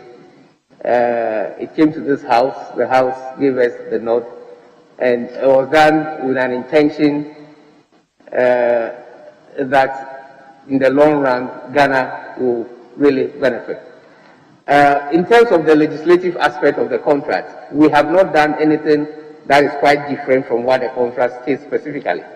What the contractor seeks to do is because of the stabilization clause that were in the contract at the time it was signed, the contractor insists that coming into effect of the new EMP law, we should take him out of the new EMP law and make sure that we include clauses in that contract to make sure that anybody who reads that contract can read outright that this contract is not subjected to the terms and conditions in the new EMP. That was what we did with the Aker contract, and we came to the Parliament here for necessary approval. I think that it was also done with anticipation that while the contractor is still on site doing its development, the mandate also exists for him again to undertake exploratory activities. These are again clauses that we have picked from the new one because it was not in the old one. Where stabilization provisions exist in contract, Mr. Chairman, what it does is that it gives the developer the mandate to do choose and pick, of course, because he would, of course, be eliminated from the new one that is coming in. But when we as a country find out that there is something new that we can impose on him, we will do that. And that is why we mandated the contractor that he can still go ahead to do exploration even though he's doing the development, which we think is good. We did that for the purpose that we can increase our reserve to production ratio. Mr. Chairman, today, most of our reserves are drying very fast, and new wells are not being replaced. In the oil and gas sector, what is important is to look at your reserve replacement ratio, because these resources are not, they are finite, they are not infinite. And so as you take it, you need to add more. So by doing this, we expect that we'll be adding more reserves to the existing reserve to increase our production. Thank you, Mr. Chairman. Now, how much exactly is the energy sector debt? And how much did the free electricity for COVID extended by government to the citizens cost the exchequer? The energy sector debt stands at about $1.5 billion from a figure of about $2.7 billion. I've stated earlier on that the Ministry of Finance has already cleared all the debts, it owes ECG. So the debt today, it's about $1.5 billion through reconciliation. And I think that's a very good effort by this government. The electricity relief, which we call the COVID relief that His Excellency Nana Addo Akufo-Addo introduced, basically was to address the suffering of Ghanaians during the peak period of the COVID. A total of quite close to about 1 billion Ghana cedis was paid. And these have been segmented between ECG, VRA, and then NETCO. Mr. Chairman, I have details of the payment which I can tender to this committee. The total payment to date is about $1 billion. CD, sorry. For instance, the ECG customer populations and revenue causes a total of almost about, as at the end of April, May, June 2020, we have about 731 million Ghana cedis. That from NETCO total up to 140 million Ghana cedis, and that of VRA total up to 166 million Ghana cedis. Mr. Chairman, you recollect that His Excellency had again extended it for 3 months. That 3 months addition, of course, is not here, but it also ends up approximately about another 200 million cedis. So if you add the 200 million cedis to the 1.15 that we're talking about, it will be in the range of about 1.3 billion Ghana cedis as a cumulative relief for Ghanaians. Thank you. Honorable. Thank you very much. I think I'll just take it from there. Honorable nominee, you just spoke about government payment of debt from public agencies, MMDAs, assemblies to electricity company. Now, I don't know if you have cited this comparative analysis of electricity tariffs in ECOWAS member countries, sponsored by the ECOWAS Regional Electricity Regulatory Authority and then African Development Bank, 2019. They did some studies on comparative tariffs for West African countries, all 15 of them. And they mentioned, they gave 2018 data because it's a 2019 study. And generation cost was 55%. Transmission cost was 6%. Distribution cost was 39%. And it was the highest in the sub-region, the distribution cost. And the transmission loss for Ghana was 4.4%. Nigeria was 8.4%, and then, Benin was 5.4%. I'm just giving you some 2 other countries just so that you can contextualize it. Now, you talk about the problem of the sector being inefficiency in distribution. Within the period that you were there, what did you do to address the inefficiency in distribution? Because I don't think that we should be happy that we've paid the bills, because if we're paying inefficient prices, it means we're just throwing good money after bad money. So what's your position on that? What did you do, and then what do you think should be done? Thank you. We did 2 major things to address the costs within the system.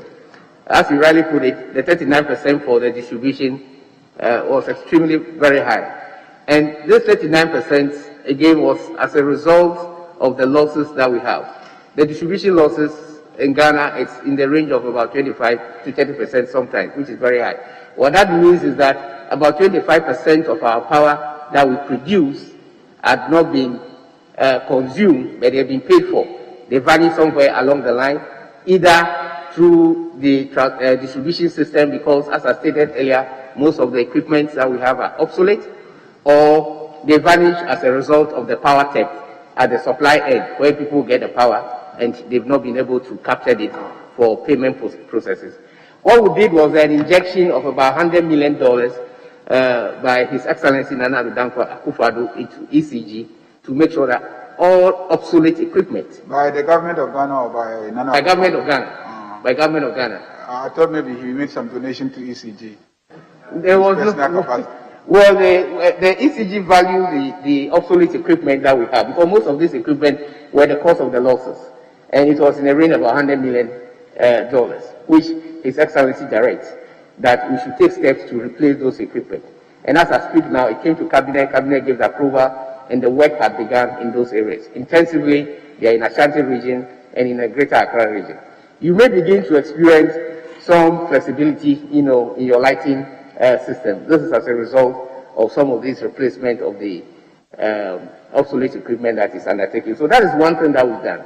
The other thing that we did, which has to buy into the 65% that you talk about, the generation, it's also to renegotiate some of the capacity charges, because generation of 65% is extremely high. So these two things that we have done, the renegotiation of the capacity charges and injecting more newer and brighter equipment into the distribution end, helps us to address the system as we go forward.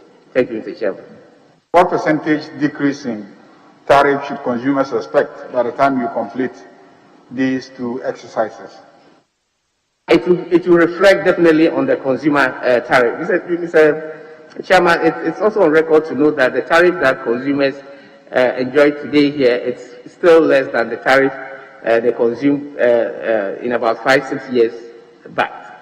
So the further reductions or making sure that these costs are taken out, of course, is going to reduce the tariffs further. As I stated, for instance, migrating of car power from heavy fuel to gas, for instance, alone, was the major cause of just an increment of 7% in tariff that we witnessed in 2020. Tariffs were going to go up as high as 35% according to the PRC prediction. But because of that movement alone, that reductions, of course, comes down to benefit the consumers. I would expect not less than 10 to 15% if we are able to address the system to see some benefits in terms of the tariff. The tariff system as it exists now needs to be very flexible in terms of the adjustment. The automatic price adjustment formula has not often been triggered, and what happened is the accumulation of that ending up raising the tariff anytime PRC would want to increase it. So frequent adjustments in terms of triggering the automatic adjustments, it's also very important, so that at any particular point in time, we should know where we are. Especially as you see today, prices of petroleum products are currently climbing because we are getting gradually out of the COVID relief. So we should be seeing some little incremental increase in some of these products as we move forward. In 2017, the per capita access to electricity from the Africa Development Bank studies in Ghana was 79%. Per capita access to electricity in Ghana, and it was the highest in the entire sub-region after Cape Verde. And you can understand Cape Verde is a very small country, and they use a lot of renewable energy sources. 2020, what is the per capita access to electricity now? What's your data? And add that to Keta exploration as Saltpond, what's happened to those two exploration activities?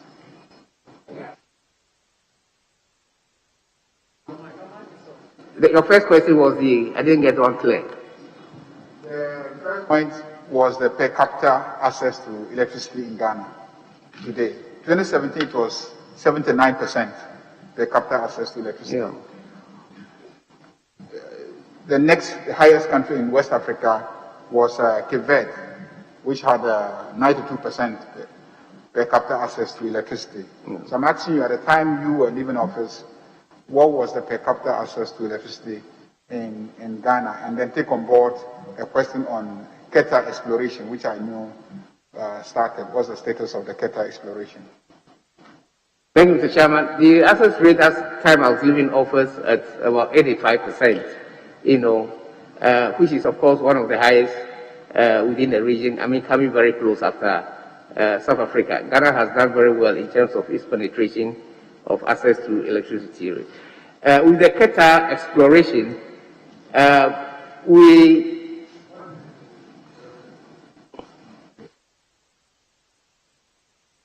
it's about 85%, 84.7, getting to about 85%. Yeah.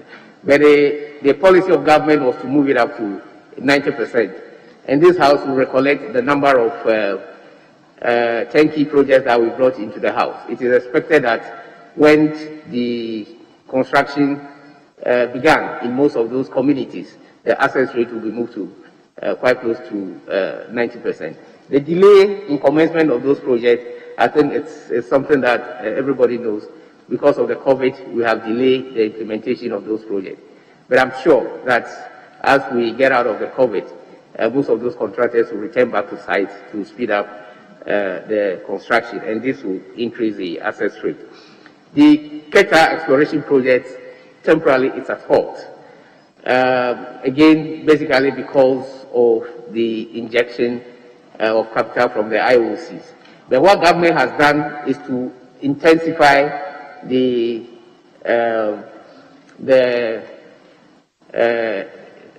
online exploration, which extended up to the north.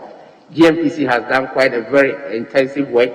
The 2Ds have been completed. The areas have been closed up for further 3D exercise. The GMPC report proves that the areas are looking very, very good. And so we have increased activities in terms of exploration on the onshore, but we have minimized activities on the offshore in terms of the Keta Basin itself. My last question, Mr. Chairman. Oh, you have had... No, this is my last question. You have had 3. Pardon? You have had 3 already. In fact, No, more than 3. just ask one and then a baby. Carry on. I'll take a last Okay. one. That has to do with small-scale mining. The nominee who just left before you came tried to defend government record in terms of fighting galamsey. You were there. The general perception out there is that you performed abysmally in fighting galamsey. There was a temporary halt, you seized equipment and etc. But as we speak today, I mean, there's a lot of galamsey activity going on across the country. Can you explain really what is the problem of galamsey, and with the benefit of hindsight, now that you are leaving the ministry, what would you recommend should be done differently? Take into consideration the activities of Minerals Commission, the role of district assemblies, the role of chiefs, the role of security agencies on the grounds, and all the citizens. What do you think should be done differently? Thank you, Mr. Chairman. The issue of galamsey in Ghana is not quite different from what we see even in the mature provinces. When the gold rush, for instance, happened in the United States of America, I think it was more than what we see currently in Ghana. But it takes them time as a country, to build consensus and go forward to address the problem. The galamsey problem we have in Ghana has to do more with attitude and also our behavior towards our environment. Yes, of course, this government came in with an approach to address the galamsey problem because largely we believe that the use of the force might not necessarily be the way to address it.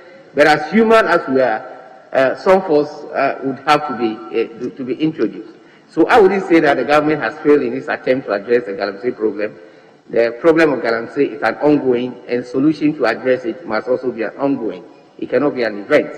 When I was a sector minister, I think we put in a lot of measures, and those measures again find its way into the interministerial committee, of environment that we try to resolve.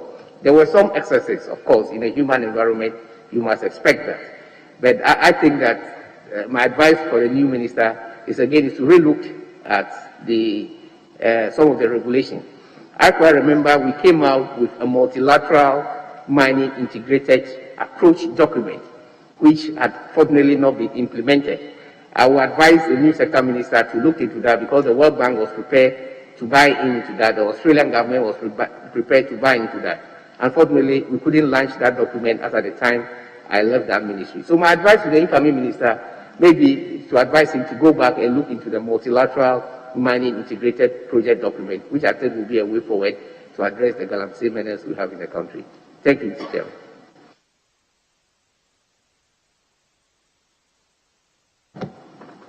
Thank you, Mr. Chairman.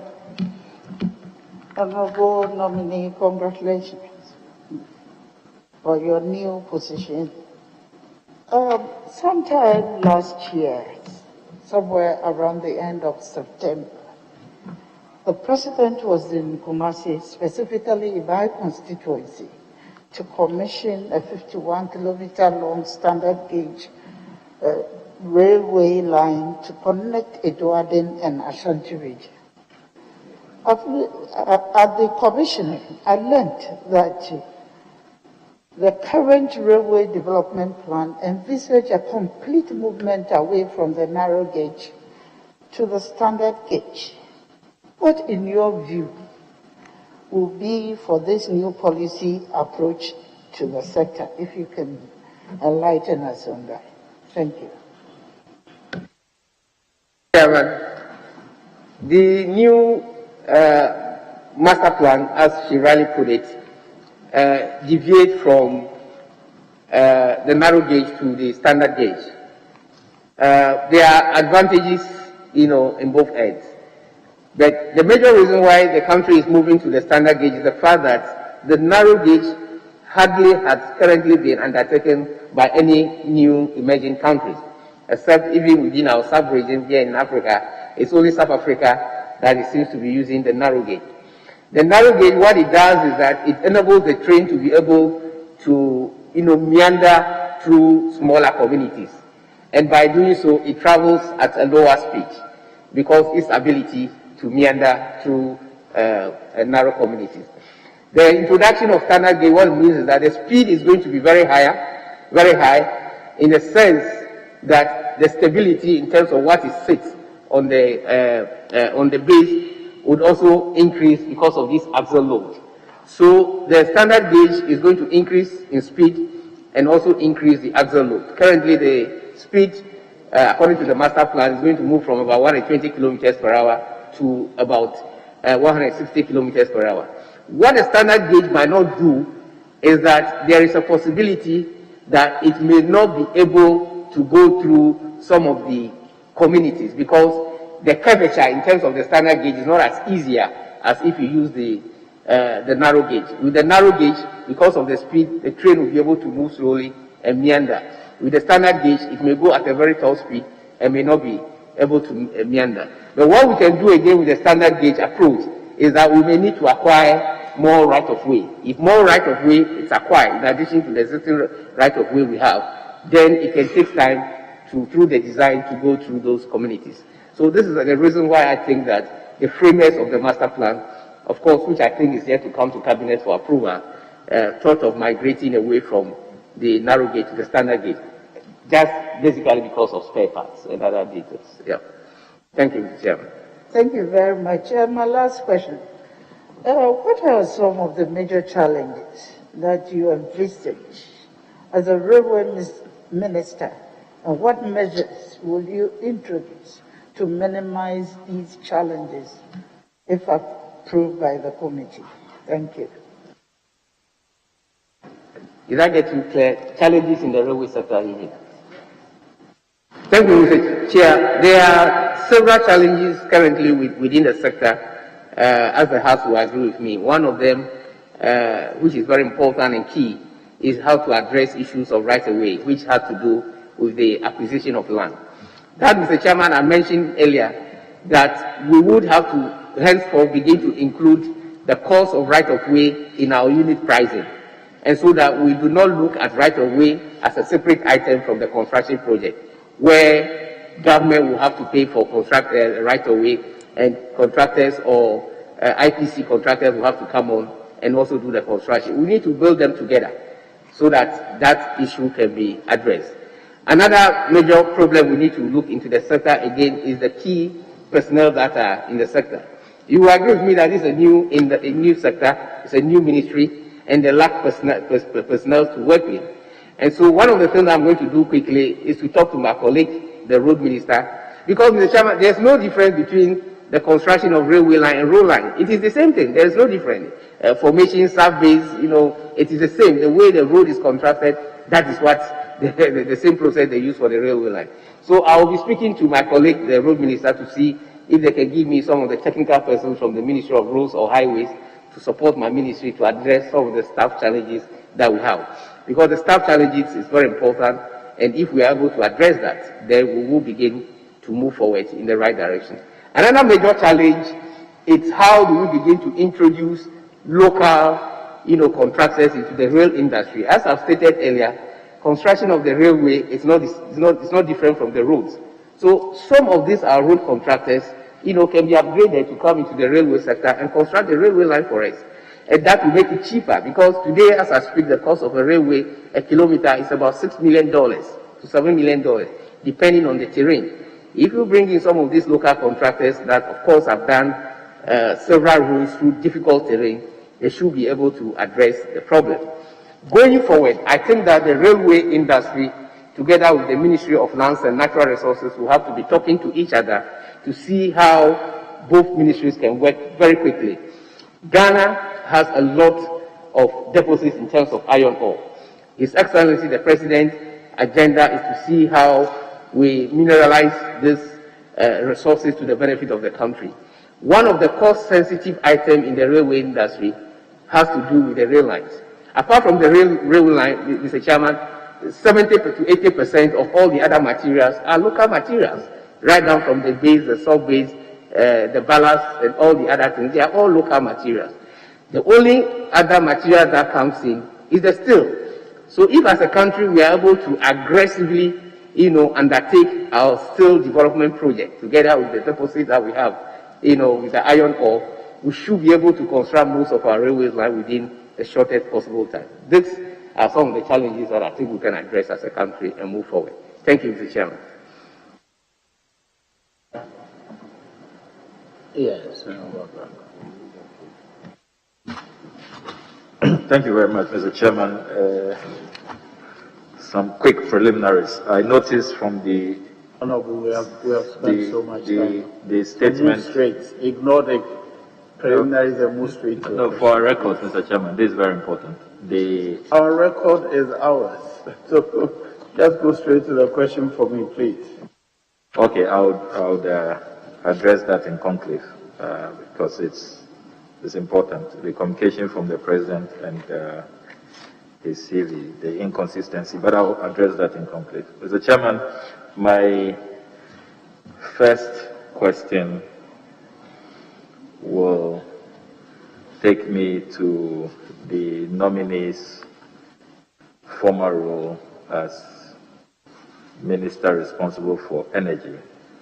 On the 19th of October 2019, the Millennium Challenge Corporation terminated the PDS agreement. Ghana lost a whopping $190 million. You had said earlier, on August 15, 2019, that you discovered fraud in the whole PDS agreement. Considering that Ghana has managed this compact right from the days of President Kufuor, President Mills, President Mahama successfully, will you say that there was some dereliction on your part some lack of due diligence, which led to Ghana incurring this loss, which continues to reverberate in international corridors.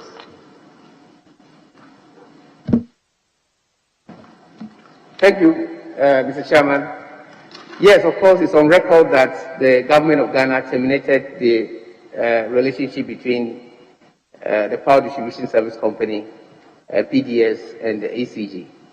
The termination, Mr. Chairman, was triggered as a result of occurrence of certain material evidences that need to have been provided, that in view of government that were not provided. Mr. Chairman, it's important to note that a due diligence process in any construction activity is not an event. It's always an ongoing activity. The relationship between ECG and PDS under the arrangement was that there were certain conditions that we call condition precedents that were supposed to occur before the transfer of assets that we all witnessed in March. It came out clear that one of the critical items which has to do with the security of the assets, that the source of that security of assets was not genuine, was not valid, and it was described by even the same agency that was presupposed to have issued the security as fraud. On that basis, ECG and government thought that leaving an asset value of about $3 billion to a hand of the PDS, where security of those assets cannot be guaranteed, will not be good in management of our national assets as a country. Don't forget, these assets are for government and being managed on behalf of government by ECG.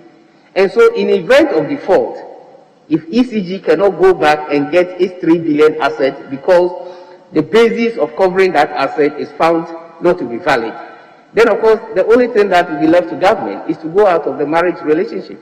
And I think this is exactly what government does. Now, the school of thought is that government has lost an amount of about 100 million as a result of the terminations of the marriage relationship between the two parties. Well, this 100 million is the money coming from the United States of America, the MCC compact. But do we look at the opportunity cost? Are we looking at the 100 million as an independent, irrespective of what would have happened? Do we want to say that, yes, let's go for the 100 million, but in case of default, we cannot call on the payment security, which is about 3 billion, which is higher? Obviously, any rational country will look at its asset ownership in terms of the value. So to me, the 3 billion, of course, far in excess of the 100 million that we're losing, because in case of default, we may not be able to call on our asset value of about $3 billion.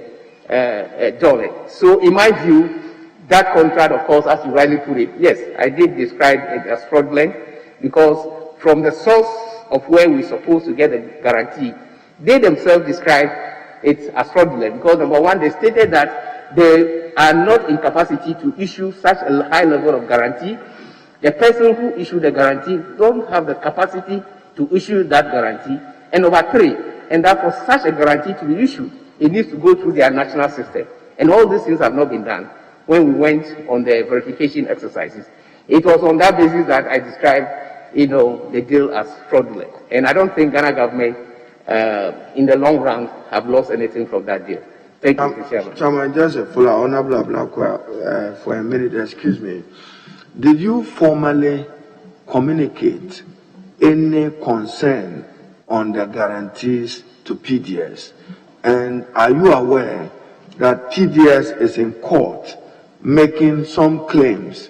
So other than the figure that the Honorable Ablakwa have shared with you, there were losses from the United States of America, the Millennium Challenge Authority, and then MIDA. Those losses is what he has referred to. A judgment that occasioning out of it will constitute some loss to the Republic. What do you have to say to this? Thank you, Chair. Well, Mr. Chairman, that will be predetermined. I would, Mr. Chairman, with all respect,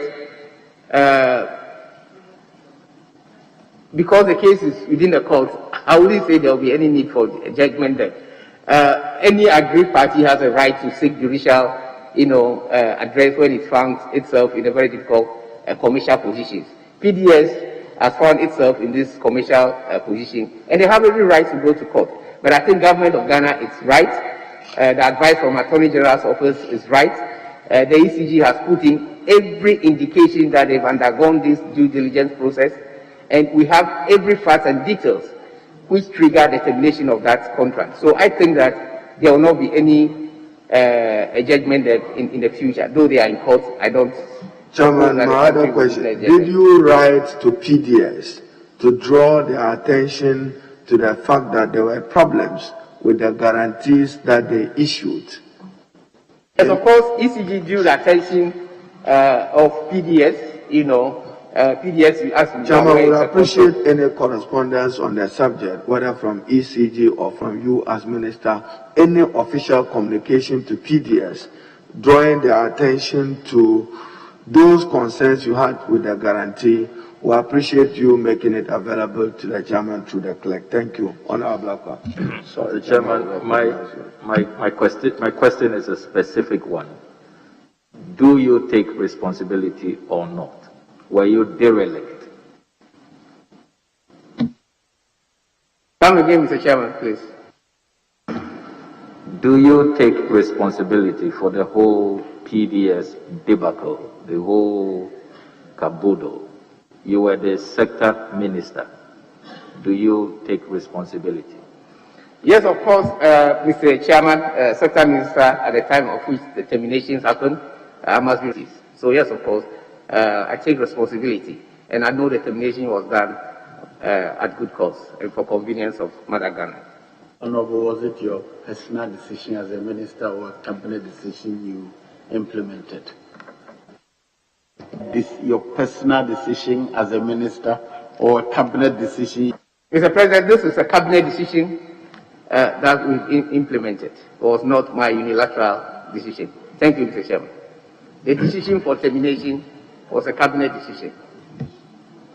Mr. Chairman, my second question, and by the way, the MCC official statement said the loss was $190 million, 190, and not $100 million. That is what Ghana lost. But let me move to the second question. 12 November 2019, Accra to have first Sky train station in August 2020. News. The proposed Sky train initiative in Accra provides for the development of 5 routes. The concession agreement for the construction of the Accra Sky train project has been signed on the sidelines of the ongoing African Investment Forum in Johannesburg.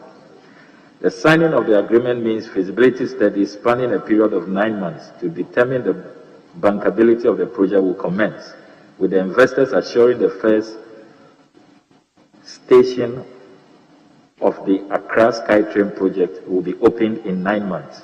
At the signing ceremony on Monday, November 11, President Nana Addo Dankwa Akufo-Addo described it as a happy day for Ghana and her good people, unquote, adding that it is a critical step towards the consummation of this project and vivid testimony of the value of the African Investment Forum. President Akufo-Addo thanked the SkyTrain Consortium for putting together the wherewithal that is allowing this project to go forward, unquote. From your briefings you have received, why was this promise not achieved, that Accra will get a first SkyTrain in August 2020?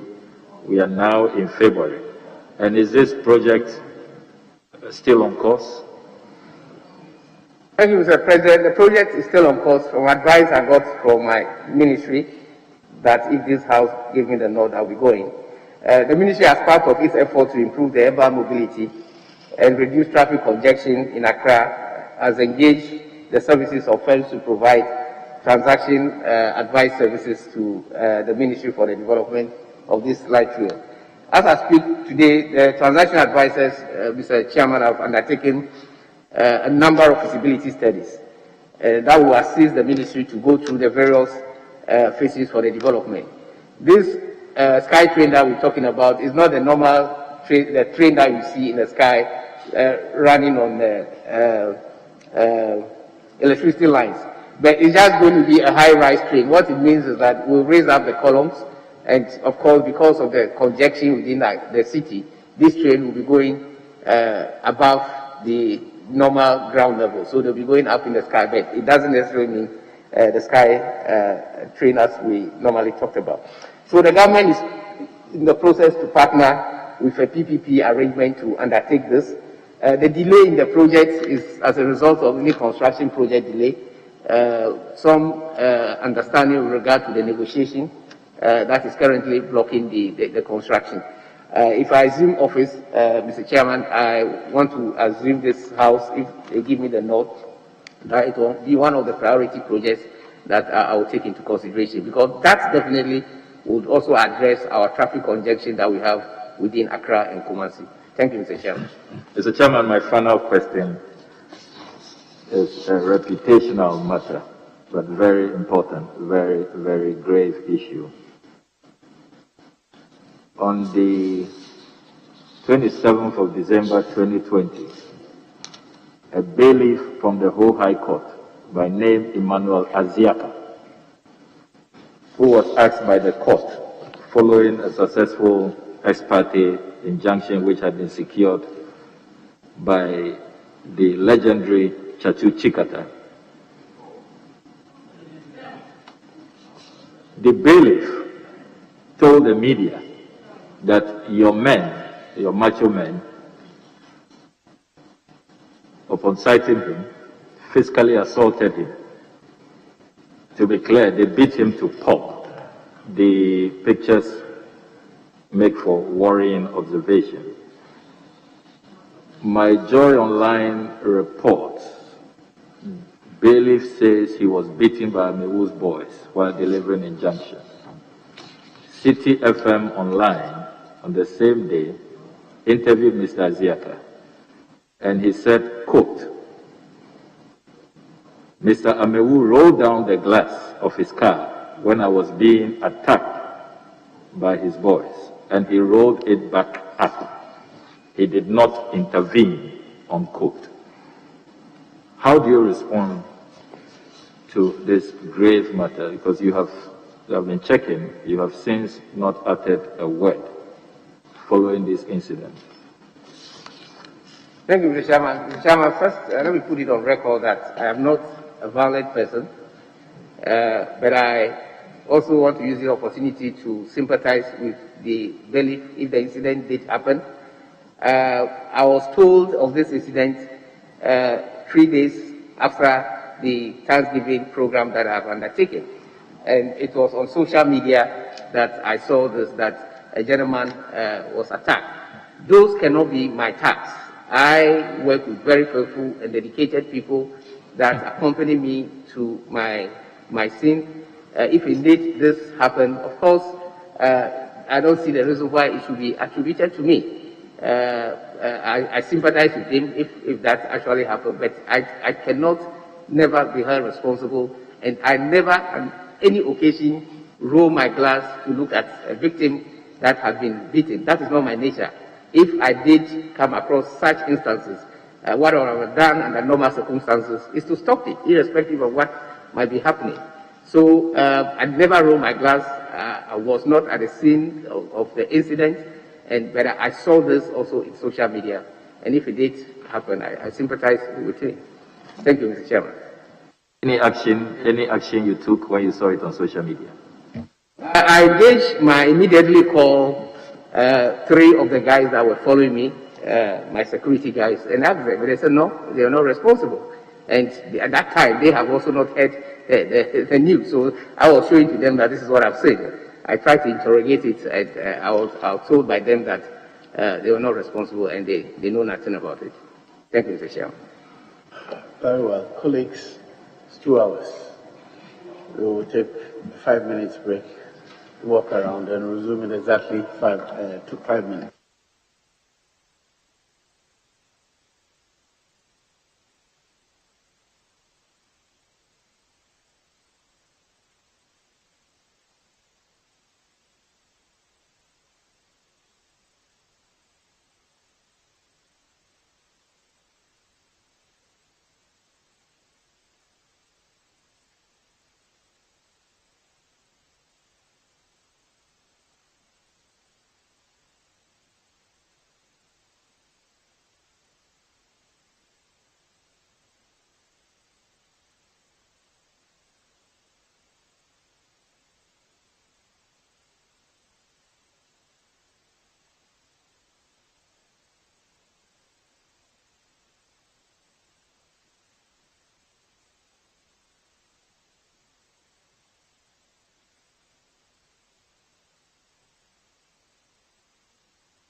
enough vaccines to vaccinate its population 3 times. And so one concern that we've heard from international sources, I've heard the Prime Minister of France say that it was unfair that people who were not at the most immediate danger in the Western countries were getting access to vaccines first before more critical, vulnerable people in Africa are given access to the vaccines. But then it all comes down to bargaining power. And that's why I'm saying that for Ghana and the rest of Africa, it remains to be seen what we can put together, in my view, so that we'll have a better obviously the presence of COVAX and our medical partners, UNICEF and co, really helps. We can see some of the officials here. They've all come to make sure that this goes according to plan. Of course, UNICEF is playing a huge role in the arrival of these vaccines, and subsequently we are expecting a press release from the Ministry of Information that will deal with all the vexed matters concerning the arrival of these vaccines, but also we expect that on the 2nd, the President will be making an official statement regarding this. But talking about the President, we know that since Ghana recorded its first case of coronavirus, the President has at least on 23 occasions or so made national addresses to the nation concerning this. But you'll recall that our first record was in the 2nd week of March 2020, and by the end of the year 2020, unfortunately, we had lost over 300 persons, but 2020 began and we are only in the 2nd month, and we appear that within 2 months to have doubled the number of deaths that occurred in 2020. I'm glad for this opportunity, Abdul. So just a quick, look at where we are by way of cases. So our cumulative number of cases, that's all the cases we've ever had from the 12th of March, is 81,245. Active cases, 6,614. New cases in the past 24 hours, 486. Unfortunately, number of deaths is now 584. Abdul. So as at the close of 2020, I remember when GBC produced its year in review program, when we were putting that report together, we were just under 340 cases when we put that report together for year in review. Barely 2 months later, we are almost at double that number. So it is a cause for worry. Many have blamed this new variant, as people tend to call it, as being the reason for our increased number of cases, because that particular variant has been known to be 70% more transmittable and 65% more likely to make you sick or to get worse with your symptoms. So that also has been blamed, and that is why the arrival of the vaccines may be a signal that we may be again, Thelma, I recall that you particularly used to engage the Minister for Information, Honorable Kojo Ponkroma, on several occasions on TV in conversations about COVID-19.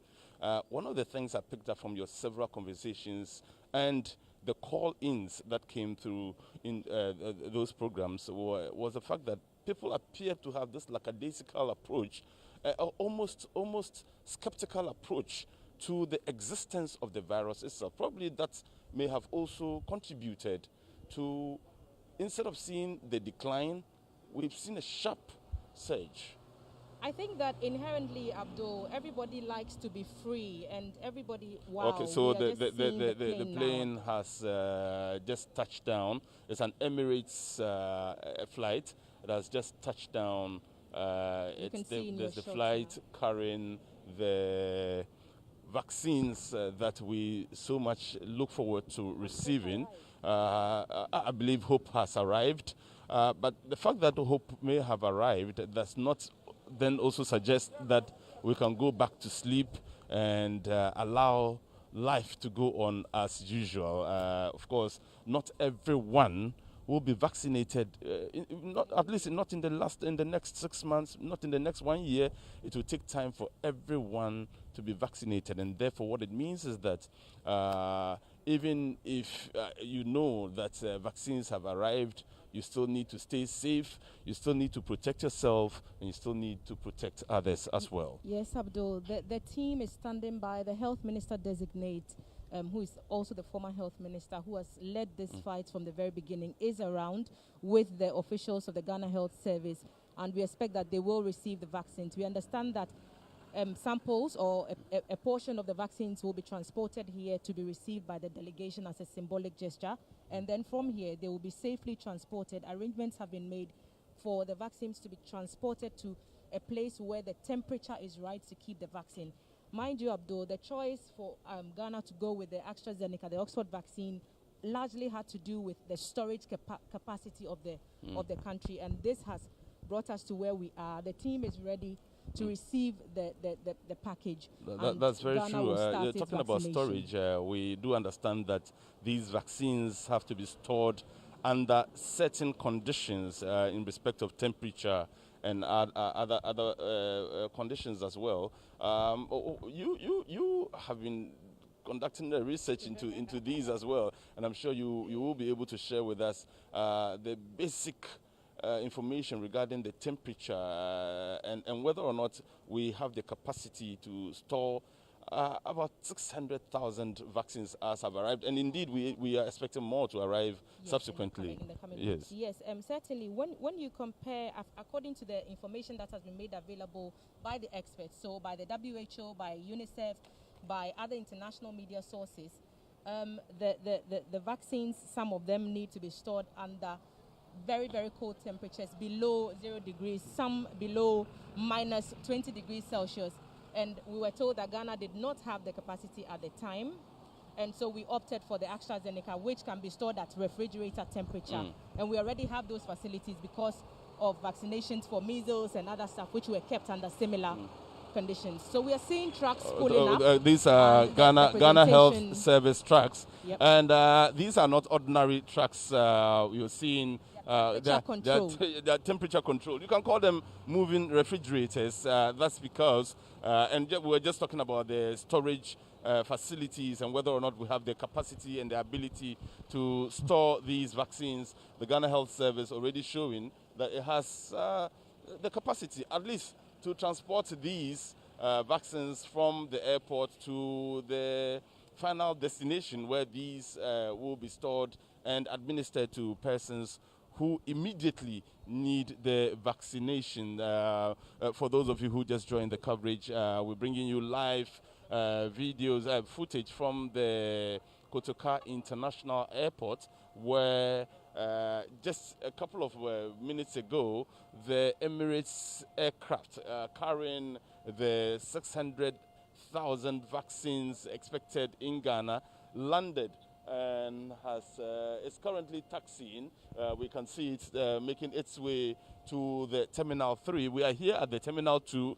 The vaccines will be delivered at Terminal 3, I understand. Yes, I understand they will be sent there and then brought samples or a piece of it will be brought here to make the symbolic presentation, I would suppose. And then the rest of it will be safely transported under the right temperature to the storage facilities that have been designated. So like we said, the health minister designate is here. A team from UNICEF is also around. All Ghana's health partners, the Ghana Health Service very, very much represented.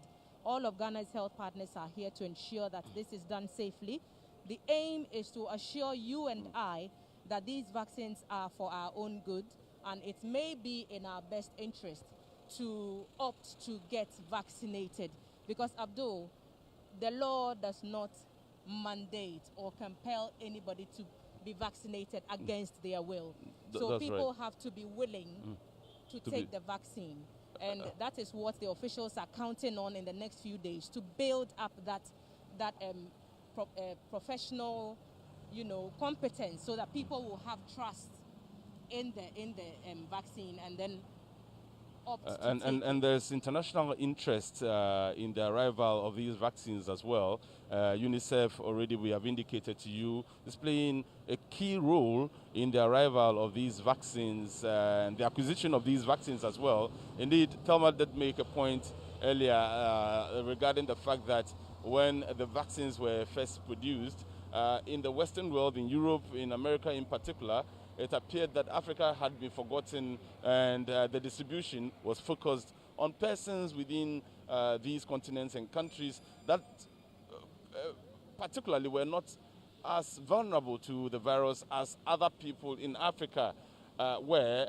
But agencies such as UNICEF came in and have ensured that there is equitable distribution of the vaccines so far. 600,000 have come into Ghana. We're expecting a lot more to arrive in the coming weeks Abdul, and because months. mind you, the president has pledged his commitment to ensuring that all Ghanaians are vaccinated.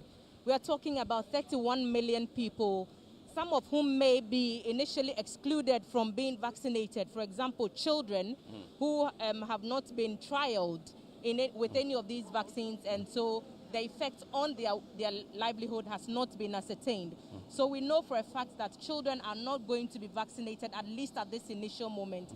There may be other groups of people who, though may be willing to be vaccinated, cannot accept the vaccine because of one or two reasons. And this is outside of those who refuse to take the vaccine for no reason. So we do have a Herculean task ahead of us to achieve herd immunity. And that's why I earlier made the point that even as the vaccines arrive, we should not become complacent, because even if the distribution started today, it would not get to every Ghanaian immediately. And what the studies have shown us also is that even if you do get the vaccine today, you do not get automatic immunity.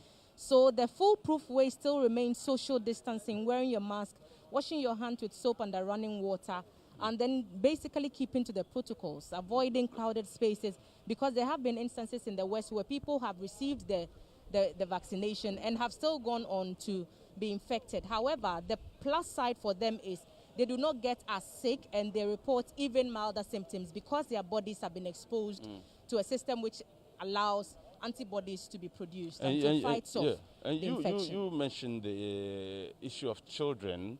It's instructive to note that just about 2 or 3 weeks ago, the Konfanoche Teaching Hospital in particular did make all of us aware that its children's ward had been inundated with cases of COVID-19. Indeed, at the time, took over this country when electricity coverage was at 83.24%.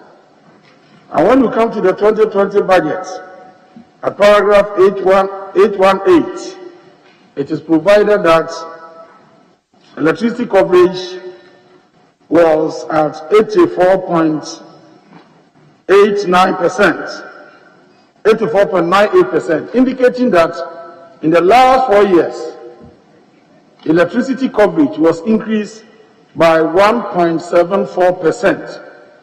Can you explain to the committee what has accounted for this tortoise-like pace in the extension of electricity to Ghanaians in the last 4 years? Thank you. It is a fact that between 2008 and 2016, there have been a sequential jump in the electricity access into the country. This is as a result of some of the 10 key projects that migrated from the year 2000, 2004 into 2020, because a lot of the 10 key projects were already in existence and they were ongoing. As I speak, during the past 4 years, most of those 10 key projects have come to a halt. And Mr. Chairman, this House will admit that we brought in a number of 10 key projects that have been approved by this House. At least I can remember about 3 or 4 of them that were brought to this House for approval. It is expected that when those 10 key projects goes into operation, we may be able to increase the access rate. So yes, of course, it's on record that within the past 4 years, we've not been able to increase the penetration, as quickly as possible, because the 10 key projects, most of them had halted in terms of their duration. These new ones that we brought to the House for approval, when the commencement began, we should be able to increase the percentage to about 90%, which we call a complete access. Thank you, Mr. Chairman. Now, my last question. No, Honorary, let me indulge Chairman. We are talking about last. Chairman, just one more. Chairman, you use the word halted. 10 key project. If it's completed, it's completed. If it's executed to fullest, let us know. When you say halted, because we normally will approve some amount of money with number of communities to be covered. Can you clarify the statement you just made? Thank you, Chair. Yeah, Mr. Chairman, a number of them were completed. I use the word halted because of the COVID period, where work, was very slow in some of the areas, especially in some parts of Volta region and northern region. Most of the contractors could not move to sites because of the COVID. So should we expect the contractors to go back to site, and when, to get those rural communities benefit from the expansion program? Yes, Mr. Chairman, as I speak now, there's mobilization for most of them to get back to site. Thank you, Mr. Chairman, for giving me the last opportunity. Honorable nominee, in 2014, in your capacity as the Senior Research Fellow of the African Center for Energy Policy, you spoke extensively against flaring of gas, indicated that it will have some negative effect on the economy if that is not checked immediately. You articulated measures that need to be put in place to ensure that gas produced is put into productive use in our country. Fortunately, you assumed office and you became the Minister of Energy for our country. We are told that by World Bank that in 2017, gas fled in Ghana alone, valued at $20 billion. And subsequently, we have been flaring gas. Can you share with the committee the value, the monetary value of gas fled in the last 4 years and the measures you put in place to bring this to an end in our country? Thank you, Mr. Chairman. Yes, of course, flaring of gas has its own environmental externalities, which every government will try to internalize. I did spoke against the flaring of gas because of the impact. Mr. Chairman, 2017, I was not a sector minister, but thereafter, yes, of course, I must agree that some volume of gas has been flared. The minimum volume of gas that we allowed to be flared was because of technical reasons. Talo, our offshore operators, came to us to let us understand that if we do not allow the gas to be consumed, then the only option for them is to flare it to enable the reservoir to maintain its pressure and for speedy extraction of the resources. Because at that point, they were talking about whether we consider the oil or we consider the gas to be flared. Because the gas at that time, again, within the Western Corridor was stranded, and we do not therefore have a demand for it because facilities to consume the gas as early as that time were not available. So after movement of the car power and creating other necessary demands in terms of other facilities that are taking the gas, for instance, those ceramic factories that we see in Takoradi taking the gas, we have minimized largely on the flaring of the gas. It was flared basically because of the need to maintain the reservoir pressure to enable us to extract the oil. Mr. Chairman, I'm not in a position to quantify the cost, and if this House, of course, will allow, if I'm granted the permission, I would come back to the House and provide the actual cost of gas that was flared during the period. Thank you, Mr. Chairman. I'm going to a different ministry. No, that's why we should be looking forward rather than we're spending so much time on matters behind us. Yes, Honorable Mutaka. Thank you, Mr. Chairman. Mr. Chairman, the nominee started as Minister for Lands and Natural Resources, right? Yes, Mr. Chairman. And under you was the Mineral Development Fund. Yes, Mr. Chairman. What is the procedure for disbursement of the Mineral Development Fund? Mr. Chairman, the Mineral Development Fund is expected to be distributed through some formula and to be presided over by the board. The board is responsible, as the authorizing body for distributing the Mineral Development Fund.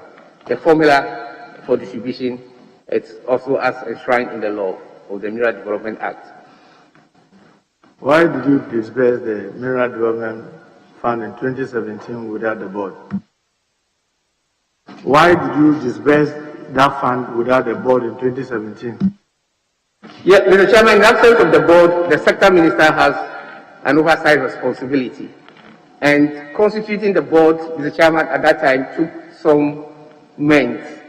There was urgent need for the fund to undertake some critical activities that are very essential to the sustainability of the fund. It was on that basis that I authorized the disbursement of the fund without the approval from the board, because there was no board in position at that time, Mr. Chairman. Mr. Chairman, I want to refer the nominee to the Mineral Development Act, Act 912. Mr. Chairman, Section 5, application of the fund. No, sorry, Mr. Chairman.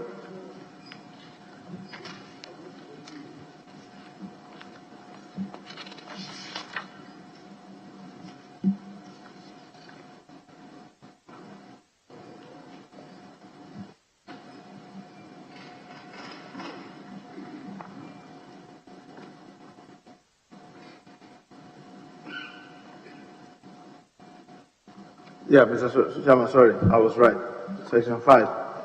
For the purpose of achieving the object of the fund, monies from the fund shall be applied to the relevant activities that the board may determine. Mr. Speaker, in this act, there's nowhere that it said that in the absence of the board, the minister should disburse the fund. But if you could guide me, being the sector minister then, which section of this act enables him to disburse the fund without a board? Mr. Chairman, what I did say that as a sector minister, I was responsible for those agencies with an oversight responsibility. At the time I authorized the disbursement, the board was not in existence, and there was an urgent need for sustainability of the fund to go on with its operational activities. The disbursement of the fund is in accordance with the formula.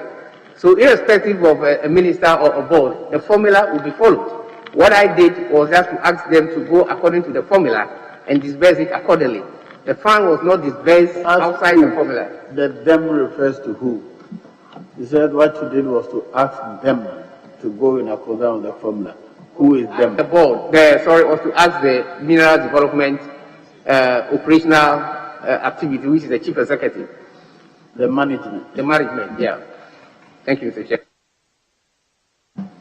Mr. Chairman, I refer him to Section 7, functions of the board. The board is responsible for the management of the fund and for the purpose and for that purpose shall ensure the proper and effective performance of the functions of the fund. Mr. Chairman, I still ask him, which section of this act gave you the authority to disburse without the board? Mr. Chairman, I did state that in absence of the board, every ministry has its agencies. In absence of board, the minister responsible take that oversight responsibility. And what is interesting about this particular fund is that the funds are not distributed by unilateral decisions. There is a particular laid down formula, 2%, 3%, 16%. So what I did was to authorize them to comply with the formula for distribution, because there was an urgent need for operation of the board, and we couldn't have operation of the fund, and we couldn't have wait for the board to come into existence. If we had wait to do that, the fund will not operate. And it was on that basis that we authorized the fund management to go ahead to disburse, the fund to the various agencies under it. Thank you, Mr. Chairman. Mr. Chairman, on this lastly, is he of the view that once ministers play oversight in the act of a board, the minister acts on behalf of the board or can take actions that boards are supposed to take? Is that what you are implying? Mr. Chairman, that's exactly what I intend to say. Mr. Chairman, he was at the Land Ministry, and earlier to a question about illegal mining and the excavators that were purported to have gotten missing. You said that you are not aware that any of the excavators were missing. Is that what the impression that I got? At the time I was the Lands Minister, there was no missing excavator when I was the Lands Minister. When you seized them, where did you place them? Where were they placed after your seizure? When you seized them, where did you place them? Mr. Chairman, I earlier stated that I do not seize any excavator. I asked for withdrawal of excavators from mining sites. And the military or the team, the Operation Vanguard, did so, right? Chairman, I was not the chairman of that committee, and so the details will be with the chairman of the Interministerial Committee, Mr. Chairman. Yes, sir. So when you asked that those excavators be withdrawn from the field, you didn't follow up where they were withdrawing them to? Mr. Chairman, I did state to the Honorable House that at the time I asked for withdrawal of excavators and extended it by an additional 30 days, about 500 excavators were withdrawn from the mining sites and taken out of the mining environment. What happened thereafter was the seizure, which went through other processes, because as a minister you cannot seize excavators. Excavators from mining sites can only be seized with a regulatory framework derived from the AG's department, and that is the process. That process I did not undertake process. What I did was to ask for the withdrawal of excavators from mining sites. So when those excavators were withdrawn, did you follow up to see that the regulatory framework that you are mentioning was followed through? Chairman, I left the Ministry of Lands. Honorable, when you say withdraw them, was that an action from your ministry, or those who took them to the site were to take them back? I asked those who sent the excavators to the mining site to take them back. That was what I meant, Mr. Chairman. Mr. Chairman, I want to find out from him if you'll be surprised if those owners meet you today and tell you that they never received back their excavators. Will you be surprised? Well, of course, that might be after I left the ministry, so I would not be surprised if it happened. I wouldn't be surprised. Mr. Chairman, you are even currently the present representative at the Ministry of Energy, right? The present representative at the Ministry of Energy. I'm saying currently you are. Yes, Mr. Chairman. And there's been a lot of talk about this aluminium integrated program from the government. They talk about the aluminium integrated program that involves Valco, mining of iron ore or aluminium and all the others. Yes, Mr. As the Minister for Energy, you know that you cannot do this without sufficient power. Yes, Mr. Chairman. And you know that it is not just any power, you need cheap power. Yes, Mr. Chairman. What have you done in the past 2 years that I've been at the ministry to help generate cheap power that will enable this aluminium integrated program to take off? Mr. Chairman, discussions have been held at various levels to make sure that available and cheaper power is made available to the corporation, which is the GhanaWeb Corporation, to make sure that they can undertake the refining of the product. What we were discussing at that time was to dedicate hydro, because to be able to do such projects with some level of return on investment, we should be looking at a power of, say, 2 cents per kilowatt hour. Today in Ghana, it's difficult to get that. So the school of thought was to dedicate Volta Lake, our Volta Dam, Akosombo, which is of course hydro, that will be dedicated solely for the industry. There was also another school of thought, where the proposals from some companies from Japan were here to say that they are prepared to generate, I think about 800 megawatts, but the first 300 megawatts or 400 megawatts will trade at a value of, say, 2 cents per kilowatt hour, and the rest will trade at par with the current pricing in the system. But because of our capacity issues that we have, it was very difficult to take in such a proposal. And so as at the time I was leaving the ministry, my discussion that I have with the team was to see how we can dedicate hydro for this particular industry. Because hydro today, we may have recovered the cost of investment over our Akosombo Dam, apart from the operational charges. And thereby, we can trade hydro for the industry at a very low rate.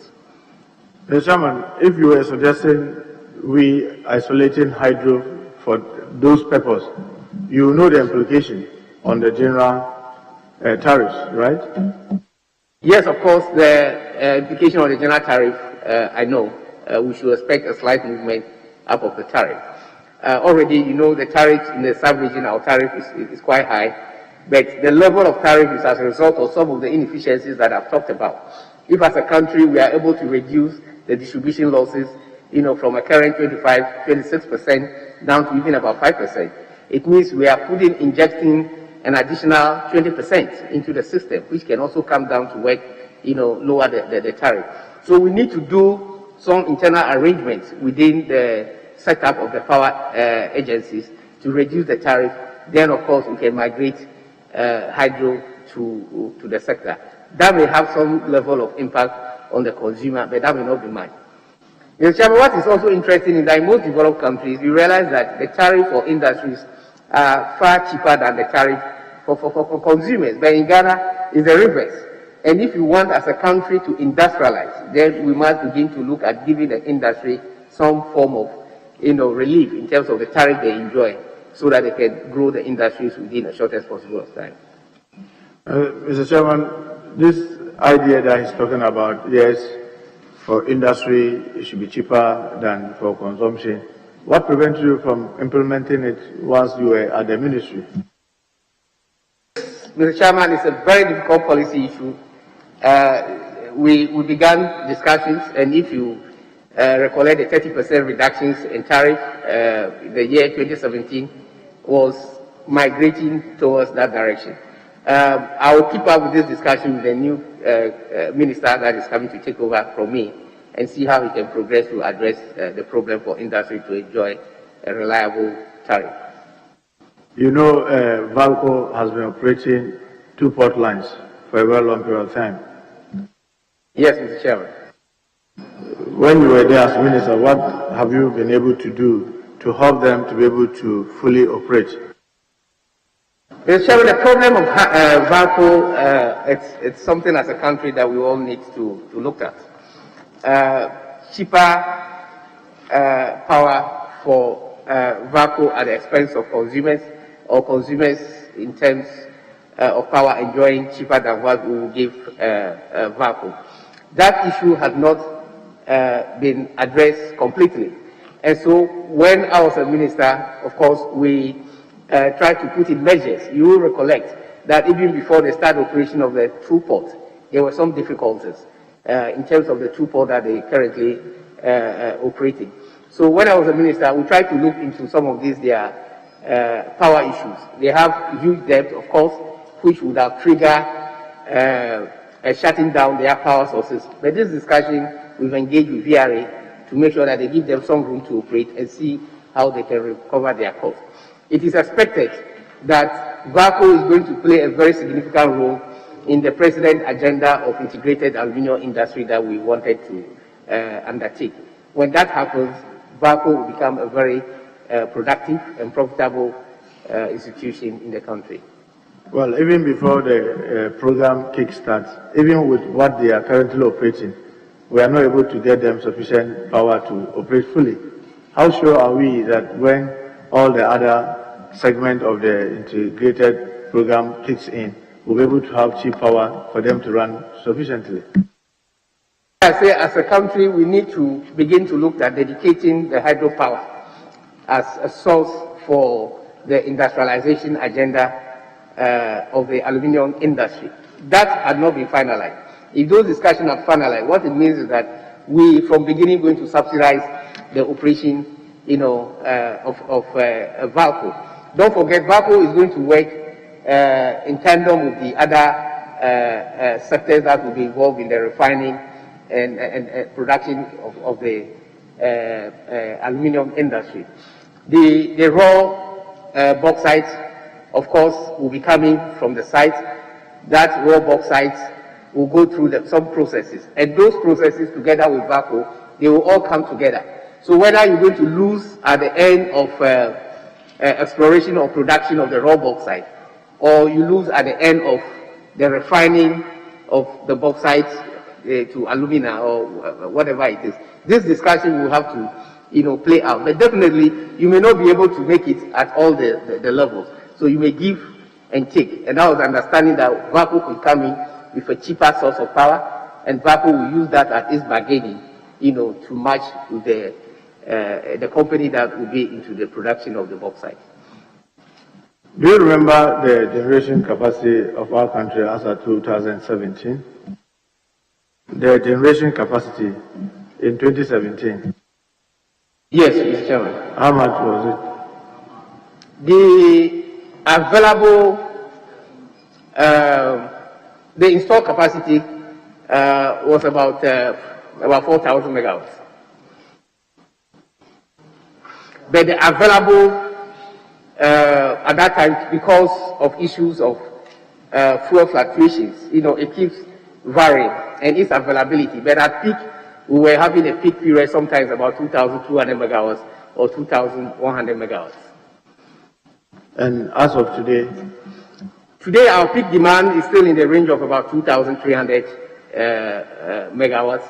Our available installed capacity is about 5,000 megawatts. Which other plants came on board to move us from the around 4,000 to the around 5,000? We have a number of power plants that have been signed in since 2016. For instance, the Amewu, the car power, all those emergency plants that have come on board. Amandi, for instance, has also just come on board. Sen Power has come on board. All those, additional generation, in all totaling quite close to about 1,800 were additional power plants that came on board. So, will you say we have excess capacity? Will you say we have excess capacity? Yes, of course. The issue of excess capacity have to do with the availability of the plant when called on by demand as a result of the constraint in demand. And so, yes, of course, we still have excess capacity. Installed capacity is far ahead of what I talked about.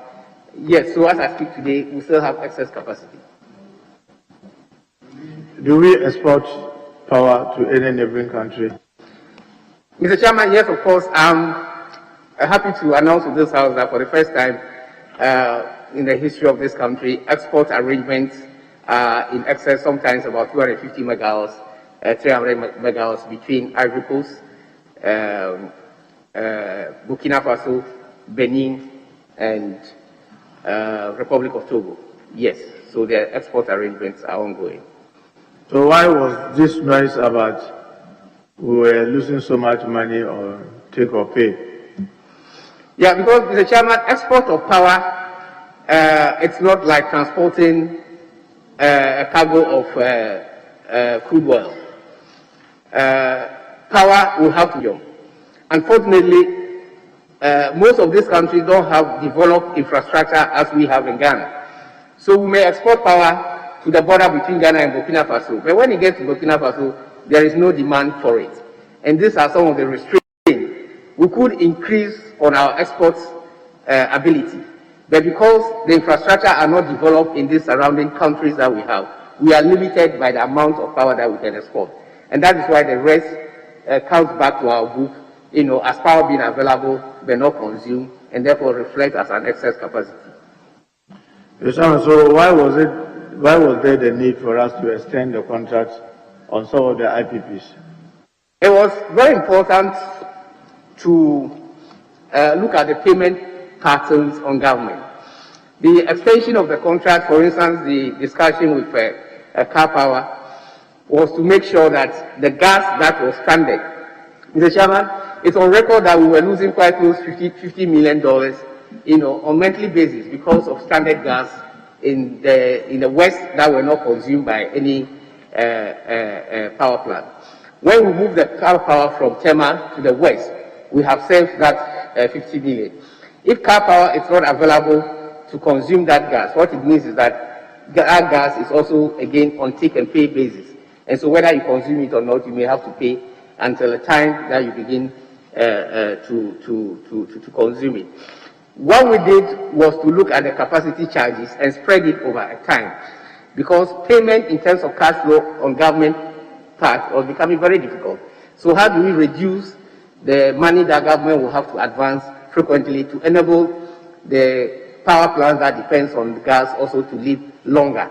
The only thing we can do was to make sure we extended this. So car power, for instance, because it's feeding on gas and the gas is available, there is a need to look into how long car power will stay. So negotiations began to make sure that we make car power stay longer to consume the gas. Is it the same reason why AXA was also extended? The ASCA discussions, of course, came to cabinet, was approved, discussions are going, and it was the same basis because ASCA was converting from heavy fuel, which is very expensive, also to gas. Again, because of the stranded gas we have, and because of the bi-directional flow that we have. Today, Mr. Chairman, we will be able to have gas flowing from Takoradi to Tema and from Tema to Takoradi. So the thinking is that we could have ASCA now relying on gas rather than a heavy fuel. Mr. Chairman, you were the Minister of Lands when the forest reserve at Kofi Man in the Afenya area was returned to the owners. Yes, Mr. Chairman. What necessitated that? Mr. Chairman, it was a petition from the landowners at the time. The land, Mr. Chairman, it's not acquired by government. It was earmarked, but not acquired. The inhabitants have then, taken over the site for development project. So what the landowners asked for was to ratify the arrangements and then, return their land back to them. That was exactly what we did. The petition was sent to the Lands Commission. A committee was put forward. The examination was done, and therefore was returned back to the owners. Did you get some of the land? No, Mr. Chair. Did you buy some of it? No, Mr. Chairman. Mr. Chairman, in Hohoi, before the election, you assisted the residents to change their meters from prepaid to postpaid meters, right? Some communities, Mr. Chairman.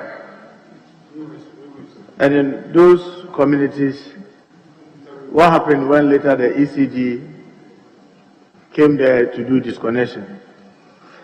Mr. Chairman, the Chinese company was working there, and the meters were really needed because these were houses that were consuming electricity. They don't have meters, and so ECG would not even have the ability to go and collect the rents. So what we do was to speed up the installation of meters in those various communities. Did the ECG workers got beaten?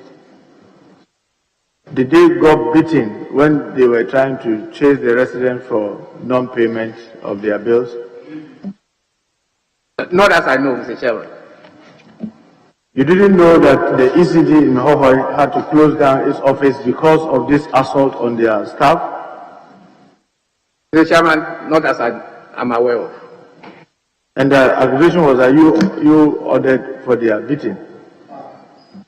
Mr. Chairman, that is total false. That may not be true, Mr. Chairman. Mr. Chairman, in an earlier answer to the bailiff that received some beating, did I hear you say that you only heard of the story 3 days after? I heard this. Not that I heard it. I read it from Joy, was it Joy? One of the social media, I could not remember on the WhatsApp. I read it on the WhatsApp, yeah. When this happened, it was all over the news. You never heard it until 3 days after. Precisely, Mr. Chairman. And since you heard it, have you tried to reach out to the bailiff? Mr. Chairman, what I did was because my name was mentioned in that incident, that my tax, I did not have any tax, and so I talked to my guys, the security guys who were around me, and they have neither no knowledge of the incident, and so I could not probe further. Thank you, Mr. Chairman. Mr. Chairman, in an answer to an earlier question on the PDS, you said there are some of the information, you said certain materials, evidence that they provided were not genuine and not valid, and they were fraudulent. Is that what you said? Precisely, Mr. Chairman. What due diligence did you do before giving the contracting PDS? Mr. Chairman, at the time of the PDS transaction from commencement, I was not a sector minister. When you took over as the sector minister, what did you do to ascertain the facts? Mr. Chairman, I direct ECG to go ahead with its ongoing due diligence process. And it was this due diligence process that established the fact that the security provided was fraudulently acquired and was not valid. Are you then saying that the minister before you did not do a good job? Honorable, not at all, Mr. That's not a fair Chairman. question. Please ask another question. Are you saying that the Ministry of Energy did not do its work very well? Not at all, Mr. Chairman. It's the same thing. It's not fair to ask him to pass judgment. Mr. Chairman, this is very serious thing for the minister to tell us that the ministry that he supervises did not do its work well to the extent that the security that was provided was fraudulent. Mr. Chairman, this is something that we need to probe in. Honorable Leader, he said that when he came here, asked them to continue with their due diligence. And I was asking whether the ministry is then saying that the ministry did not do due diligence before awarding the contract. Mr. Chairman, the due diligence process is not an event. It's an ongoing process. And so the ministry could go ahead and give the contract subject to conclusion or evidence that the security granted was valid. And this was exactly what was happening. So ECG was undertaking a due diligence process to establish the validity of the security that was provided by the PDS company. How long has the ministry been engaging in this attempt to engage PDS before the actual contract was signed? How long did it take the ministry? Mr. The asset was handed over, I think it's in March 2019. In March, the asset was handed over. Before the handing over of the asset, the condition precedent was the fulfillment of a guarantee that merits acceptance by the ECG. So ECG is in process. The guarantee has been provided to ECG. But ECG could not just hold the guarantee and accept it in total faith. What they did further was to probe further to establish whether the guarantee provided was really valid and whether it conforms to the specification as put in the lease and bulk purchase agreement which they signed between the two companies. It was through that process that ECG realized that no, the guarantee is not a valid guarantee and it was acquired fraudulently. So did the ministry have a transaction advisor for that process, for that project? Not as I know of, Mr. Chairman. No, but you've been there for the past 2 years. No, I don't have a transaction advisor when I was the minister. So the ministry was doing this on its own? Mr. Chairman, it's also important to note that this transaction is a transaction between government company, ECG, and PDS. The two were in this relationship. The ministry provides an oversight responsibility.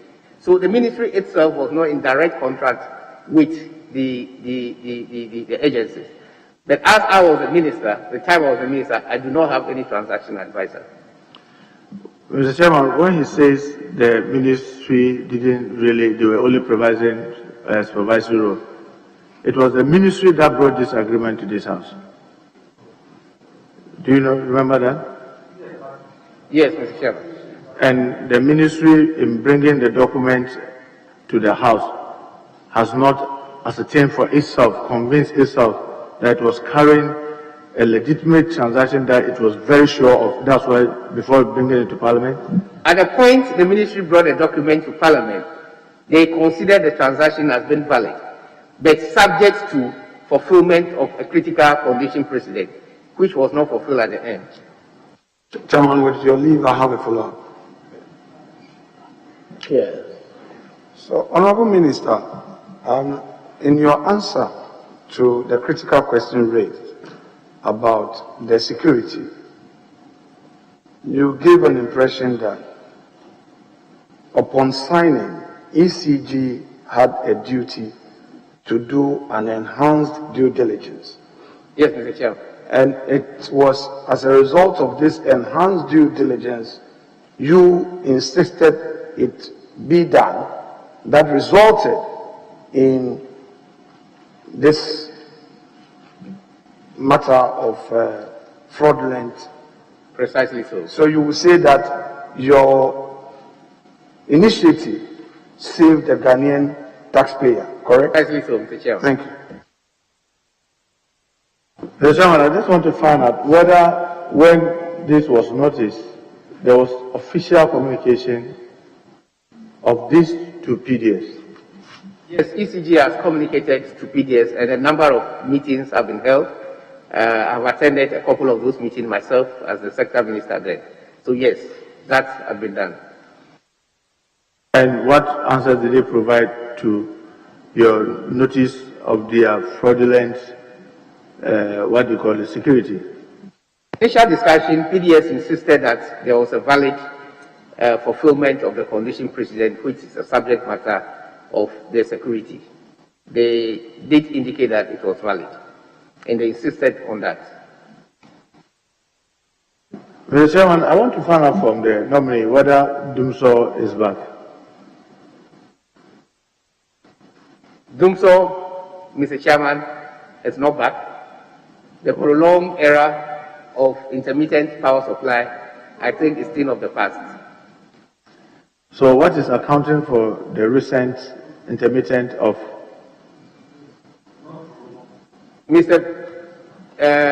Chairman, I did say that currently there's a process of replacement of obsolete equipment. The President has injected, through his directive, injected about $100 million through ECG to replace some of those equipment. So that is ongoing now. In those areas that these activities are happening, of course, you expect that there will be some interruption.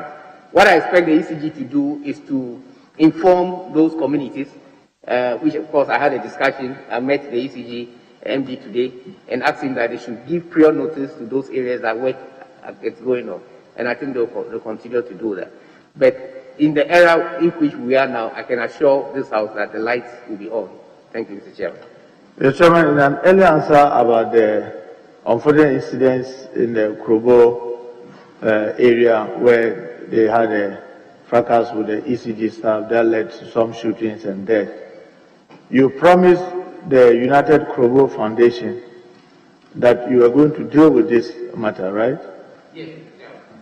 But in an earlier answer to a question, you said the police were rather handling it.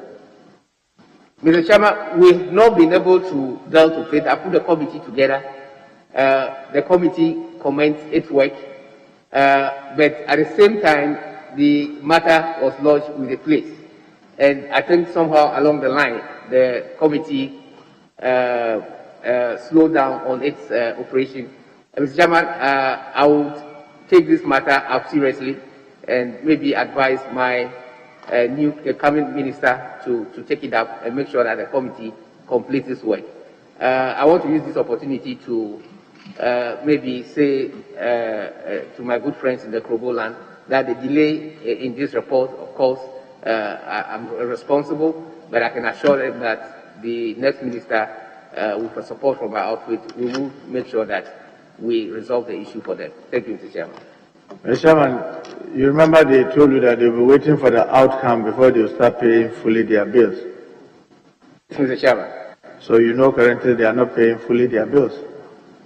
Yes, Mr. Chairman. And you know that that is likely to create another problem into the future? Precisely so, Mr. Chairman. So that is why you must do well to get this problem over, maybe probably before you leave. Thank you, Mr. Chairman. We'll do so. So that's an assurance that you try to work at it before you leave. Mr. Chairman, I'll do my best. Mr. Chairman, the railway lines, the status of the Takwa to Prestia lines, what briefing did you get on that?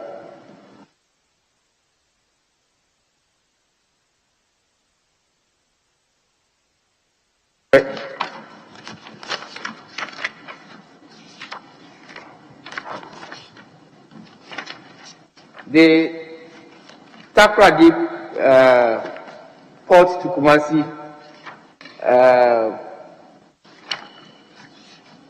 the progress on the secondary Kojo reconstructed. And I'm talking about Takwa Prestia. Takwa Prestia. That is on the western line.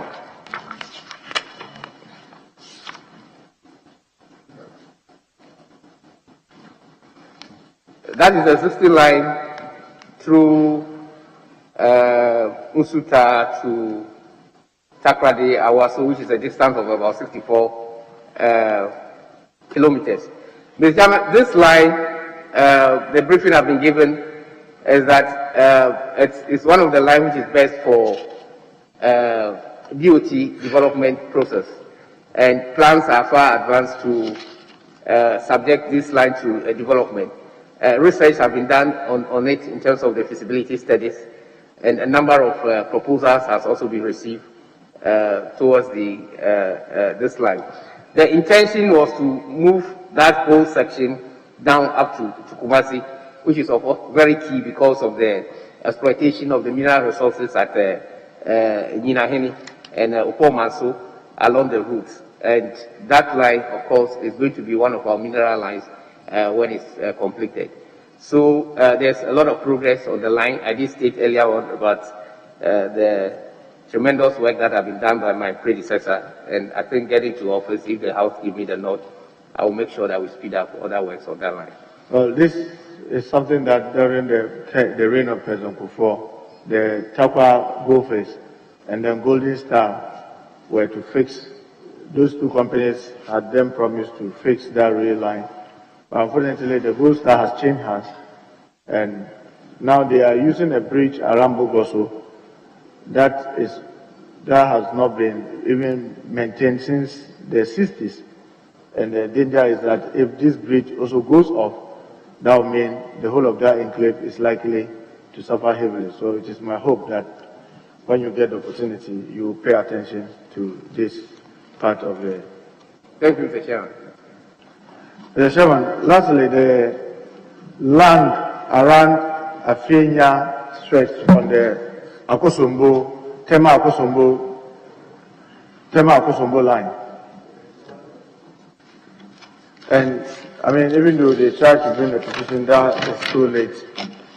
There's evidence that yes, that land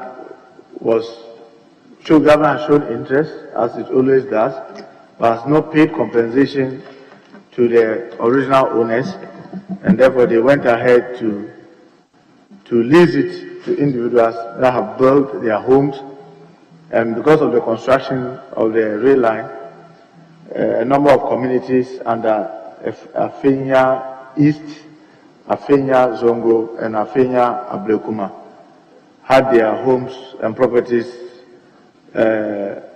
demolished, and no compensation had been paid them when they have, rightfully acquired their lease through the original owners that have not been paid compensation. Minister, I know you are not there yet. Will you take interest in this to be able to get fair hearing from these residents and probably assist them to get compensated. I will do so if this House gives me the nod, Mr. Chairman. Mr. Chairman, thank you very much. Yes, Mr. Chair, I have no questions for you. yes, Honorable Minority Leader. Chairman, let me thank you very much. And just to take him back to where the Honorable Muntaka left, earlier in an answer to a question by the Honorable Ablakwa on PDS, you seem to be very proud that it was terminated on the basis of a fraudulent guarantee. And Chairman, I'm just referring to a statement which was issued by the Millennium Challenge Corporation of the United States of America, and it reads, statement regarding termination of the private sector concession by the government of Ghana. And Chairman, the words I will emphasize is instructive. Washington, D.C., October 23, 2019. In response to the government of Ghana's disappointing decision to terminate the concession agreement between the Electricity Company of Ghana, ECG, to private operator Power Distribution Services Ghana Limited, PDS. And then the statement goes further to say 190 million funds granted to Ghana for the 20-year concession from ECG to PDS no longer available. Is that a proud thing that apart from this monumental loss of 190 million US dollars, you also must appreciate the fact that this was the first time ever the country had moved strategically to allow for private sector participation in the distribution of electricity, which is also significant. Now, you have repeatedly said that you wrote to PDS. Can you provide a copy of the letter which was written to PDS, either by you as Minister for Energy or ECG, to prompt them on the problem associated with the guarantee they did? Thank you, Chair. Mr. Chairman, I will provide a letter from ECG to... Thank you, Chairman. And then also, in response to an earlier question, you said the debt is 1.5 billion US dollars. Has the legacy debt been cleared totally? The legacy debt, which was in the region of 2 billion US dollars, as I heard President Nana Akufo-Addo announce on a foreign trip to Canada. Is this 1.5 to be added to the 2 billion, or the 2 billion have been cleared and this is new additional debt within the energy sector? Thank you. The debt as it stands now is 1.5, and that means that it has been brought down from the 2.7 level to the current 1.5 level. How much does government owe independent power producers? Mr. Chairman, today government will be owing quite close to $700 million to the combined independent power producers. 700 million US dollars. Over what period? Up to December 2020, or you've added, we are now almost in the first quarter of 2021. Because, Mr. Chairman, these debts are built on existing debt in terms of accumulation. And so it is difficult for us to separate as to the proportion of debts that have been set aside by this new regime. But I'm saying that at the time of 2016, thereabouts, when we took over till now, the beginning the debt was in the range of about 2.7. Of course, new debts have been added, but now, as we speak today, the debt level is about 1.5 billion US dollars, with between 600 to 700 million US dollars being the debt. Chairman, that's appreciated. Can you share what you know as outgoing Minister for Energy? What is it that GRA, GRADECO, ECG owe to each other, respectively? those in the chain, ECG, how much, to Gridco, how much, and to VRA, how much, to the best of your knowledge? Supply the interagency debt arrangements to this committee because there's still reconciliation ongoing. Thank you, Mr. Chairman. Do you have an idea how much it is?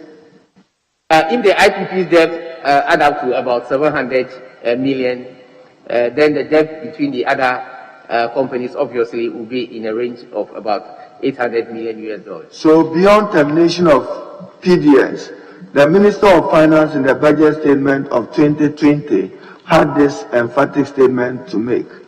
Moreover, government remains committed to the energy sector reforms.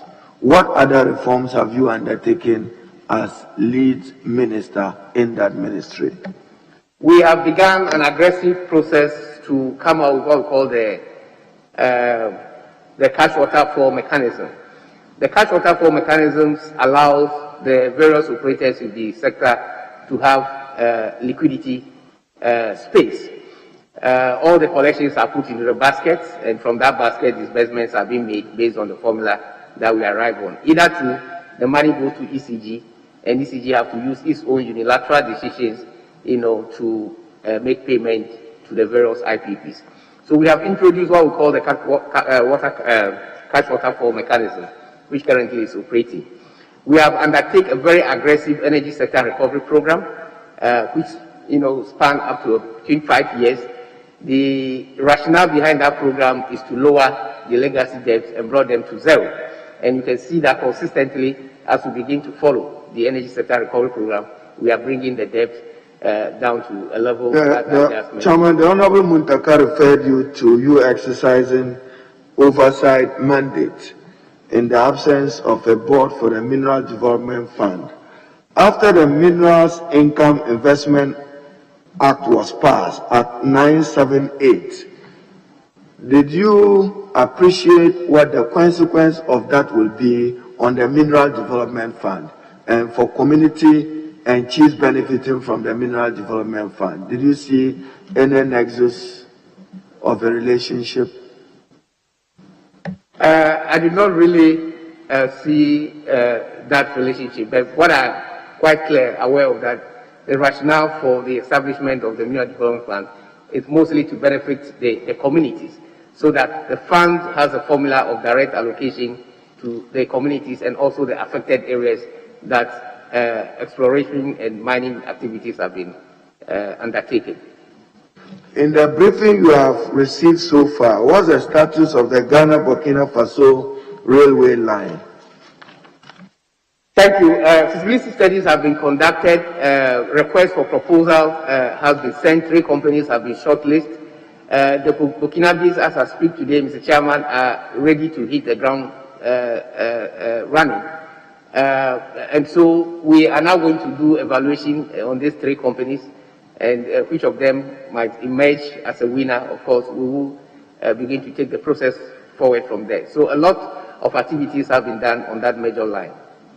Earlier on, you responded to a question from the Honorable Patricia, I believe. Now, you are trying to explain the benefit of rail transport against investment in roads. You know that when we do the roads, particularly for purpose of bauxite and others, they deteriorate. So we need, you've traveled abroad extensively. There are people in New York who work in Washington because they have a reliable fast train line to join.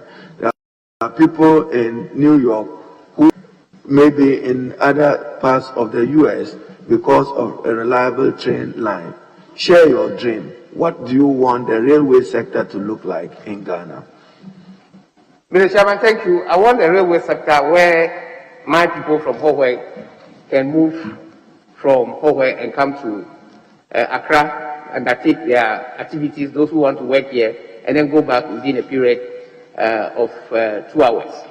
I want the railway sector where traffic density of our road will gradually migrate onto the railway. I want a railway sector that will give a credence or an advantage to lasting durations for our road. Currently, the traffic density of our roads, the lifespan of most of these roads, are 3 to 4 years. And we spend a lot of money on rehabilitation process of these roads. I want a railway sector that will migrate, these difficulties. A sector that will begin to have a multiplier effect on the growth of this country. That is how I see the railway sector. Thank you, Chairman. But you note that it's capital intensive.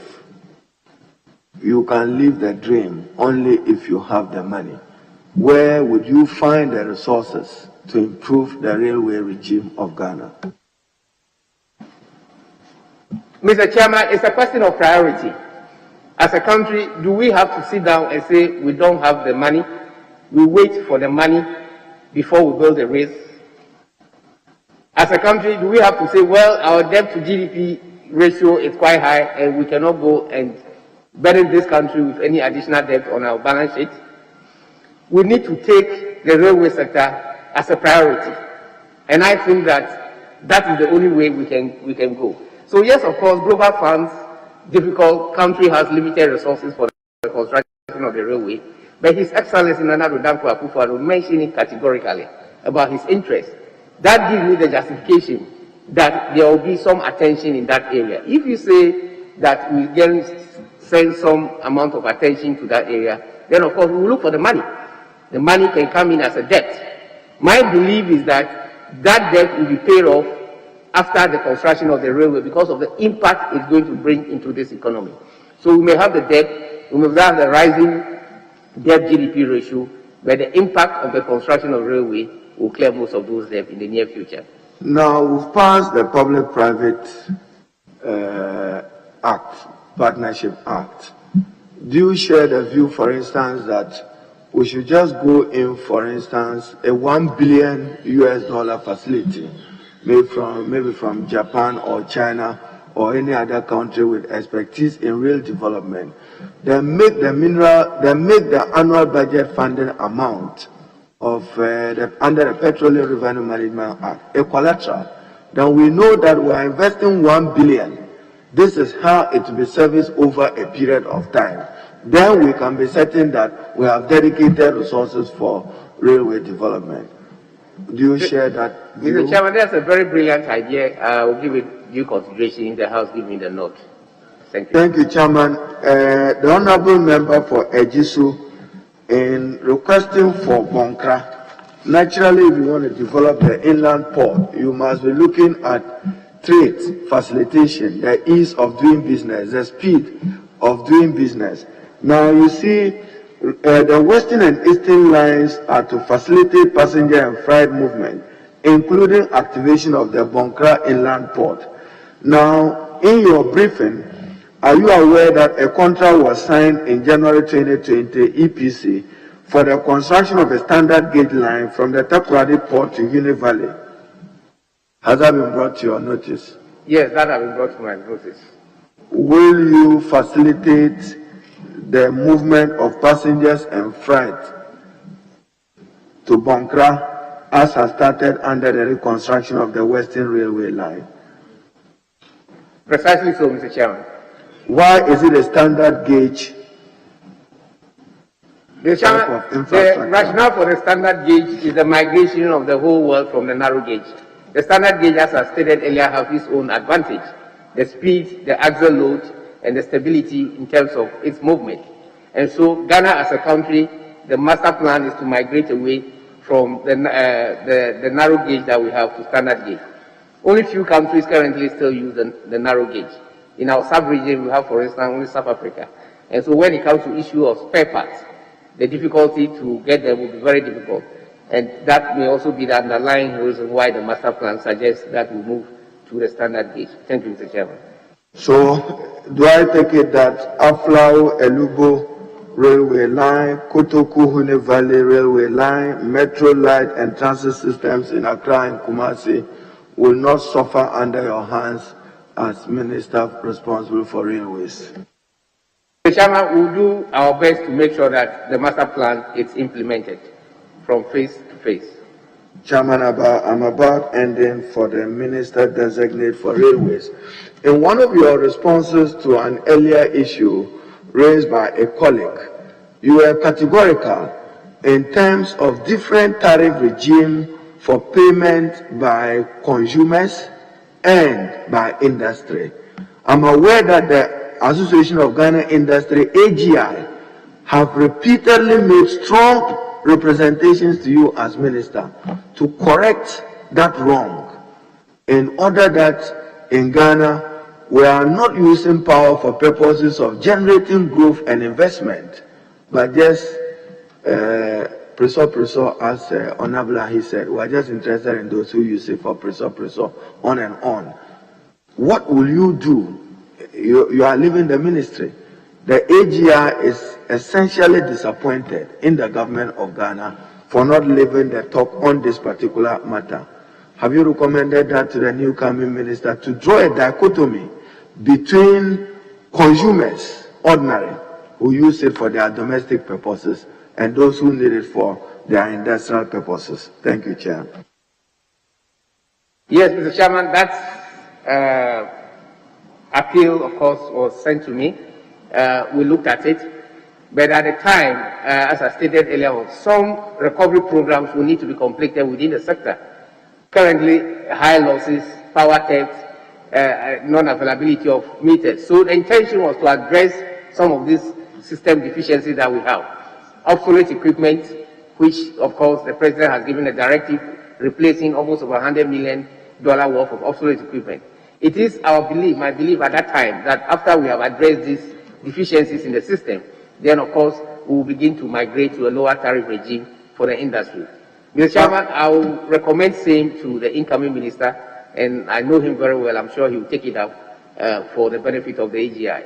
Chairman, may I just know from the nominee whether is compliant with his tax obligations and also compliant with his asset declaration requirements to hold the high office of minister? Thank you, Chair. Yes, Mr. Chairman. Chairman, I'm done, but just a commentary that our oil resources are not infinite, to quote you. Indeed, I have a World Bank report here that I'm reviewing, and they are projecting that by 2050, Ghana may have exploited largely this oil and gas that we have done. Having worked at the Ministry of Energy, do you see anything that needs to change with our petroleum revenue management regime? Do you see any need? And what are your recommendations? Thank you, Chair. Yes, thank you, Mr. Chairman. Mr. Chairman, our replacement ratio, of course, is very low. Production to reserve, it's low. And so additional reserves at each particular point in time is a key index for any emerging country like Ghana. The resources, it's not finite, as rightly said. And so what we need to change is to see how we can attract global funds to Ghana. Unfortunately for us, Mr. President, Mr. Chairman, global funds these days have been limited because of the growth in renewables. Some funding have their restrictions, and if it is going to be a conventional resources like fossil fuel, the system will not allow that to grow. So the fear for the country is that if you are not careful, we may still have oil underground, but we will not be able to extract it. Mr. Chairman, you recollect when we leave the Stone Age, the stone didn't finish. There were a lot of stones at the time the world migrated from this Stone Age. That is why it becomes very important for a country like Ghana to begin to create more conducive physical regimes that can attract the IOCs to come in and exploit the resources as quickly as possible. Resources beneath the ground have no value until we brought it out. So yes, I agree with you, things need to change, and one of the fundamental things that we need to change is our fiscal regime. Thank you. Chairman, just a comment. Sand Power was signed in 2010 and not 2016. In your exchange with the Honorable Muntaka, that came up very strongly. The Sand Power agreement, from the records available to me, was signed in 2010 and not 2016. And having been Minister for Energy, there is a lot of talk, even in the budget statement that I can refer to here, excess capacity, excess capacity. You know, apart from the fact that energy was critical to our development, investors need some assurance from government. What other assurance could you give as Minister for Energy in those circumstances, apart from excess production of what you generated and what you probably needed? Because banks will take comfort in a government security and guarantee than an individual private sector person just telling them that I'm going to produce this megawatts of power for Ghana. Can you respond to that? Thank you, Chair. Mr. Chairman, I'm not quite clear with the question. If honourable member can please come out. No, I just want to get an explanation from you that when we get unnecessarily critical of excess capacity or excess generated power, we lose sight of the fact that you needed to be bankable. Those private sector players needed to be bankable and could only be given assurance by government, which government could only be to give guarantee that there is security for those production. That probably, in my view, accounted for what is described largely as excess no-need energy capacity. Thank you, Mr. Chairman. One of the problems that we've had over the past was procuring generation without competition. Most of the generators that we have today have undergone through negotiation. And so if you really want to send a clear signal to investors to have some interest within your power sector, I think the best way is to process for procuring power purchase agreement. And I would think that that is the way to go. Investors may not necessarily be looking at the country as not being friendly in terms of the power sector system, but any emerging country in this sort of power generation have these experiences, from one level to another. So the assurance I want to give to investors, especially in the sector, is that our power demands is about 200 megawatts on annual basis. So we should not just begin to procure power when we have not achieved that level of demand. Of course, demand will have to meet with supply. But as a country, are we saying that we'll wait for demand to grow before we bring in supply, or we want to put in the supply and for demand to grow and meet? We have to decide. If you are going to put in the supply for demand to meet, of course, we must be prepared. Chairman, my final comment. This weekend, I drove past Balogu to Nalergo, Gambaga, to Lengbensi. The Balogu power project that was brought to Parliament, almost 800 to 900 million US dollars. I did not see any sign of commencement of work. What is the status of it? Thank you, Mr. Chairman. That is true. The contractor has written to our Office for Advanced Mobilization. They deploy their staffs to the work to start some ground investigation in terms of the soil exercise, which they currently doing. The delay is as a result of funding. Don't forget, this project is solely on the balance sheet of government. And as and when, I'm sure, Finance Minister released the mobilization, that they requested, I will expect work to progress quickly as possible. Chairman, Minister, your advice, and this is my final, I keep to it, Chairman. Bagre Dam, spillage, the spillage of the Bagre Dam and its consequence on agriculture, on houses, on livelihood. As Minister for Energy, what do you think we can do right to save lives and to prevent the continuous yearly and seasonal spillage from Bagre? Best approach is to capture the running water for purpose of irrigation, and that has its own cost implication. Unfortunately, over the period, a lot of lives have been lost. But it's also on record the amount of work this government put in terms of some activities to constrain the spillage of the road.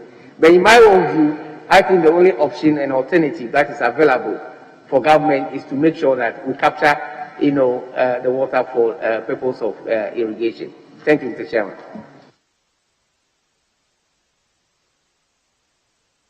All right, Honorable Dominic, thank you for attending upon the House. I have no question for you. You're discharged. You've had a long day. Thank you, Mr. Chairman. I'm most grateful to the Honorable House. Thank you. Honorable members, it's 6:30. We'll resume in 15 minutes. 15 minutes, 6:15, 15 minutes, 7:15.